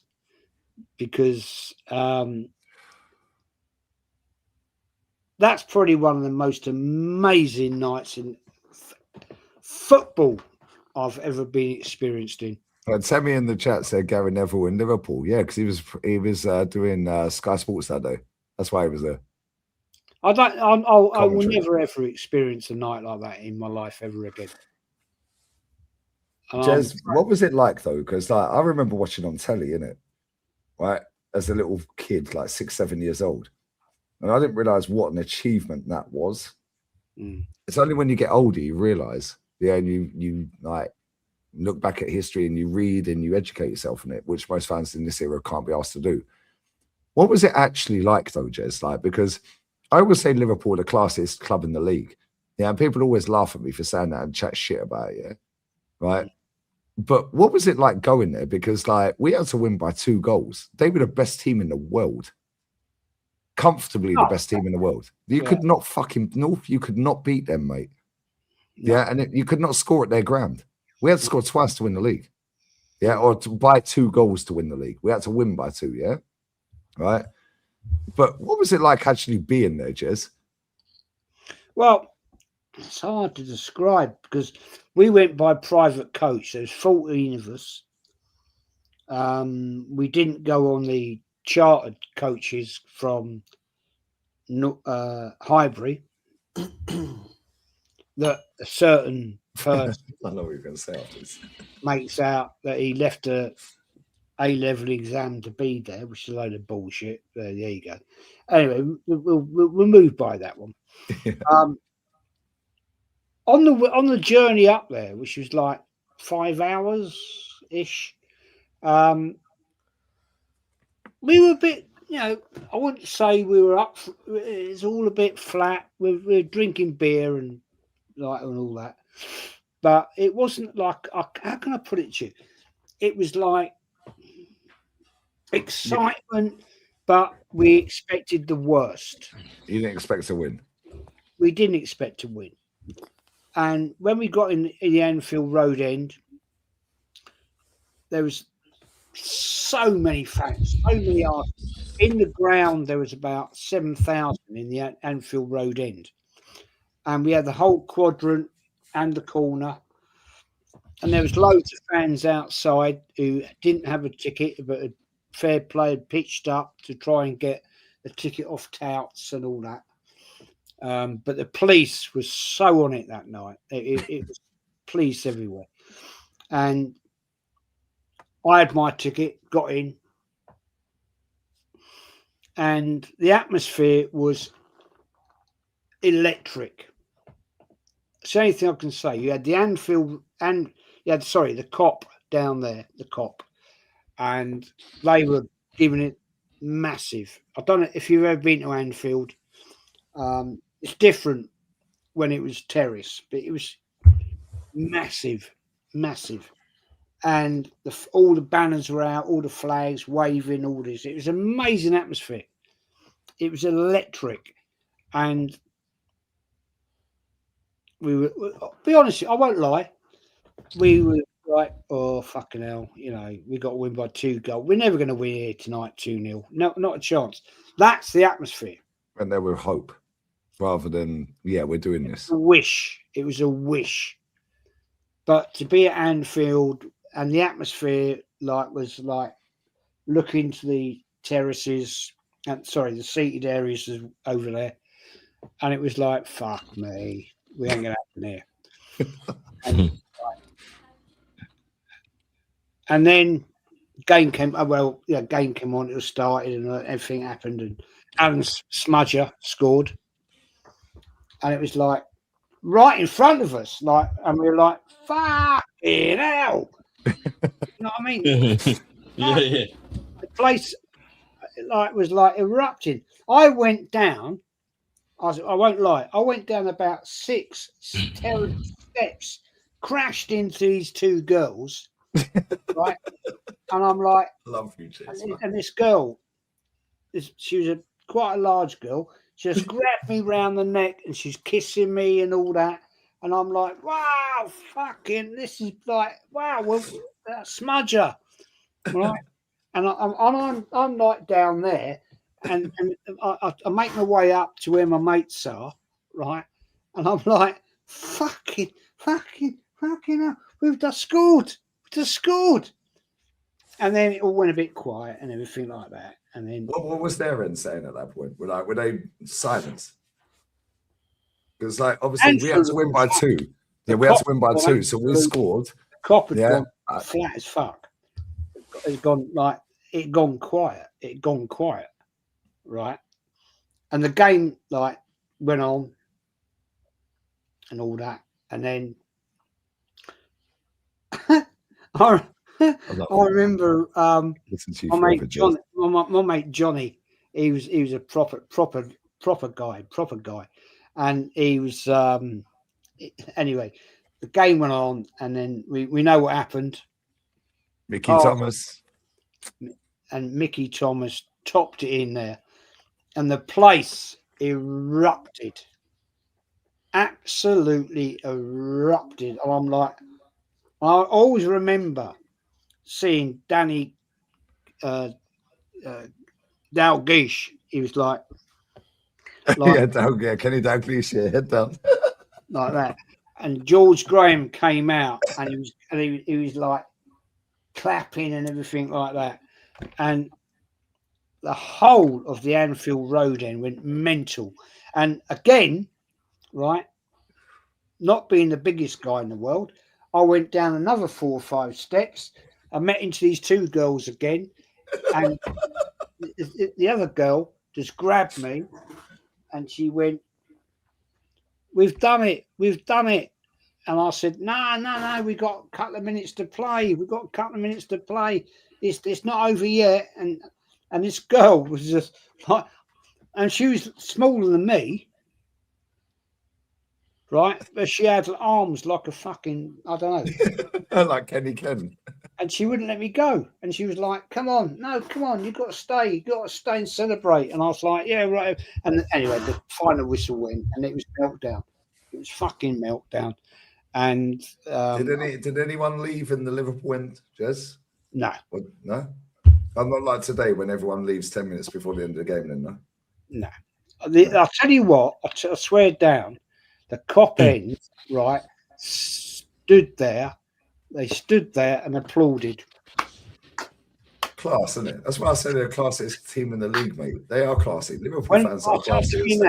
When we got out of the Anfield Road end, right, there was Liverpool fans coming out of the area, yeah, and they were actually going, well done. And anybody that wants to think, and I've had people like say, oh yeah, I was there in '89. I was there. I said, oh, okay. Yeah, tell me the story then. Jez, you know what's mad, yeah? I've never seen us win at Anfield. And I've been 6-7 times. When we got walloped, yeah, I think it was I can't remember the score because it's a blur to me. I think it was 4-1. And Salah run the whole length of the pitch when Bellerin tried to do a Cruyff turn. Jez, I walked out of that fucking stadium. Yeah, I've got my shirt on. Yeah, but Alex, trust, Yeah. brother, swear down, yeah, we were like 2-0 down real quick, right? We're fucking shit. We just signed Lacazette and Kolasinac. They're on the bench. We're driving all the way up there thinking, how the fuck are we beating this mob today? Hopefully Lacazette starts, yeah? We get there, we see the team, he's on the bench. We're like, straight away he deflated. When I walked out the ground that day, right, I've got my shirt on, yeah, and people see how, and you stand there, you've got the gates and all that, you've got the little garden area to the night. Bro, I swear down there, every single Liverpool fan was like, feel sorry for you, mate. Yeah, you need to get rid of that Wenger. You need to get rid of him, mate. Can I say, actually, in all my years of away games, all the years, the two most respectful away fans I've ever met are Liverpool and Newcastle. I totally agree. One and Palace a third.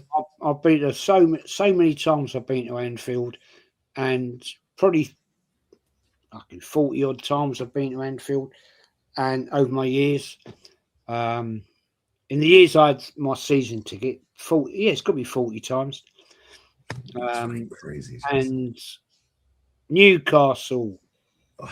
20, if you know, you know. 25 games, leagues and cup. They were amazing. Yeah, Newcastle's great. Newcastle fans are insane. And it's night out as well. You can't beat the night out. It's fantastic. The women at A1 Lex, yeah, get yourself to Newcastle, brother. You know what I'm saying? Yeah, if you got a southern accent, if you got a London accent, mate, you're licking up in fucking Newcastle all day long. Well, I never had a problem. I never look when we went there, right? When we went there, yeah, well, we went there. I remember the when we went there, it was the 4-4 game, 4-0 up through 4-4. Oh, was you there at that game? Yeah, Check out. He scored the fourth, didn't he? Van Persie fucking scored did he score a hat trick or a couple in that game? Because we were 4-0 up and fucked it up, didn't we? We fucked it up. Good old Wenger. I remember we were staying in this place, Desmond, which is ironic. My name is Jez. And we went to this amazing curry house, amazing, in the town centre. And we came out of there, and there's always Newcastle guys around and everything. Party. And I got chatting to these guys, and they're going, "Oh, yeah, from London, you're Arsenal." I said, "Yeah. It's no trouble at all. No trouble at all in Newcastle. Every time I've been there, never a problem in that scene. No threats of violence or anything. Never. And this one guy, I can't think of his name now. I do know. He said, "Oh, come to our local pub." We were a little bit, not sure. And we were like, and we went down there. Oh, okay. Well, we'll see what happens. There was about 8 of us, and so we thought, well, we went to this pub, and I swear down, probably one of the greatest nights in Newcastle I've ever had. And we were like having a right laugh. And Lee, if you want to see some of the best market opportunities, I swear down. If I hadn't been a married man, right? I swear to you, if I hadn't been a married man, Newcastle's crazy, mate. I would have clicked that night. I swear.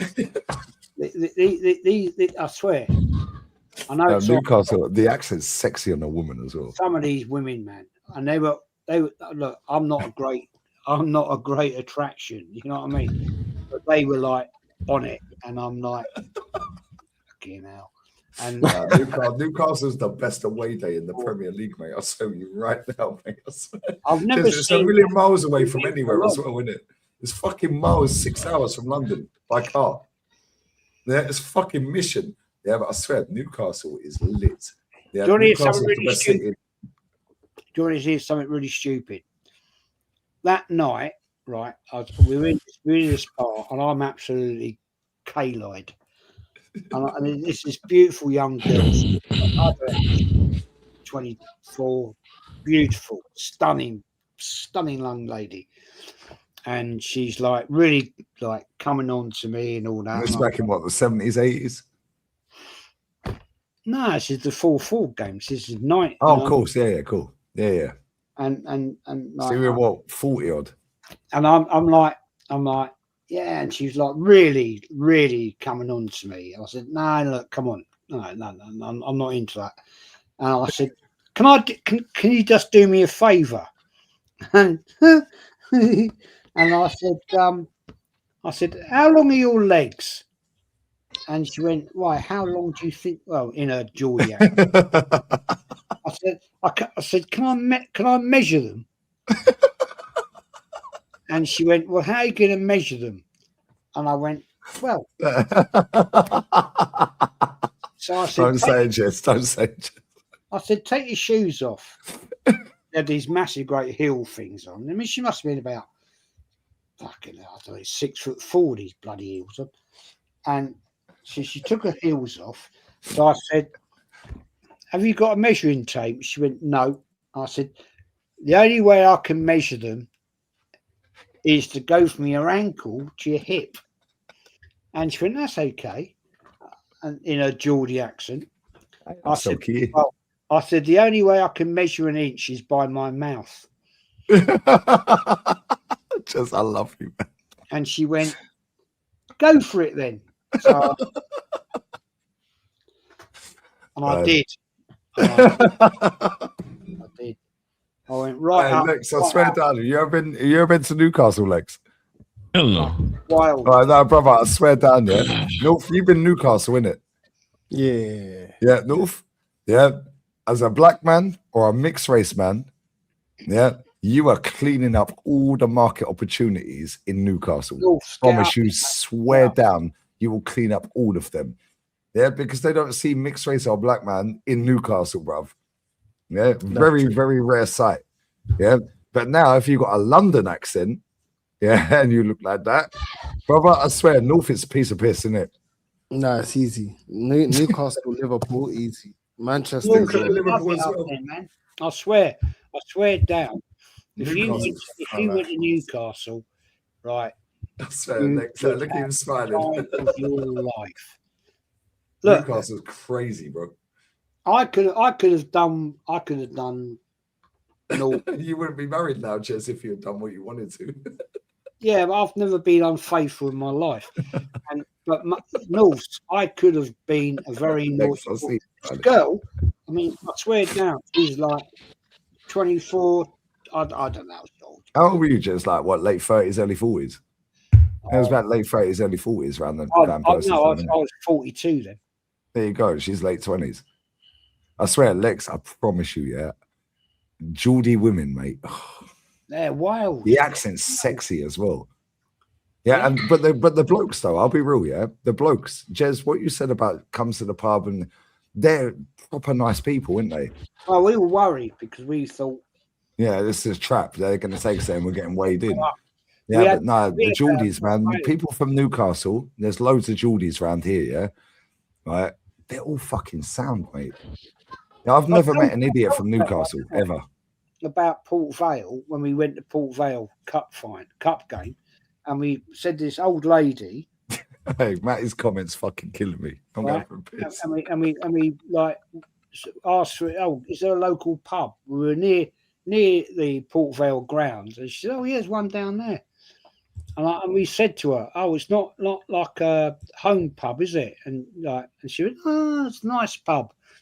Fucking walked in there, right? There's 8 of us. There's about 40 bloody Port Vale fans in there. And, of course, we walk in stupid and like, oh, right, walk to the bar, 8 pints of beer, and we're getting it all the large from all these bloody Port Vale. And it was like, yeah, has she stitched us up or is it she just innocent? And, of course, as soon as they heard our accents, we're in shit. We're in trouble. And it's like, right. And the barman served us But it was like, do we drink them or do we fuck off? Because at the end of the day, you get seriously kick the shit out of us here. And like, it was one of them horrible situations. I don't know if you've experienced it at football. I don't know if you ever have. It's one of them horrible experiences where do you go or do you stay? Do you stand your ground or do you sod off? And when there's 8 of you against like 40 of them, Yeah. what do? Have you experienced it, mate? Have you experienced it? Me, not at football, but in life, yes. Yeah, it's not nice, is it? No, it happened the other day, innit? Me and like it was 3 of us out, and for some reason we met up with a group. Like we were out, and we knew. I told my friend, yeah, I said to the man, yo, look, no, we're not going to this particular spot, innit? Because we know certain guys frequent that spot, and he and someone else had a little bust up over the phone. So we knew that, and those guys, they don't really have anything living for. So it's like they're liable to just crash out and do crazy things, right? So I was like, yo, we shouldn't go there. But he's like a peacemaker. So he's like, nah, man, it's okay, this and that, blah, blah, blah. So I said, all right, cool. But, we're in America. So, when you show up to places, you kind of, you're protected a certain way, innit? If you know what I mean. So we show up there, and immediately, you know how sometimes you just like you said a while ago, you get on us in a spot and you just notice the energy right away. Like the energy was dead. And it was like 3 of us and like 8 of them. So it was like, even if like something were to kick off, and them man like they carry as well, and it's like, yo, man, don't want to get into this. It's like, you know what I mean? It's America blood, and them man, like, they're wild. They're not really smart, innit? So shoot on sight. So no, but what's funny is the guy that my friend had beef with, he's in his feelings. But what's funny, he didn't kick off with my friend. He just started doing random stuff. So him swinging man and hit this guy, and he ended up hitting the 3rd guy that was with us. And then he palmed one of his own friend's face and then pushed it. So from I see that, and the man them see that, we're just like, yo, leave. It wasn't even a should we stay or should we go, it's go. Because bro, it like after that, anything's liable for happen. Yeah, and America's crazy because everyone carries a gun. Yeah, and and these people are so dumb, some of them, yeah? They will shoot you. No, what's worse is these guys are Jamaicans as well, innit? So it's even worse. Yeah, see, this is the thing. I don't have this drama, bro. I live in Spain. I'm cool. Yeah, I'm sure out here. People are carrying guns out here. Yeah, however, yeah, most of the crime where I live, yeah, is organized crime. So it's like you got Cadiz, Gibraltar, Tarifa in Morocco. Sorry, not Tarifa. Tarifa's in Spain. Tangier, yeah, Ceuta, which is Spanish, but it's in Morocco. Gibraltar's owned by English. Yeah, then you got Cadiz, and this area is like, it's called Costa del Crime. Most of the crime that happens around here, ain't nobody gonna rob your phone around here. Yeah. Or I go Barca. One time I fucking go Barca, I get my phone checked. You go Madrid, you have to be on edge a little bit because you're like, yo, it's a big city. Where I live is not a big city. I've never lived in a big city. But here, in this area, everyone knows the rules. Yeah, everyone's respectful, everyone's polite, don't take the piss because you don't know who you're fucking off. Mm. Yeah. Whereas in America, there's a shoot on sight policy in a lot of states, isn't it? It's like people just walk into a supermarket and fucking barge into someone accidentally or a bar and then bang, you're shot. Yeah, here that shit don't roll where I live. Yeah, I've never been to America. I'd love to go to America. Yeah, I've never been. Yeah, and I will go one day. Yeah, but like I love where I live, Lex. Yeah, it's like it's just chill. America's cool. I love quiet. Love it. Jez, you said, where was it that you went where it was like your eyeballs would freeze and they said, get a taxi? Oh, Chicago. Chicago. Me. Yeah, fuck me. That was, Yeah, Chicago's cold as shit. Jesus. That was the coldest place I've ever been in my life. Mm. Dear God. Dear God. No, if you've been in America, you've seen Neftali in America, innit? Mm. In New York. New York. Yeah. I like New What's York. what's the best country you think you've been to? Like, what's your most favorite country? Me? Like, out of all of you. Like, out of whatever country you've been to, all the countries you've ever toured and gone to, what's the country where you go, I could actually live there? Colombia. Colombia. Yeah, but you like being in the ghetto, bro. Like, you do. You like being in the... I love France. That's why I got a house there. No, I love What it. about you, Lex? Cool, man. Colombia was cool because I got to see a lot of different parts. Like Cali was nice, Cartagena was really nice. The islands that belong to them, they got like restaurants and bars and like, yeah. Now Colombia is really nice, man. Like It's got a bad really rep, done innit? up the country really nice, man. Like Colombia is really, really nice, but the problem is, yeah, it's South America, innit?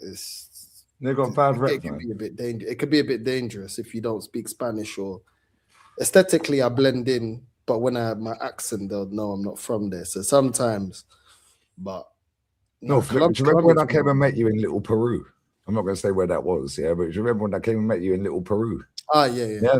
I was the only white person walking around this ends at about 11:30 at fucking night in Barca. Yeah. You can't be around the They're Latino. all from Peru. Literally, everyone looks like Pocahontas, bruv. Yeah.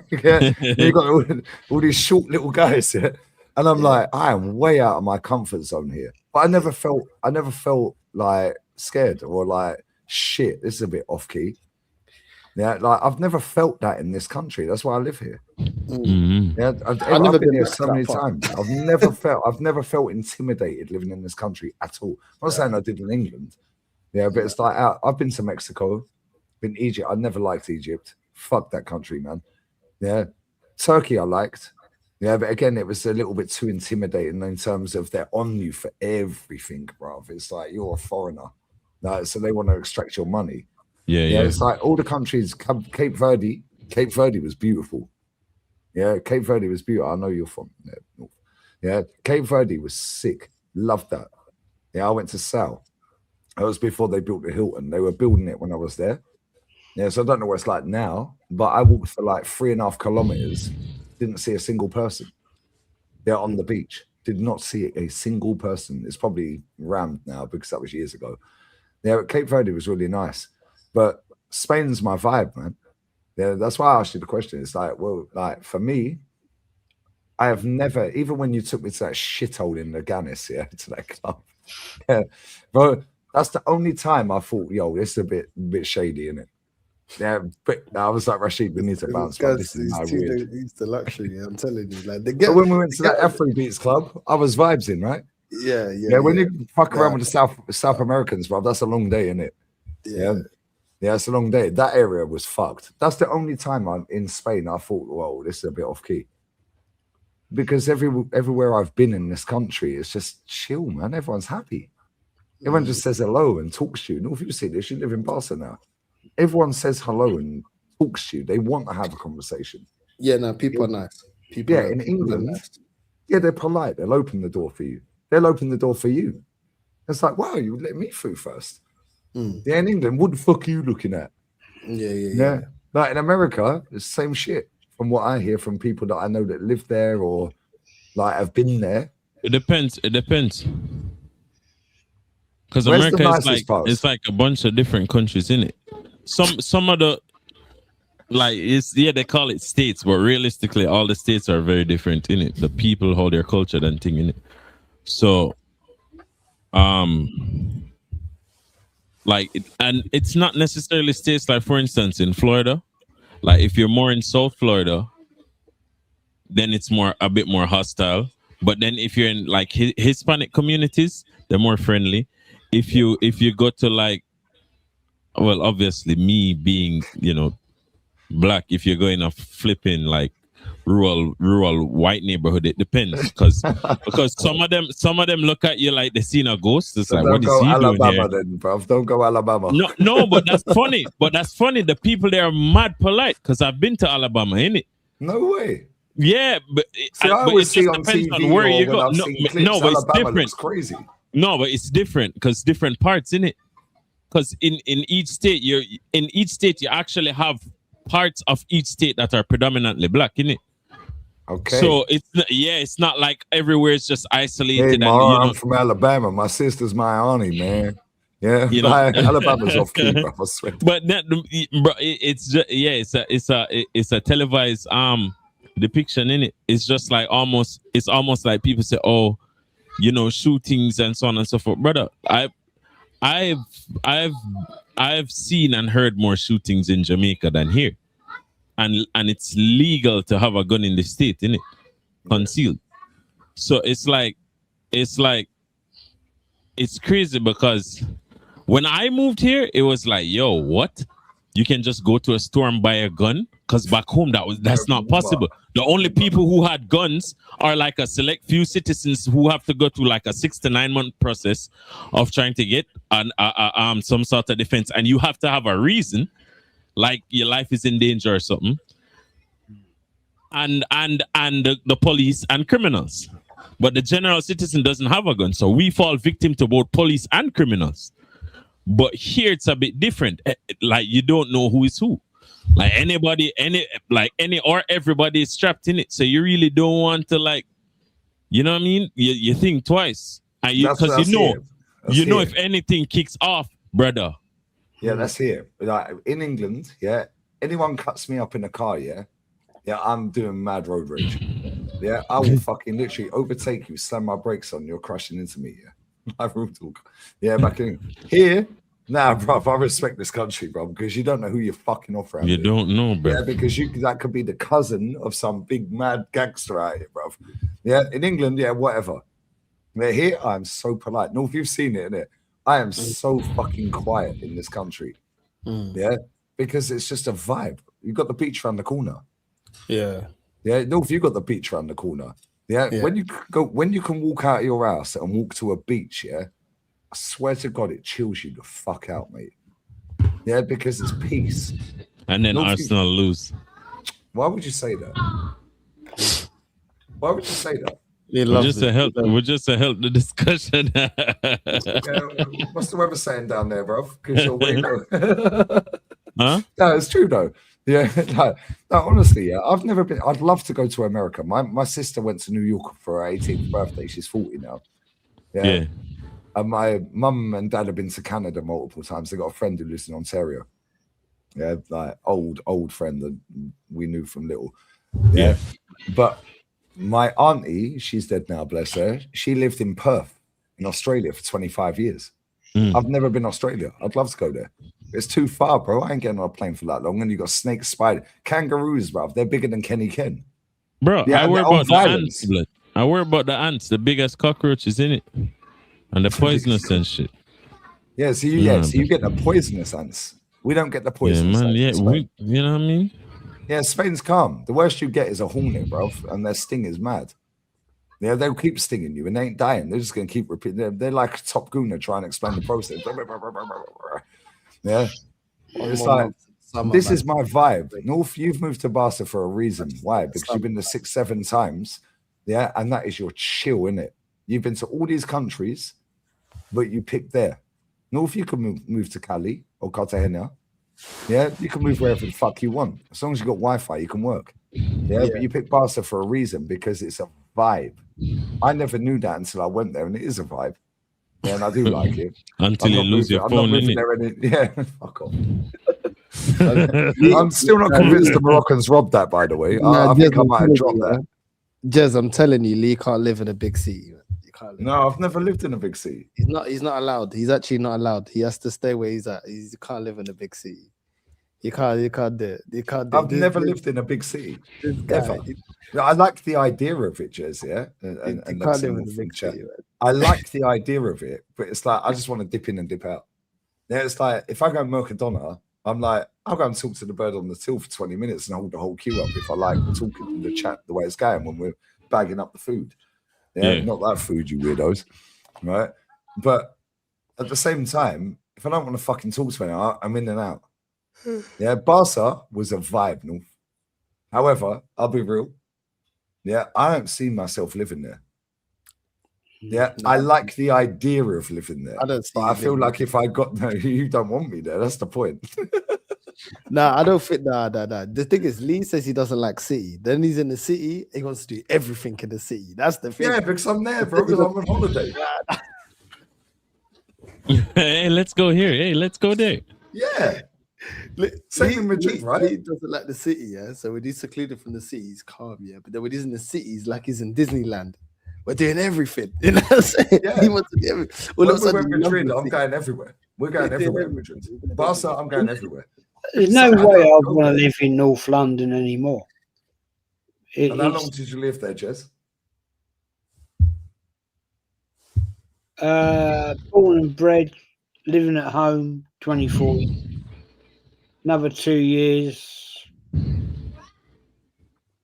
26 years, 28 years in Islington. Let's quantify it. 24 years living opposite Highbury. Another 2 years living in Highbury Hill. Another 2 years living outside of Islington. No, I don't want to live there no more. London's fucked. London's fucked. My parents are all from Southeast, yeah. Even just my dad went back to London, yeah. Like he went on the agency. Yeah, my dad's retired, but he got bored, so he's a lorry driver. He went back on the agency, just get a little bit of work here and there because he's fucking bored. Yeah, because my mum's still working. Back there, Lee. It's fucking shithole, Jez. The thing is now, it doesn't hold anything for me because once upon a time in my life, it was a very special place, but it's not anymore. It's not. No, Jez, when did you, don't tell obviously people where you live, yeah, but when did you move out of London? How many years ago? I moved, work-wise, we moved to Croydon, South. Fucking hell, that's a shithole. What a dump that is. We were living in South Coulston, which was not so bad. Yeah, that's a little bit posher. Just. That was, when was that? That was 95-ish. And then we were there till 2000-ish. And then that's kind of still London-ish, isn't it? It's not right, but it's still London. Yeah. And then we moved to Bromley.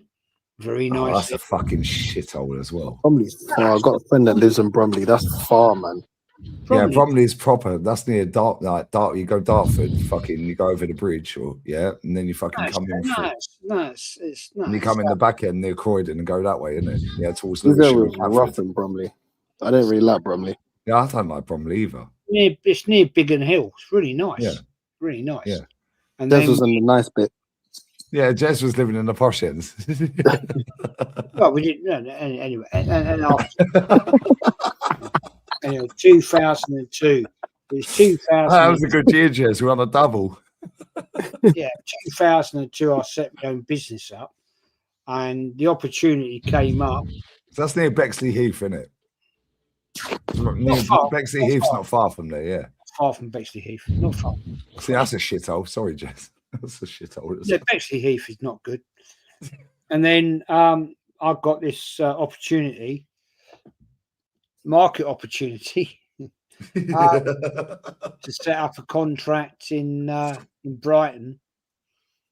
So we moved out of there into where I am now, and basically I set up the business, and the contract was huge. I was lucky, and got another contract with the Borough Council. And another contract with the Borough Council, and went from there. And But now you can afford to buy the cronkies out. I wish. Ironically, Imagine Jez owned this club. Yeah, I swear down. Yeah, this club would be fucking. I swear all these fans would be banned. It does transpire that I may have done work in Marie's flat. No house. way. Yeah, we've chatted offline privately about her, whatever. It doesn't matter. Yeah. With the boiler, yeah. I know the block of flats she lives in, and I said, "Oh, we Marie's replaced a real one. We replaced all the boilers in that block." And she went, "Oh, well, you would have done that and whatever." And yeah, It transpires that you fucking probably cussed me out when you were in block 4 and I was in block 10, Jez. probably, mate, probably. Yeah, and then it went from there and it blossomed, and then I sold the business to a competitor. Sorry to cut in. Yeah, when did you sell your company? Like when did you sell that? So you had the business for what, 20 odd years? I started it in 2002. And I sold it in 2000. No, hang on, let me get it right. No, started in 2002, and I sold it in 2020. 18 years. Jez, this is why I keep saying to people, right? Anyone watching this, yeah, doesn't matter how old you are, where you're from in the world, yeah. You obviously got very lucky. I got very lucky doing YouTube. I started this YouTube, my main channel. Right, it was the Gunner Bang channel before that. I got very lucky because there weren't many people doing it. Not everyone's doing it. I got extremely lucky. Yeah. Extremely lucky. Yeah. And because I was going to games, I had a little bit of authenticity with it. Yeah. Just because you don't go to games don't mean you got no authenticity. However, because I was going, yeah, I had a little bit of authenticity with it, and I was backing up the banner with my man who will not be mentioned, who's on the government website. Where's the hat? Yeah, you know what I'm saying? However, yeah, I got extremely lucky. This is why I rate people like Lex, and I rate people like you, Jez, and I rate people like North. Yeah, because you don't have a background of, yo, you've been on this channel. You had your own channel before you went on that channel. Because I had 12K subs before I went on that channel. Yeah, I lost that channel because I'm an idiot. Yeah, and I locked myself out of it. Yeah, so when you've got no social media following, the fact that all of you have got the sub count you have, yeah, to me, brother, I swear down, yeah, if I was to set up YouTube right now with no media following, not been on a big channel, it's fucking hard, mate. I got very lucky, and that's why when you say, Jez, yeah, you got lucky with what you got, yeah, you're always grateful for that. Yeah, because you just stumbled across a deal with a local borough council, and they went, yo, and it was a big deal. You know, this big deal. So then that's where you take it from there. And this is the problem I have with a lot of people in life, right? They don't appreciate what they've had. Yeah, they just think it's easy come, easy go. Yeah, I was on FaceTime with my daughter the other day on the Lee Reacts channel. Yeah. Yeah, no, she was talking about you as well. What's she saying? Big up to her. What's she doing? Northside would know the company that I sold my business to. Northside's an ex-gas engineer, or is currently, you are currently a gas engineer. Qualified. And you could do very well in Spain, my friend. I tell you, good. I could give you some leads out there to work if you needed to. You know the company I'm talking about, BOXT. Yeah, that's who I sold my business to. Okay. Is that a massive company? Like huge company. And they Don't took. tell us how much, Jez, because these nosy cunts in the chat are going to ask, oh, how much do you sell it for? It's none of your business, mate. Yeah, don't worry about that. Don't worry about the money. Why are you pocket watching? At the end of the day, Lee, come on now. The only criteria I watched the stream yesterday, innit? The only criteria was they took all the employees and all the office staff. And that was the deal. No, come on. I'm not going to. I'm going to sell people. No, but at that point, Jez, yeah, you're not going to sell your business if it ain't financially viable for you and your family. No, knowing that you're going to get a nest egg, yeah, that can help you set up another business, and because you know what you're doing, you can now set another one up. The same thing. I've got another business set up. I have. There we go. Jez, you got a gaff in France. Yeah, I remember you telling me about that place in France when you first got it. Yeah, and Jez, one day we're all going to rock up there and we're all going to go fishing. You're more than welcome. You're more than welcome. Yeah, it's about a 10-hour drive from here, maybe 15-hour drive. No, you can fly. Actually, I can fly there. You can fly from Malaga to Lyon, actually, and you can get the train straight to Beaune. And I'll meet you at Beaune. I'll meet you at Beaune station. It's like half an hour job on the car. There we go. Yeah, and this is the thing, yeah. It's like I like people. I like listening to this is why I get the ump with people, yeah. Lex, you're around my age, isn't it? There or thereabouts. No, he's saying no. Well, I just said no. Yeah, you're around my age. Right? Oh, you've had a hard life, Bob. You've had a hard life then. Do you want to know my new? Do you want to know my new businesses? You'll laugh. You'll laugh. You'll have a giggle. Right. Extra joker. You'll laugh. I did tell you last November. My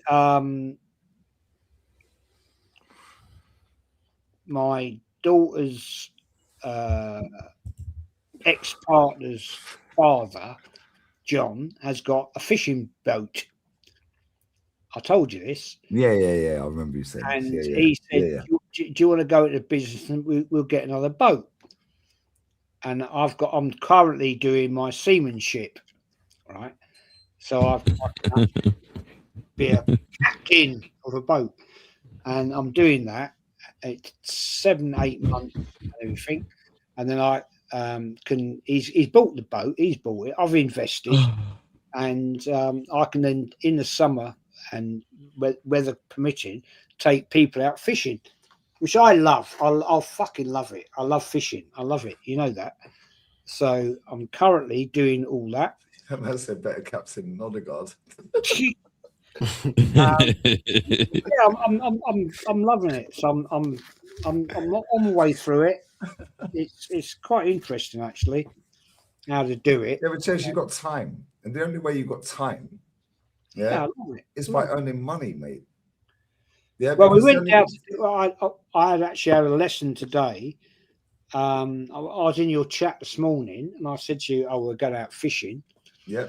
But when we got there at Shoreham Harbour, the harbour master said, "No, you're not going out because you're not going to that size of boat. The swell to get out through the channel was too high." He said, "You won't get out." He said, "You'll end up crashing into the arm." So we weren't allowed to go out, and because when you go out, any boat that goes out from harbour, you have to register it with the harbour master, and he said no. And if he's dangerous, you say no, and that's it. Yeah, it's like if you're chief officer on a yacht, or a boat, first officer, chief officer, whatever you want to call it, they say the boat ain't fucking leaving, it ain't leaving, mate. Yeah, exactly. He said it's too dangerous. He said no, the swell's too high because the arms at Shoreham, I can't describe it to you, but it comes down to a narrow point. And he said, no, the westward stream of water and the narrow channel, the swell's too high. You're not getting out, and it's no. Oh, all right. So we didn't get out. That's it. And that was it. Yeah. And then, but this is the thing, it's like the only commodity you can't get back in life is time. That's it. But how do you get time? You get time and freedom. Yeah, they're the two things in my life that I want, time and freedom. Yeah, but the only way you get freedom is by earning money, which then buys you time. Yeah, but it don't buy you happiness. You can have all the money in the world. Nobody cares, bruv. Yeah, there's billionaires out there that are fucking bored and depressed. Yeah, because you can still have money and not have the freedom because they never use the money to buy the freedom in it. Yeah, which buys you time. And then they ain't got the time, so they're still chasing. Yeah, I don't chase nothing. Yeah, shit happens for a reason, bro. Yeah, bro. Yeah, shit happens for a reason.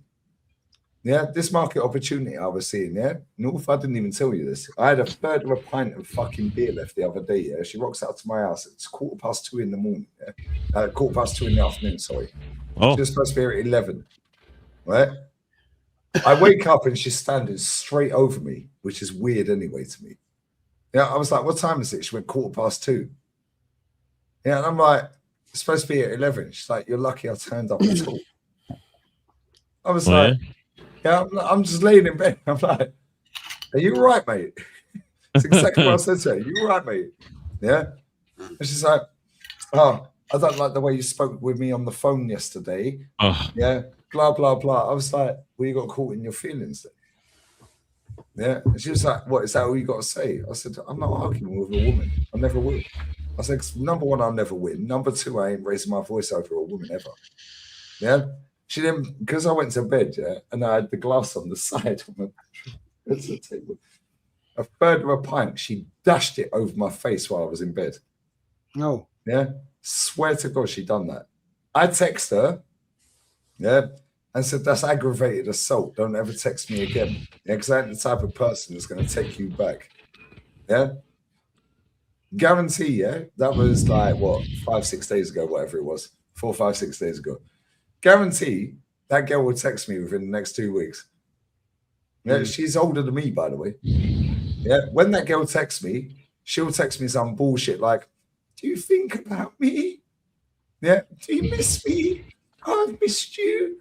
Soon as she texts me, because I'm not a dickhead that's going to block her, innit? I just sent the text and that's it.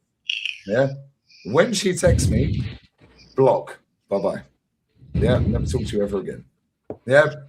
Never talk to you ever again because you'll crack before I do. Because number one, I don't need you. Yeah, I've lived my life for 43.5 years without you, mate. Yeah, and you think you can dash a beer in my face while I'm laying in bed because you got so rattled because I ain't getting rattled by you trying to trigger me. Busy work. Yeah, the way I'm talking is exactly how I spoke to her. North, you know this. I don't shout over women, innit? You know this, yeah? You've seen that with, yeah? Yeah, I don't shout over women. Waste of fucking time, mate. Yeah, let them do their thing. Yeah, and do you know what the funniest thing is? Yeah, when I was down that plane, North, yeah? We need to have a proper catch-up at some point, North, yeah? But because I swear that was the funniest conversation I've ever had in my life, mate. I swear to God. Yeah, it's just jarring. Yeah, and it's like, people are supposed to help you, innit? Like, I've never met you in person, Lex. I've never met Jez in person. I've never met most of the chat in person. You people turn up every day to help me. Why? Because you feel a way about it and you get something out of what I'm saying. Yeah? So you enjoy it. You like the meltdown. You like what I'm saying. You're like, yo, we're spitting facts or whatever it may be. Whatever emotion you get out of it is why we do get the views we get. Yeah, whether it's one person or 100 million people, somebody somewhere in the world goes, gravitate with that person. Yeah, I'm going to tune in and listen to them. That should be the same in fucking life, mate. Yeah, and you see this, yeah?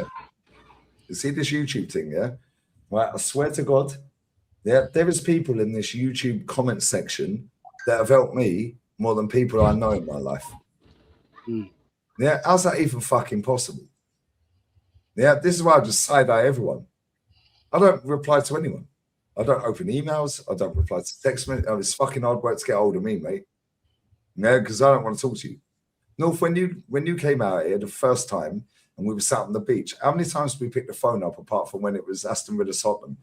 Yeah, and Roy Keane was going, yeah, what do you think about that, Roy? He went, Spursy. Spursy. Yeah, no, we never touch our phone in Madrid. We never touch our phone in Barca. Yeah, every time you've been to my gaff, it's just peace and quiet. Everyone's happy. Yeah, because I'm not interested in it. Yeah, I don't care. Jez, you got your gaff in France. You go there, that's your happy space. That's your calm. Yeah, it's just like no care in the fucking world, mate. Nope. Yeah, you're just chilling. You don't know anybody. Everyone says hello. Everyone's happy. Yeah, you know what spots are the hot spots for restaurants and for wine and so on and so forth. And everyone's just a vibe. Yeah, and the older you get, yeah, right, and that's why I'm so gassed with North, yeah, that he's done what he's done. Yeah, and I told you this already, North, yeah, right? Told you this already. Yeah, you're my fucking guy for the rest of my life. Yeah, I already know that. Jolin was on the channel earlier. Yeah, I put out an Instagram story when I first moved here saying, moving to Spain, starting a new life, something along them lines, I'm paraphrasing. I don't open DMs anywhere. Yeah, he replied to that DM. To that story. I opened his DM. That guy, me and him are like that now for life. That guy's helped me so much in Spain with paperwork and translation. He's helped other people along the way that I know that I've gone, yo, he can speak Spanish, I'll put you in touch. Yeah? Real one. But I swear, I can't say what I really want to say, yeah? Because it'll fuck a lot of people off. However, yeah, real no real. Yeah, and fuckery knows fuckery, innit? Yeah, and sometimes you have to get checked. Yeah, and when you get checked, yeah, you realise shit, innit? I've got to say, to Northside, I do admire you, mate, because I'm not sure I'd have the balls to do what you've done. In fact, Why? You know, you've done what you've done for whatever reasons, and we're not going to get into that. But I do respect you for it, because at your age, I'm thinking, would I have the balls to do that? I don't think I would have done, to be honest. I don't think I would. And I've been through, I've done some things in my life, but I have to say, fucking fair play to you, my friend. You know, you've taken it on the chin for what happens in life, and you've walked out, moved to Barcelona, not knowing anybody, doing what you've done. And mate, I swear down, North, that takes some nuts. He put his nuts on the table, as Kenny would say. Yeah. And he's done it at his age. And this is why I keep telling you, North, yeah. I done the same shit, but I done that nearly 6.5, 7 years ago. You have to make it fucking work now, mate. Has to work, bro. Yeah. We've had these conversations, yeah, offline. We won't go into them. Yeah, but at the same time, yeah, I admire you as well. Bro, you're 10 years younger than me. And look where you are in life. But Lee, it's got to be, look. I'm not a big tuber and everything, and you guys have got ambitions and successful and all that. But to make it is tough. I know that. But I have to respect people that got the balls to stick it out there and do it and say, yeah, fuck it, I'm going to do it. And got to say, Norths, to you, massive respect. Yeah, real one. No, I appreciate it. I don't see it like that. I just see it like everything has always been hard to come by anyway, so it's not any different. And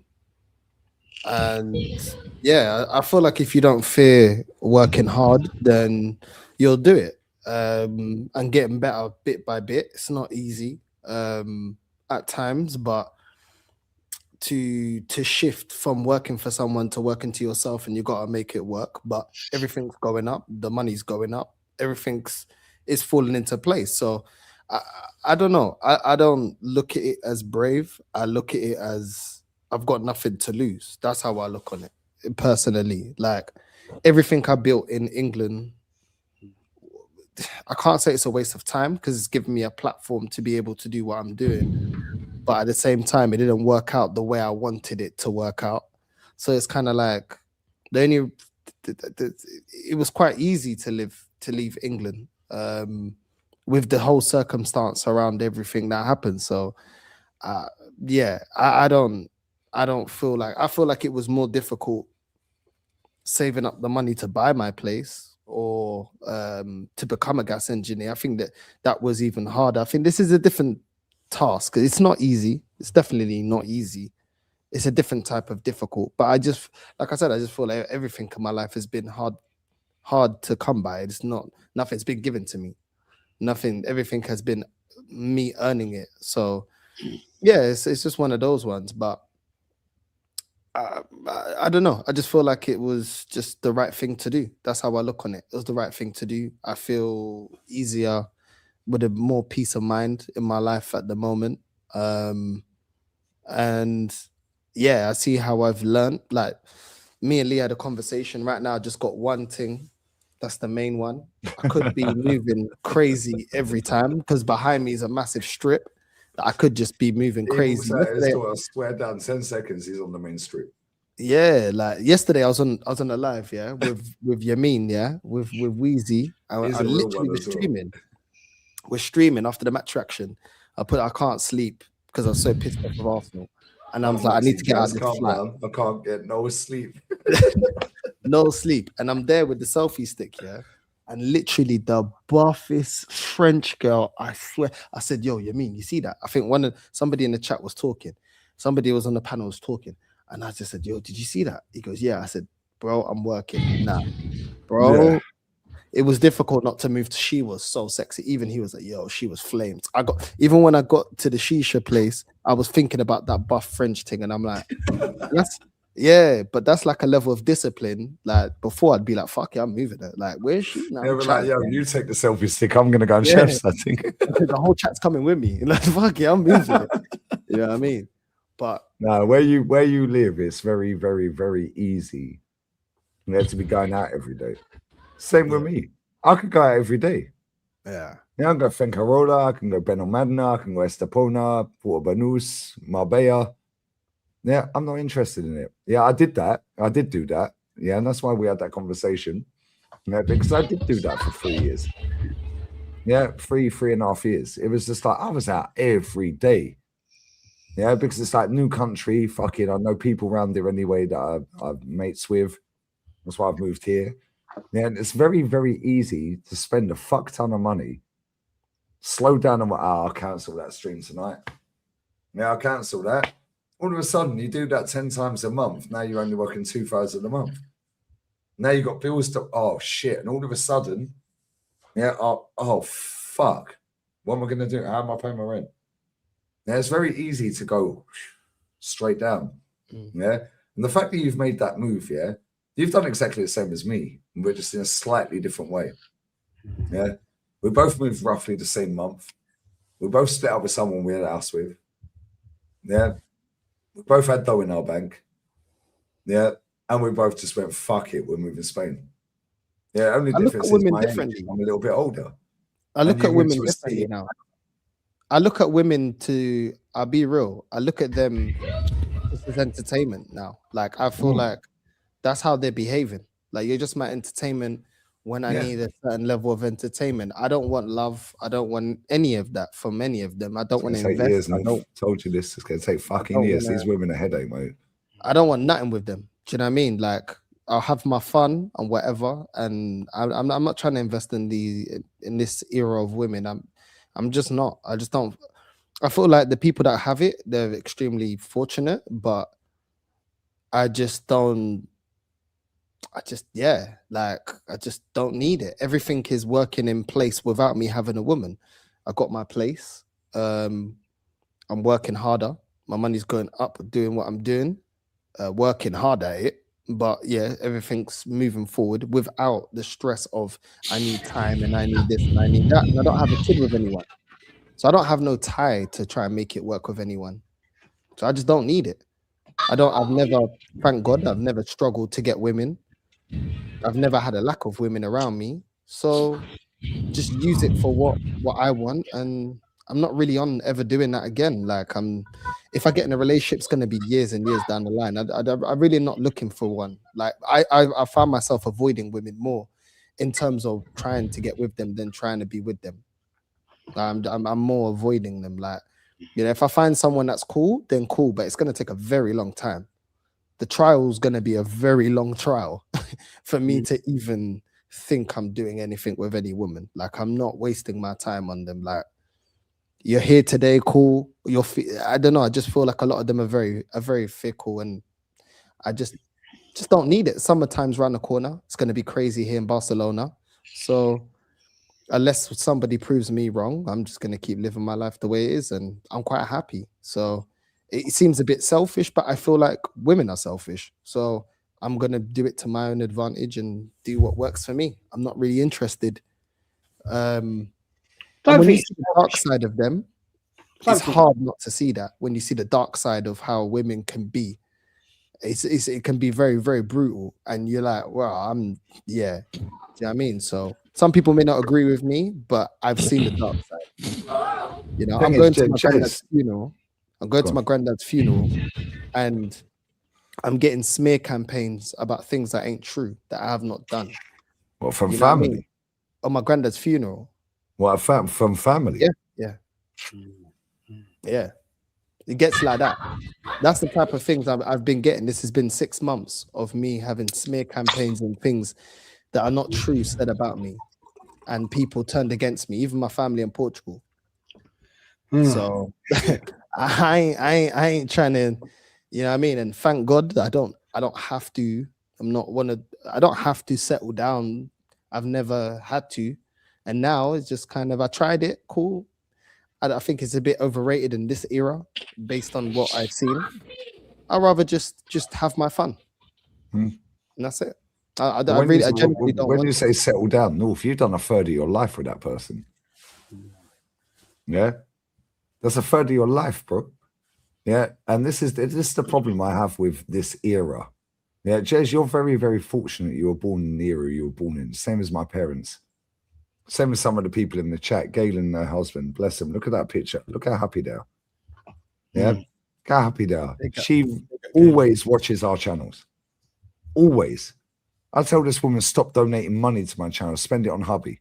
Yeah? She is a fucking real one, yeah?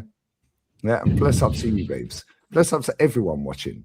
Yeah, make sure you're subscribing to everyone here, by the way. Right, but just my parents have been together for, I think, 46 or 40. It's 46 years in April. Married. 46 years in April, married. 48 years together. It's very easy in this era when Alexa's breathing deep, you know. It's like, but in this era, it's very, very easy, Jez, yeah? Right? And I'm only 2 decades below you. Yeah, North's free. It's very easy in this era for a woman to go, I make my own money, don't need you, I'm Miss Independent. Cool. Jez, when you were growing up, Miss Independent weren't Miss Independent because there was no Miss Independent back in your era. Neither was my mum. My mum had a great job, chartered accountant. She quit that to go with my dad. Yeah, that was working in a fucking abattoir. Yeah. And he said, no, we're going to make this work. My mum never wanted kids. She's openly said that multiple times throughout my life. She sat on that very sofa right there on Lee React's channel, said, yeah, didn't want any of you. She said 4 of us. Why? Because my father wanted fucking kids. Yeah, my dad's made it work. And that's the thing. Back when you were growing up, Jez, there was no internet, no mobile phone. Same with me. Yeah. And it was frowned upon if you was having a child out of wedlock. Yeah, that child's a bastard. There's a bastard child. You split up with somebody that you have a child with, that was, whoa, fucking hell. Yeah, whereas in this era, internet comes in, social media comes in, women start getting paid more, they start doing their jobs, and fair play to them. I'm not knocking women because we love them. Yeah? Yo, relax, brethren. North, mute him. His kid's kicking off on it. Yeah, but in this era, it's so easy for a woman to think that they're like the provider, the leader. They're more masculine than most men in this era, and that's cool. Get your money, baby. Yeah, earn your money. Whereas I still have the morals and the way I've been brought up. I can only go off what I've been brought up on. My dad's the fucking boss, Jez. Yeah, even if my mum works, which she does now, and my dad was working, which he's doing a bit of work here and there, right? My dad says, no, it ain't fucking happening, mate. Yeah, but he'll listen to my mum's opinion, and then he'll say, nah, we ain't doing that.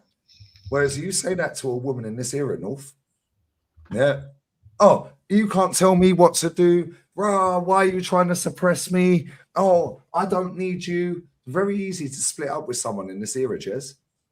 Yeah, because they go, I miss independent. Jez, the fucking bin men are coming round in half an hour, mate. They're picking up the bins again. I guarantee there ain't a woman on the back of the fucking dust cart. Yeah. So when we go above and beyond, which you did with your business, which North's done, I know, yeah, and what I've done, it's very easy in this era to split up with somebody, whereas in your era, my mum and dad's era, no, you had to fucking make it work, mate. Same as my nan and granddad. My granddad's deactivating landmines in fucking Egypt.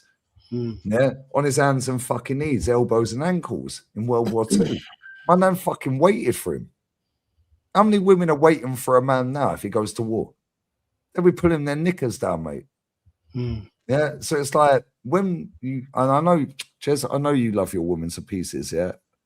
Right? I know she drives you mad sometimes. That's life. Yeah, they all drive you mad. Yeah, but at the same time, yeah, it was so much easier in your era and my mum and dad's era than it is in this era to find someone that you can go, boom, that's my life partner. Because we all want that. Jez, I see my mum and dad laying on that sofa. My dad's sat there. My mum's laying into him. Yeah. And he's reading his Kindle with his glasses at the end of his nose going, and he's just cuddling her. And I look at them, the way they look at each other, Jez, 40 fucking 8 years deep. Yeah, they're best friends. They're madly in love with each other. Then it's like, where do we find that? Yeah, and I'm cool not finding that because I'm cool on my own. However, I do want that at some point. But red flag after red flag after red flag, you get tired of it. Yeah, and then next person, this is why when North's done what he's done, yeah, and I've done what I've done by moving here, it's like you just side-eye everyone, Jez. Yeah, because now all the relationships you've had, the next person is going to get the brunt of that and the wrath of that. Yeah, because that thing, you know, well, you want to dash a drink on me? Yeah, cool, fuck off, see you later. Don't ever chat to me again. Yeah, whereas before, I'd then stay there and go, yo, she's feisty. You know what I'm saying? I'm bored of it, Jez. Yeah, I don't care if I stay single the rest of my life. It's so annoying. I think I hear you. I mean, I think different eras, different values. I mean, come this November, my wife and I will be married 40 years. And I'm lucky. I found the one, and I hope she thinks she found the one. But, you know, it's a very special year. And I'm doing something very special for her this year. Massive surprise for her. Somewhere she's always wanted to go in her life. And she doesn't know. I've booked it up and we're going to go for 2 weeks to do where she wants to go. But I'm privileged that I found somebody very lucky. We grew up in the same area. We got together, then we drifted apart, and we got together and we got serious, you know. And we've been lucky to have 3 beautiful children, which each of them have done very well. And yes, we've had our ups and downs. I was a bastard, I won't lie. In my younger years, you know the stories I've told you, and I'm not proud of it. Thinking back now, I'm very ashamed of it. But I'm lucky. I'm glad I'm very glad I'm not a young man in this modern era where listening to Northside and yourself, Lee, and other people, it's a difficult era to live in, and I can sit here and think, fuck me, I'm glad I ain't got none of this drama. I'm so glad I ain't got none of this, because I can sit here and think, I don't need any of that in my life. So as you see it with your kids, I don't need it. you see that with your kids. Your kids are in their 30s, right? Well, look, Yeah, they're about the same age as North, right? I've got 2 daughters who've both got children, and they're broken relationships. Yeah. Last year my son got married, and a beautiful little lady, and they're very much together. And I found out, what day is it today? Monday, isn't it? Tuesday, Yeah, now, I found out last Thursday they're expecting their first child, and fantastic. And grandpops again. Again, and they're actually moving back to the UK this October. Stay in New Zealand, man. Tell them fucking stay there. Just tell them stay there. Well, unfortunately, their jobs have they've got to move back to the UK. So yeah, fantastic. But I am so glad I'm not a 30-year-old man in this day and age, because I think I wouldn't know what to do, to be honest. It's hard work. North, it's hard work, isn't it? Lex is hard work. Now, I swear down, these women drive you fucking nuts, mate. Yeah, and the thing is, not anymore. Not anymore. Not anymore. Not anymore. I don't think it's all women, because the 2 guys, my daughters, I thought they were decent fellas. They turned out to be absolute shitheads, right? One of them is actually now a fucking drughead, right? Lives in my daughter. Don't say the exact areas, Jez. But my daughter, who lives up not far from where you lived, right? And he, who lives Brackley, I don't mind shouting out where he is, right? Because he's an absolute shithead. And I swear down, if I was younger, I'd go and kick the fuck out of him. He's an absolute shithead. But and have they got kids? That couple. Both my daughters have got. That's that guy you're talking about. He's got a kid with your daughter. My daughter, yeah. That's what it is. It's hard work, isn't it? Because you have to pick the pieces up, and this is the thing. Yeah, that's why I always say to people, right? Be careful who you stick your willy in, mate. Yeah, real talk. I said this yesterday. Be careful who you stick your willy in, yeah, because I got my daughter's mum pregnant in 3 weeks. Literally inside 3 weeks. Yeah, I've not been with that woman 12 years. Yeah, we're cool now. Yeah, I did 7 years with that woman. I've known that woman nearly half my life. My daughter's 16 now. Yeah, how she has raised my child when I'm not there every day for the last 6.5 years. Yeah, insane. Bless up to her. Bless up to how that girl has turned out. Yeah, but at the same time, not everyone has that. Not everyone has that, and it's fucking headache, mate. Whereas back in your era, Jez, and my mum and dad's era, which is similar era, yeah, you're all in your 60s. Yeah, it's fucking hard. Like back then, you could not do that. Yeah, you would be frowned upon in public, mate. Yeah, it was like, well, kid out of wedlock, bastard. Yeah, what? You split up? Oh, no, she's a slag. Yeah, oh, he's a player. Like, it's just long, mate. Yeah, and now you've got social media and the internet and OnlyFans and all these fucking Instagrams and all this. It's fucking headache, Jez.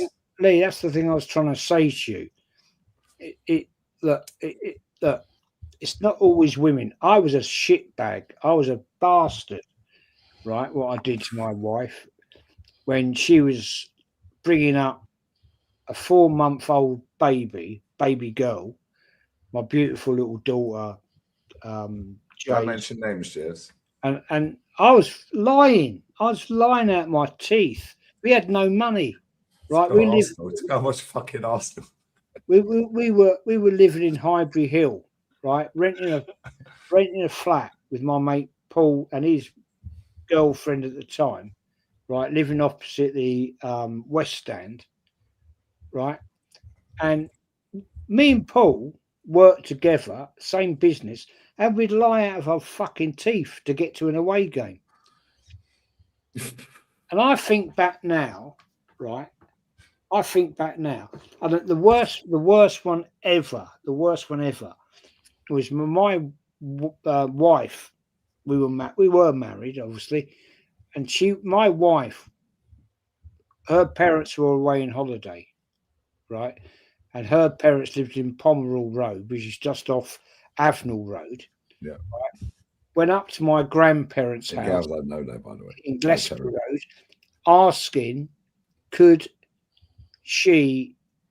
would my grandparents give her money to buy nappies because we had no money. And you spent it on an away day. Where I am, spunking it up, right, at Man United. Right, I get home, right? This is true. It's a true story. Get home. I walk back with Paul, my mate Paul. He's got the ground floor flat. We got the upstairs flat.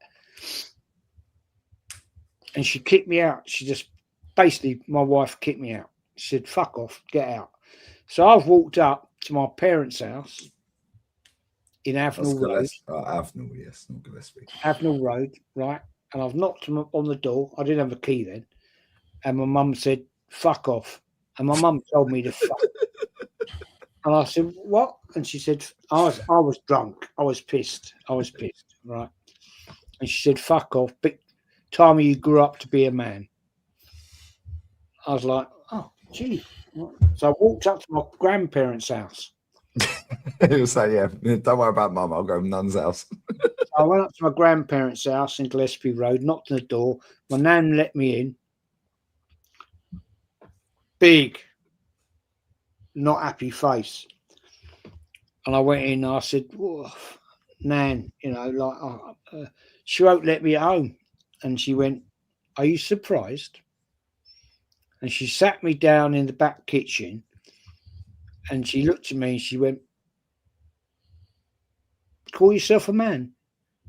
And my granddad came in, smoking his rollies, and he sat me down and he said, time to grow up, son. You've got a child now. When your wife comes knocking on our door to get nappies and you've had an away day, hope you enjoyed yourself. And I went, wow. Anyway, long story. A couple of days later, went back to my nan and granddad's. And my granddad sat me down in the back garden. He said, looked at me like that. He just looked at me, arms crossed, and he went, I used to do that. I used to do that in the 30s when your mum was a baby. I used to do that. No money. Couldn't afford to buy coal.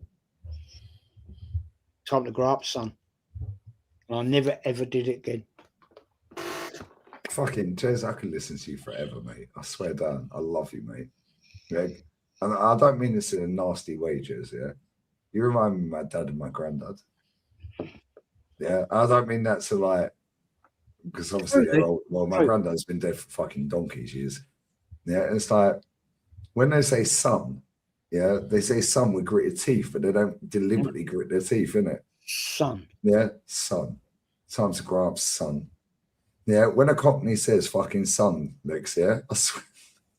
You know, she lived in London. When it was, that came from my granddad.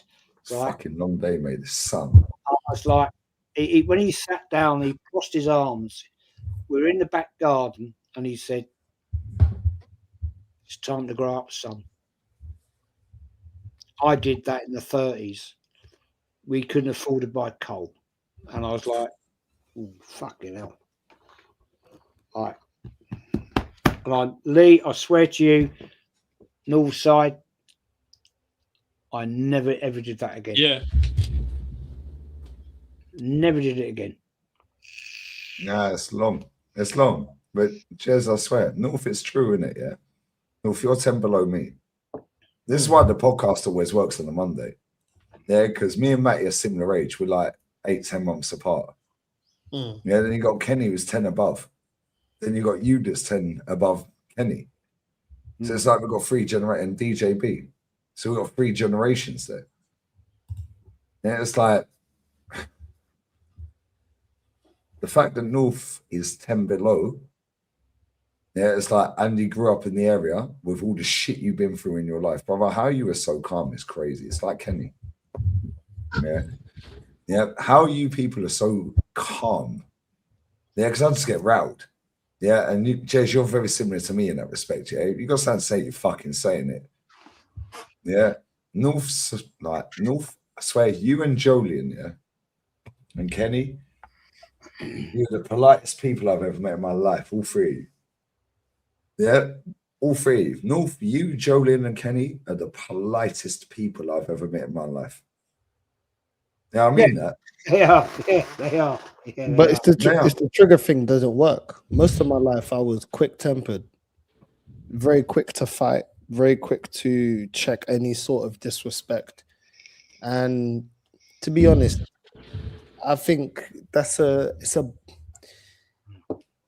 I realized it didn't work. It didn't work. It worked to a degree, but like it doesn't work with women. It doesn't work. It doesn't work in the workforce.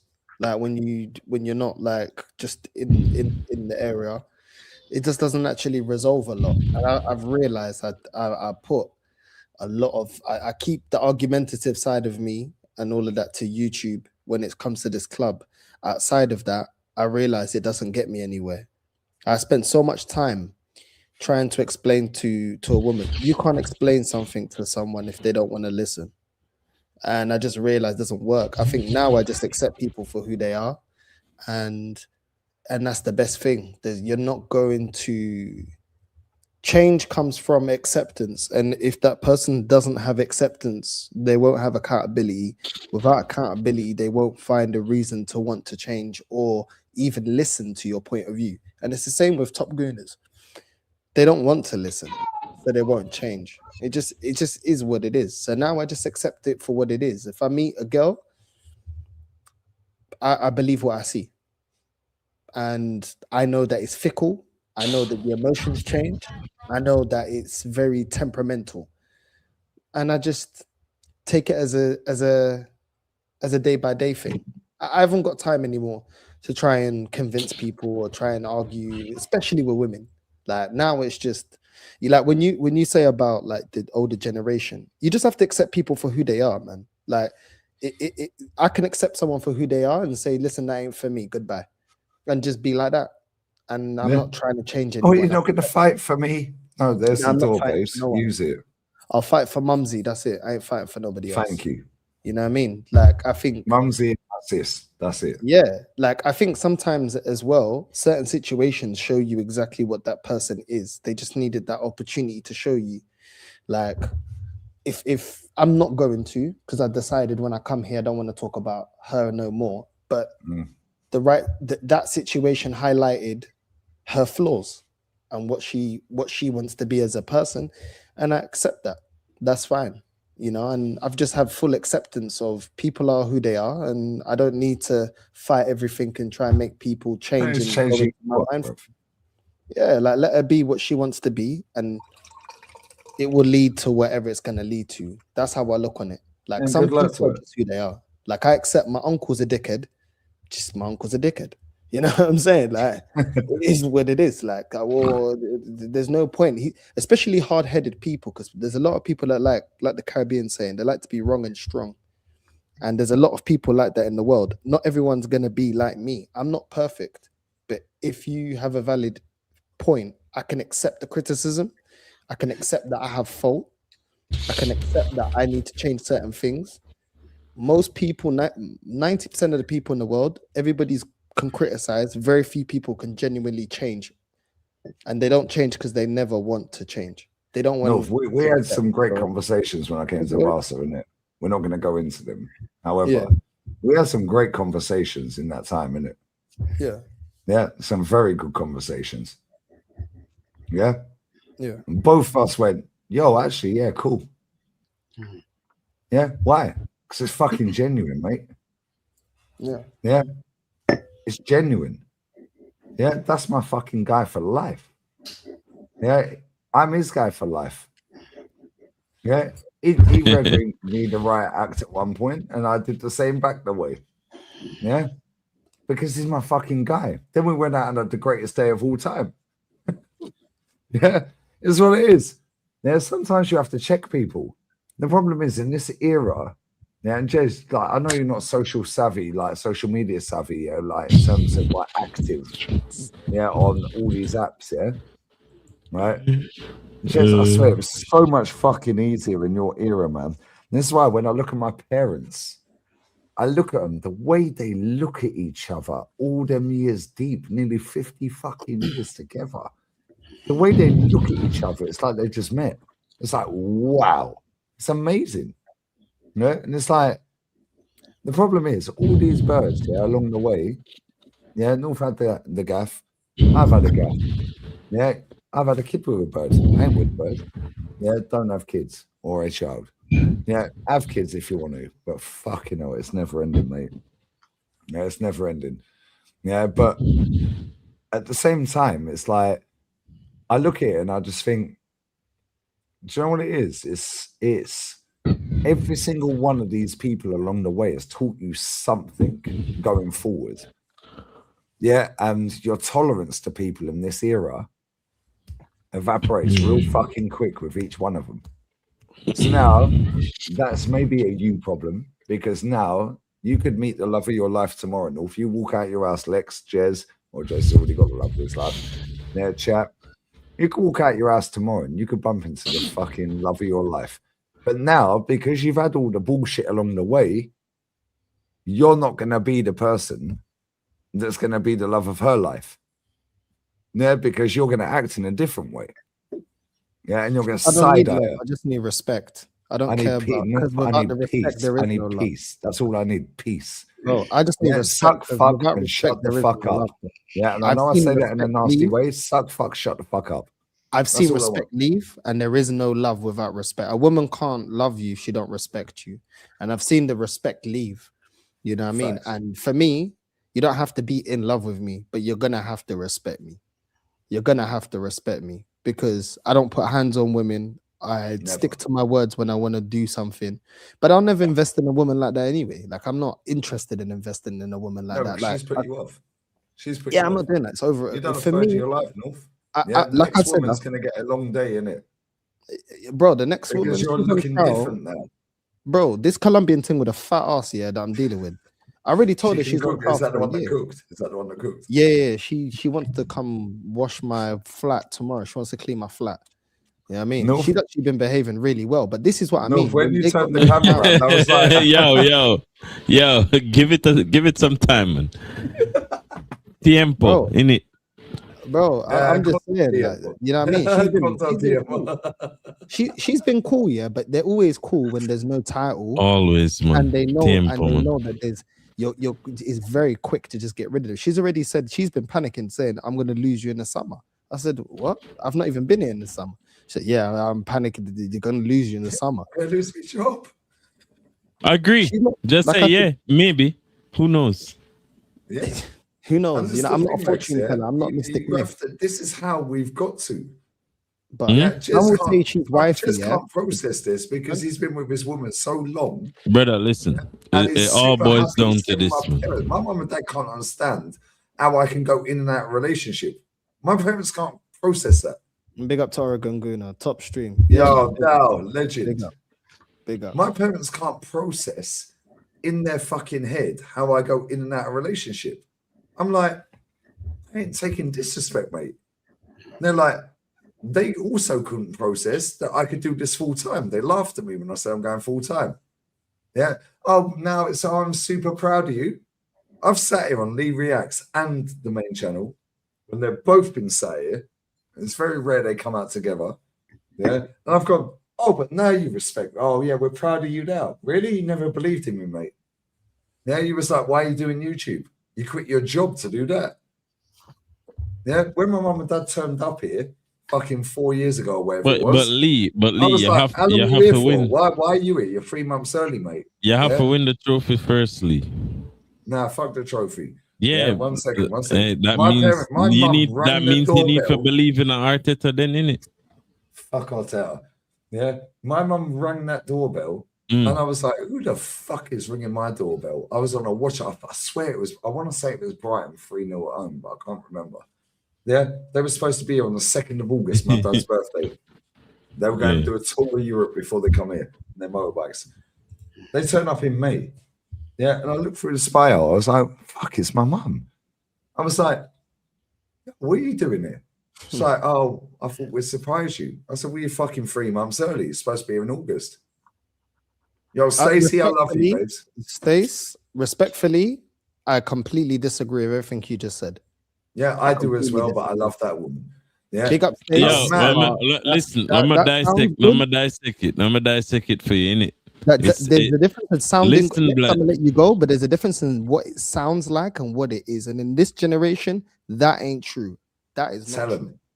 That ain't Stacey, true. I love you. You know you're my girl for life, yeah. I'm just saying. Fucking real you may be one of the girls that I like that, but that is not true in this era. And thank you. No, I disagree with that. There is some truth to it. Listen. Now, it not have nothing to do with social media, blood.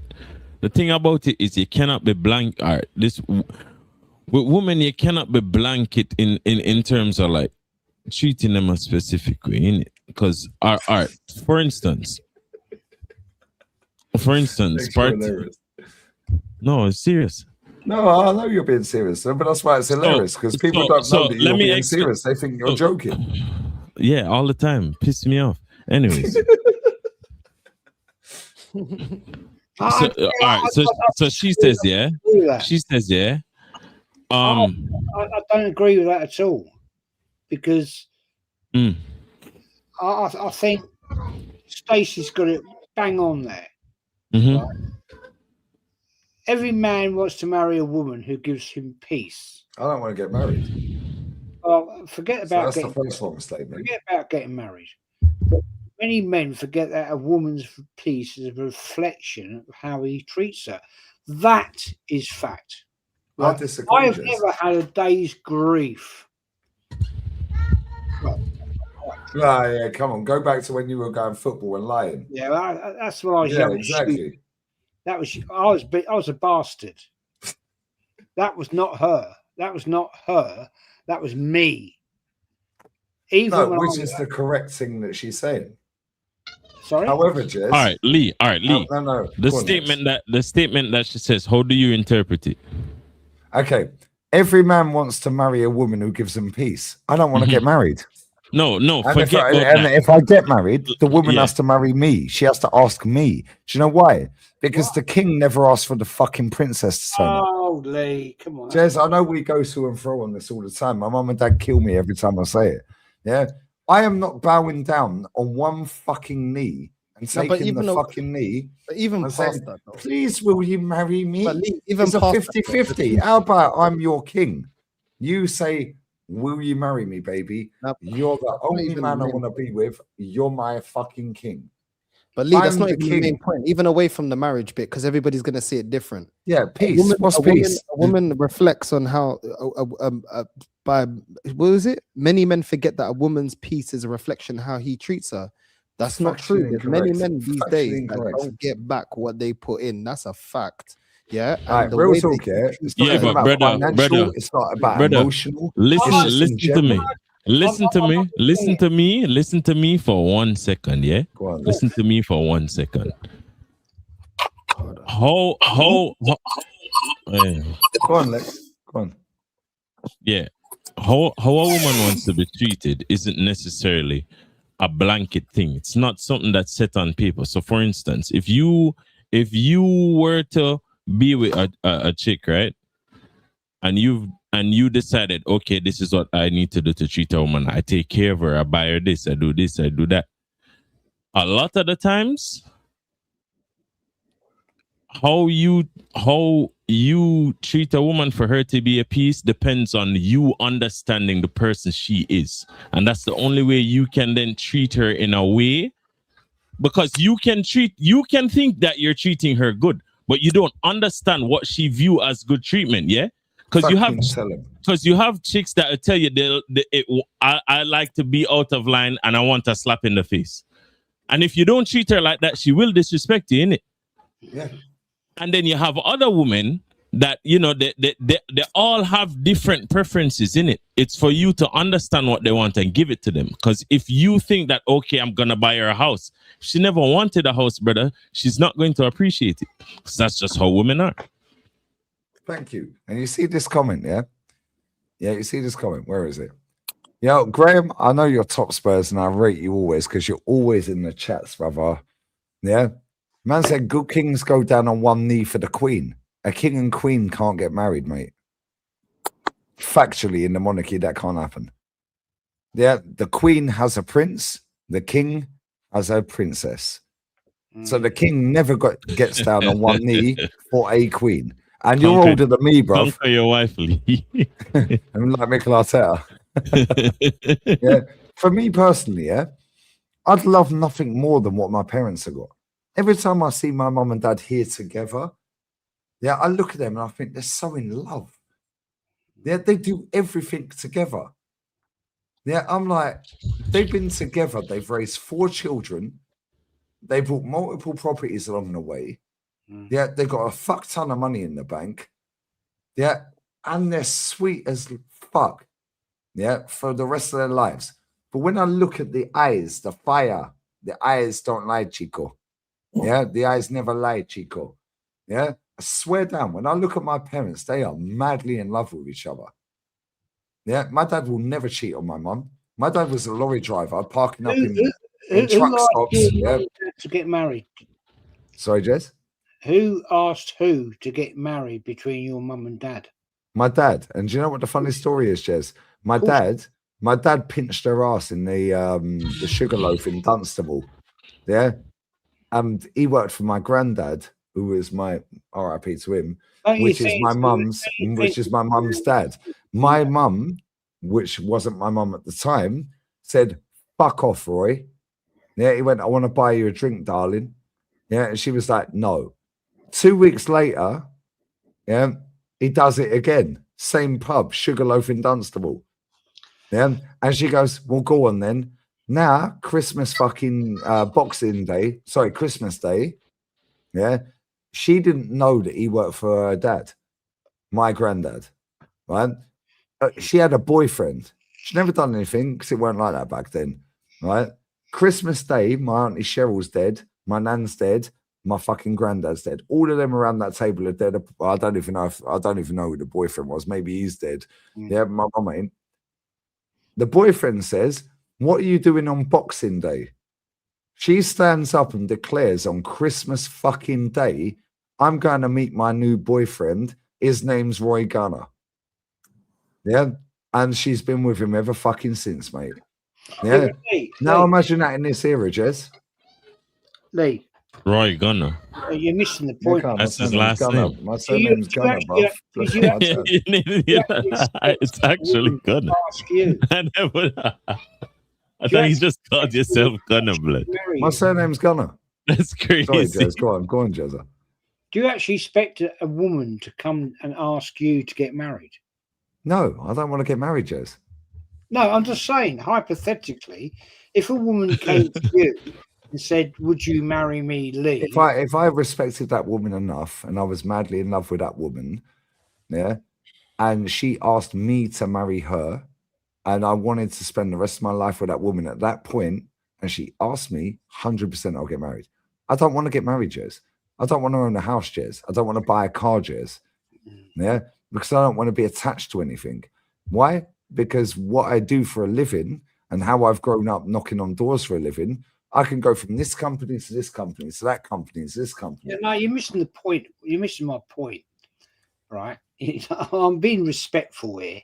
No, say it disrespectfully. No, I'm not. I'm never disrespectful. No, you're not. Like I love at the end of the day, the point I'm trying to say to you is this, right? No, I'm not going to say it because it's wrong. It's wrong. No, Jez, say what the fuck you got to say. No, Yeah, Jez, you know we ain't going to fall out. We're pals. Jez, I will never propose to a woman in my life because for me, it's like begging.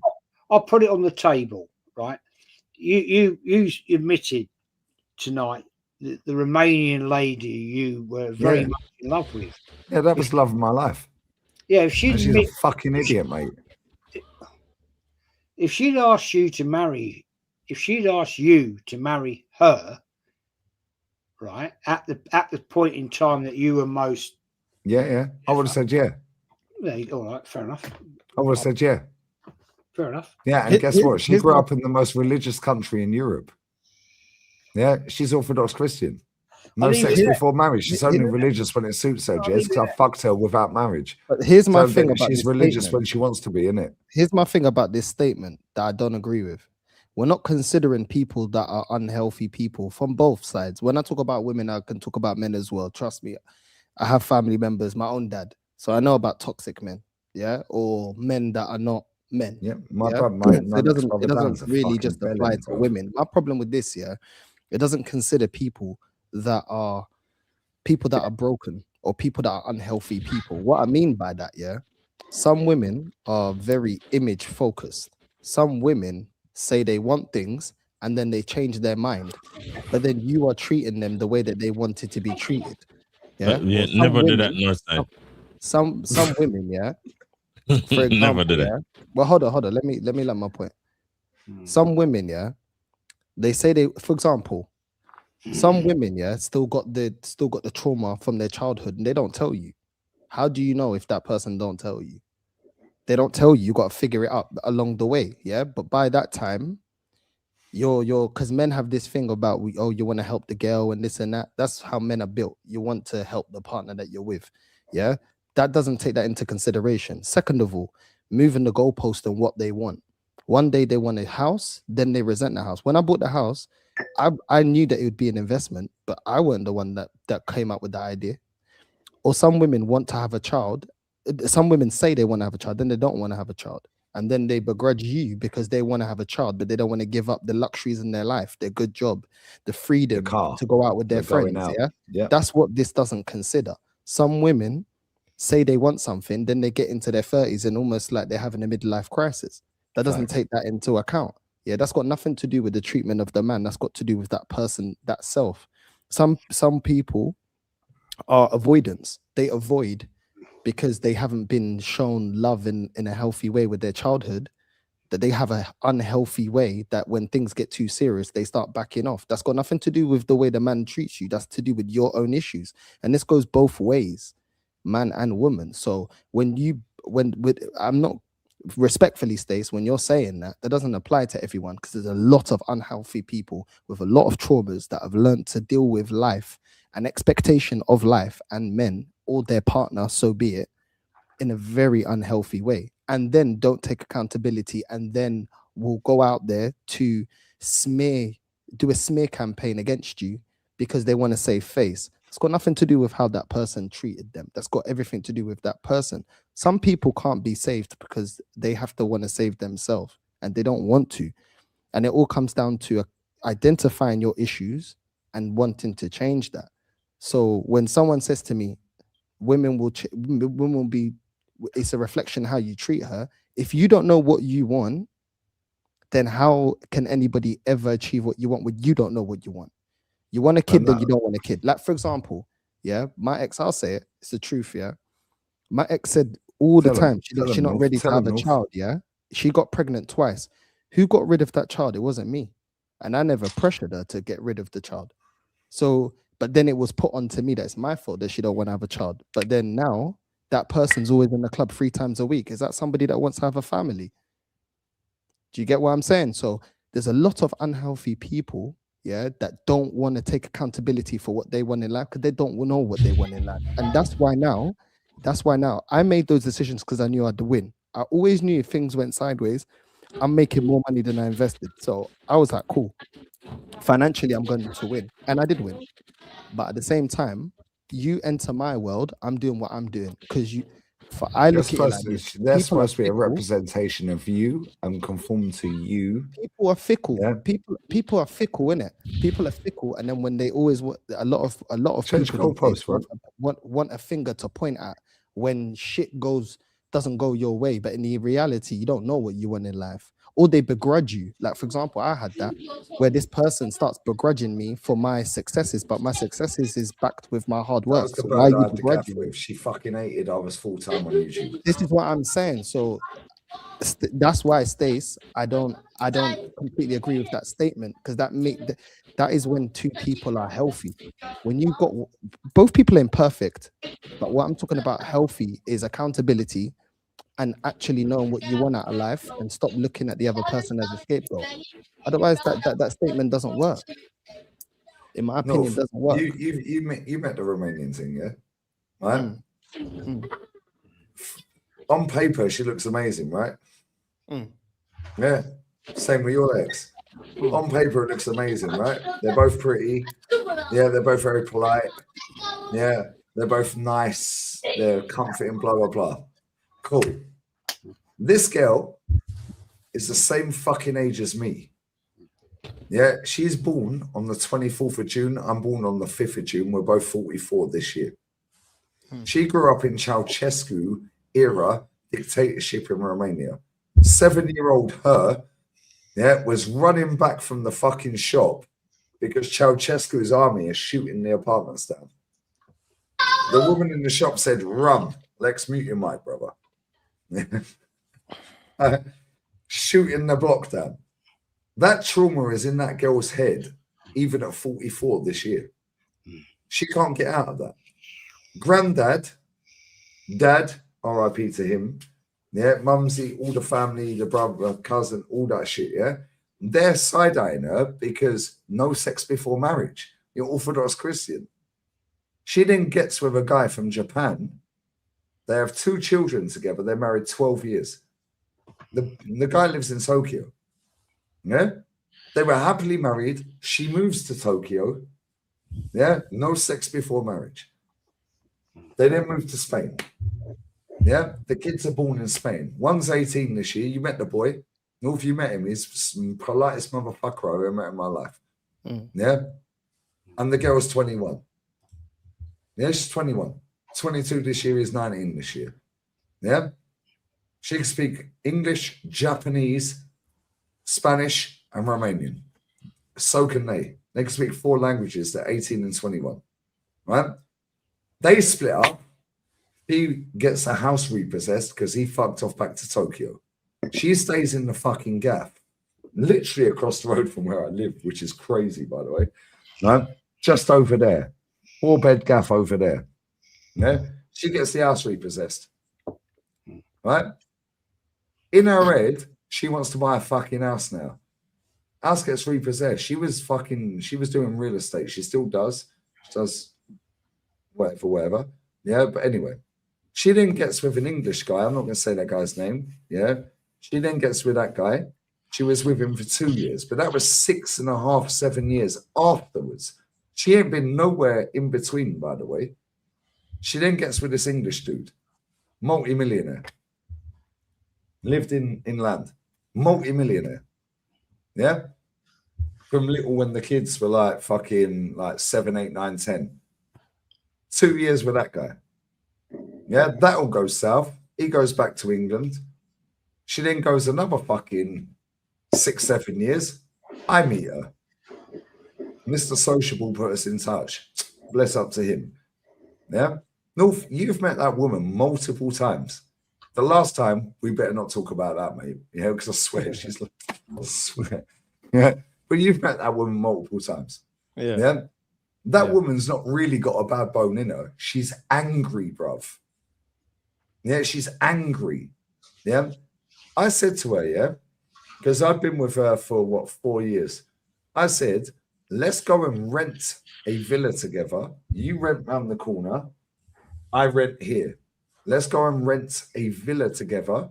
Here's a You're in question, Whatham- Lee. work- Sorry to Go on, interrupt you. No, go on, Sorry to Jez. interrupt you. The wife's here. What do you think about being married? Not to you. Yeah. So I- What to you? That's fucking funny. I never actually see you because I work a lot. No, come on. No, be honest. Be honest. Ask Wifey why she works. I enjoy it. So does my mother. And my mother gave up her job to be do with my we dad. not? Do we not go away and have nice times? Yes, we do. What's the best part about being married to Jez? He pays the bill when we go to night.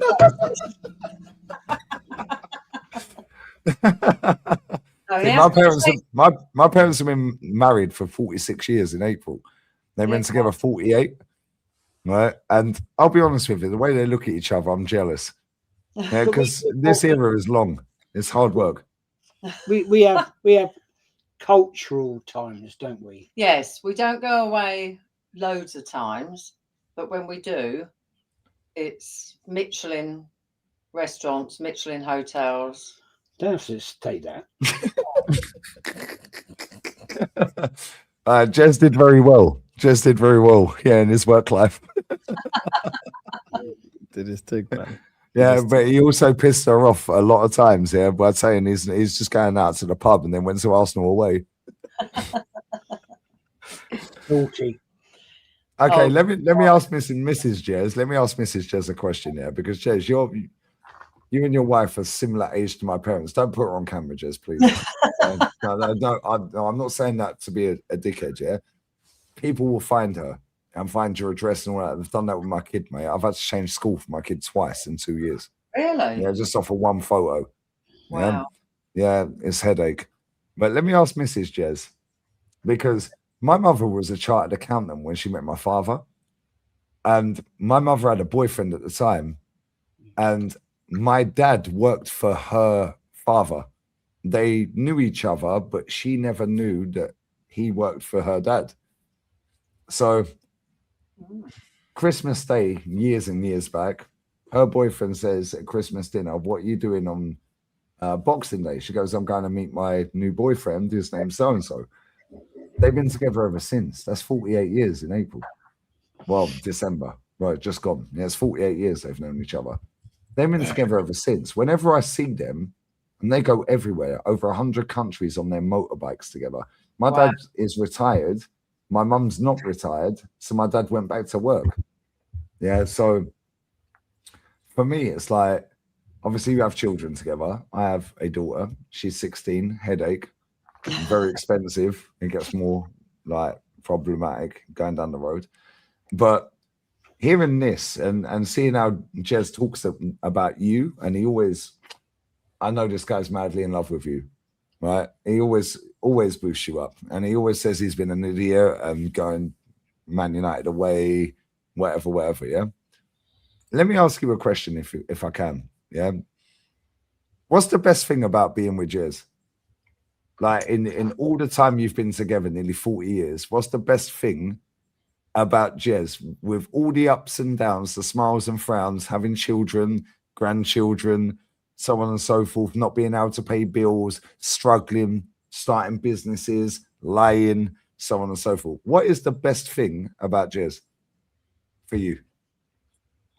I think it's important that a couple still have their own interests in things, but you can both still do stuff together and enjoy it. You want to come and sit here? No, don't put it on camera, Jez. No. I swear, these people are weirdos on the internet, mate.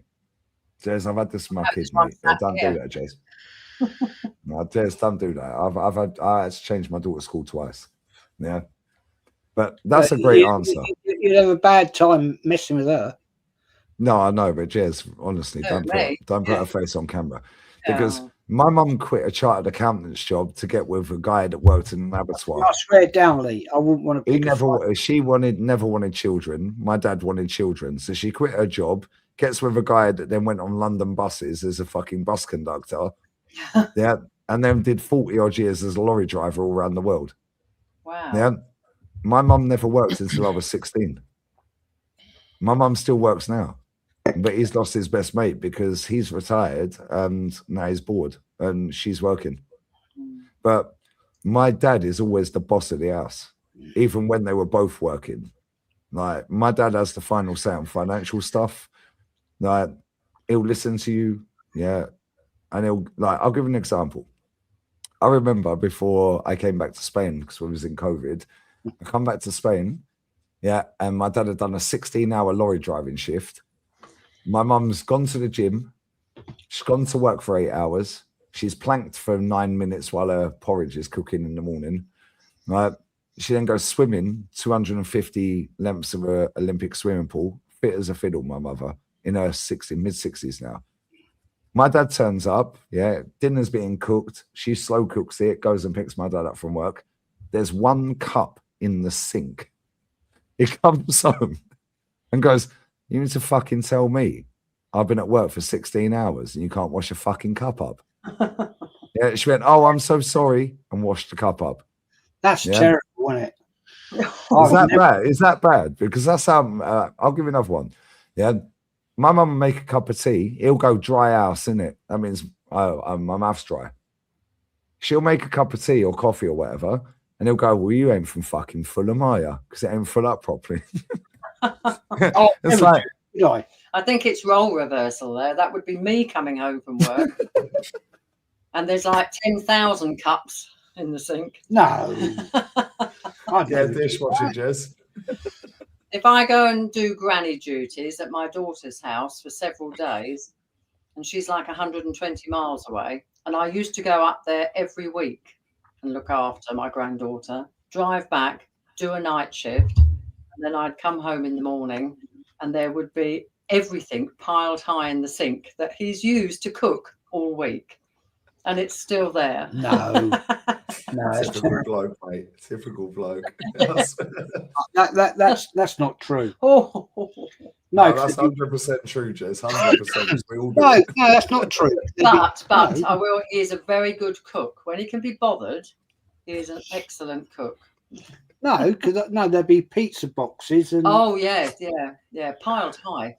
How did you deal with Jez? Yeah, when he was fucking chatting shit and saying, "Oh yeah, I'm just going to the shop, or I'm going to see my mate," and then fucking off to Man United away. How did you deal with that? I'd open a bottle of wine. Yeah, she's. I love her, man. She's amazing.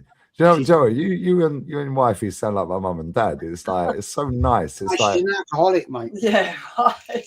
I'm a right, ain't we fucking all, especially in Spain, mate. Every fucker is an alcoholic. Yeah, but honestly, I swear, it's like, listen to the way you two are having banter. You're making me look bad here. It's like listening to my parents. Yeah, Yes, with all due respect, it's like listening to my parents, because it's like you've been with each other so long that you know everything about each other. Yeah, and for us younger ones, yeah, it's headache. This era, trying to find someone that you can just give your life with. You just ruined me on YouTube. Jez exposed.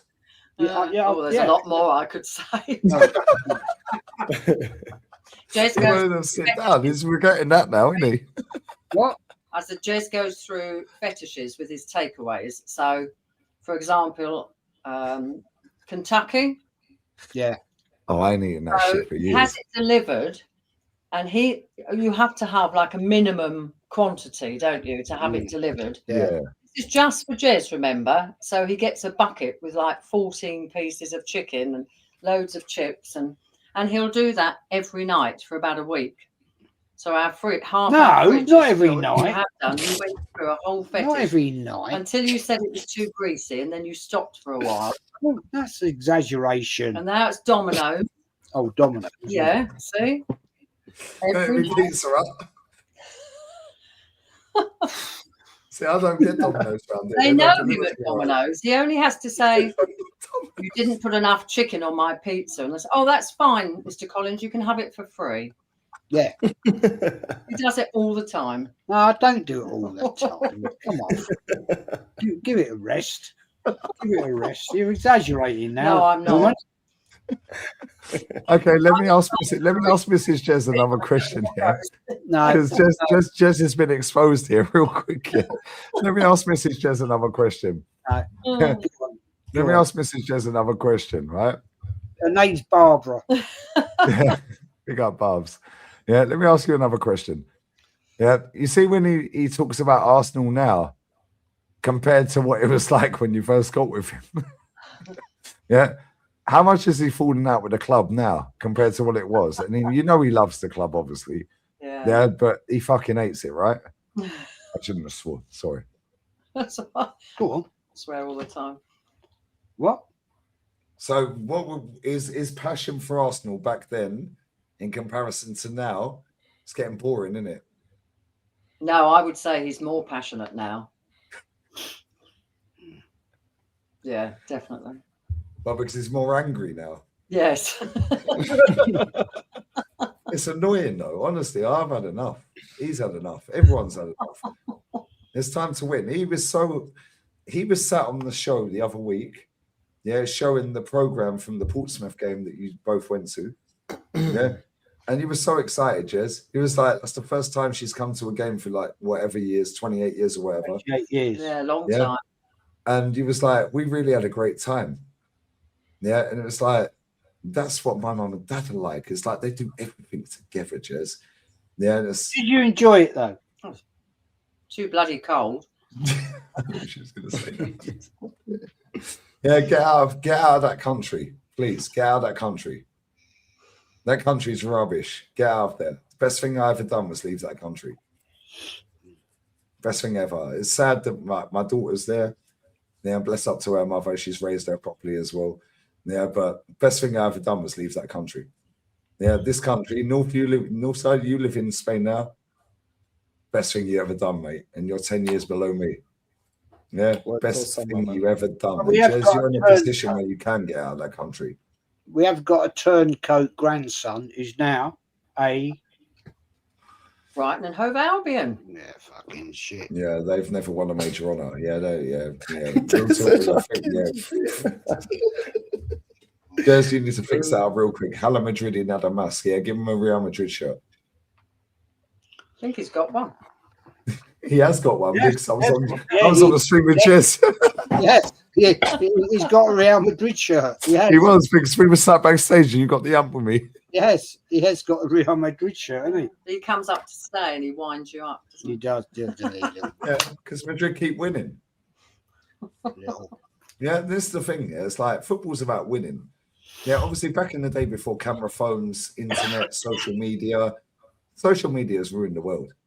Yeah, it's ruined football as well, like especially English football. But it's like the standards don't get upheld anymore. Yeah, in England. But that's always been England. We're the plucky loser. Yeah, oh, we had the magic of the cup. Yeah, Grimsby beat Man U. Did they win the cup? No. So what are we talking about then? Giant killing. Like, they never won the cup, mate. It's about winning, Jez. Yeah, and it's like so annoying. The older I've got, maybe I'm just a miserable old man. As soon as I hit 40, I swear something light bulb moment. I think I'm being rudely. Northside. That's Northside up there. Don't put her on camera, Jez, please. Yeah, please, Jez. Don't put her face on. Jez, I promise you.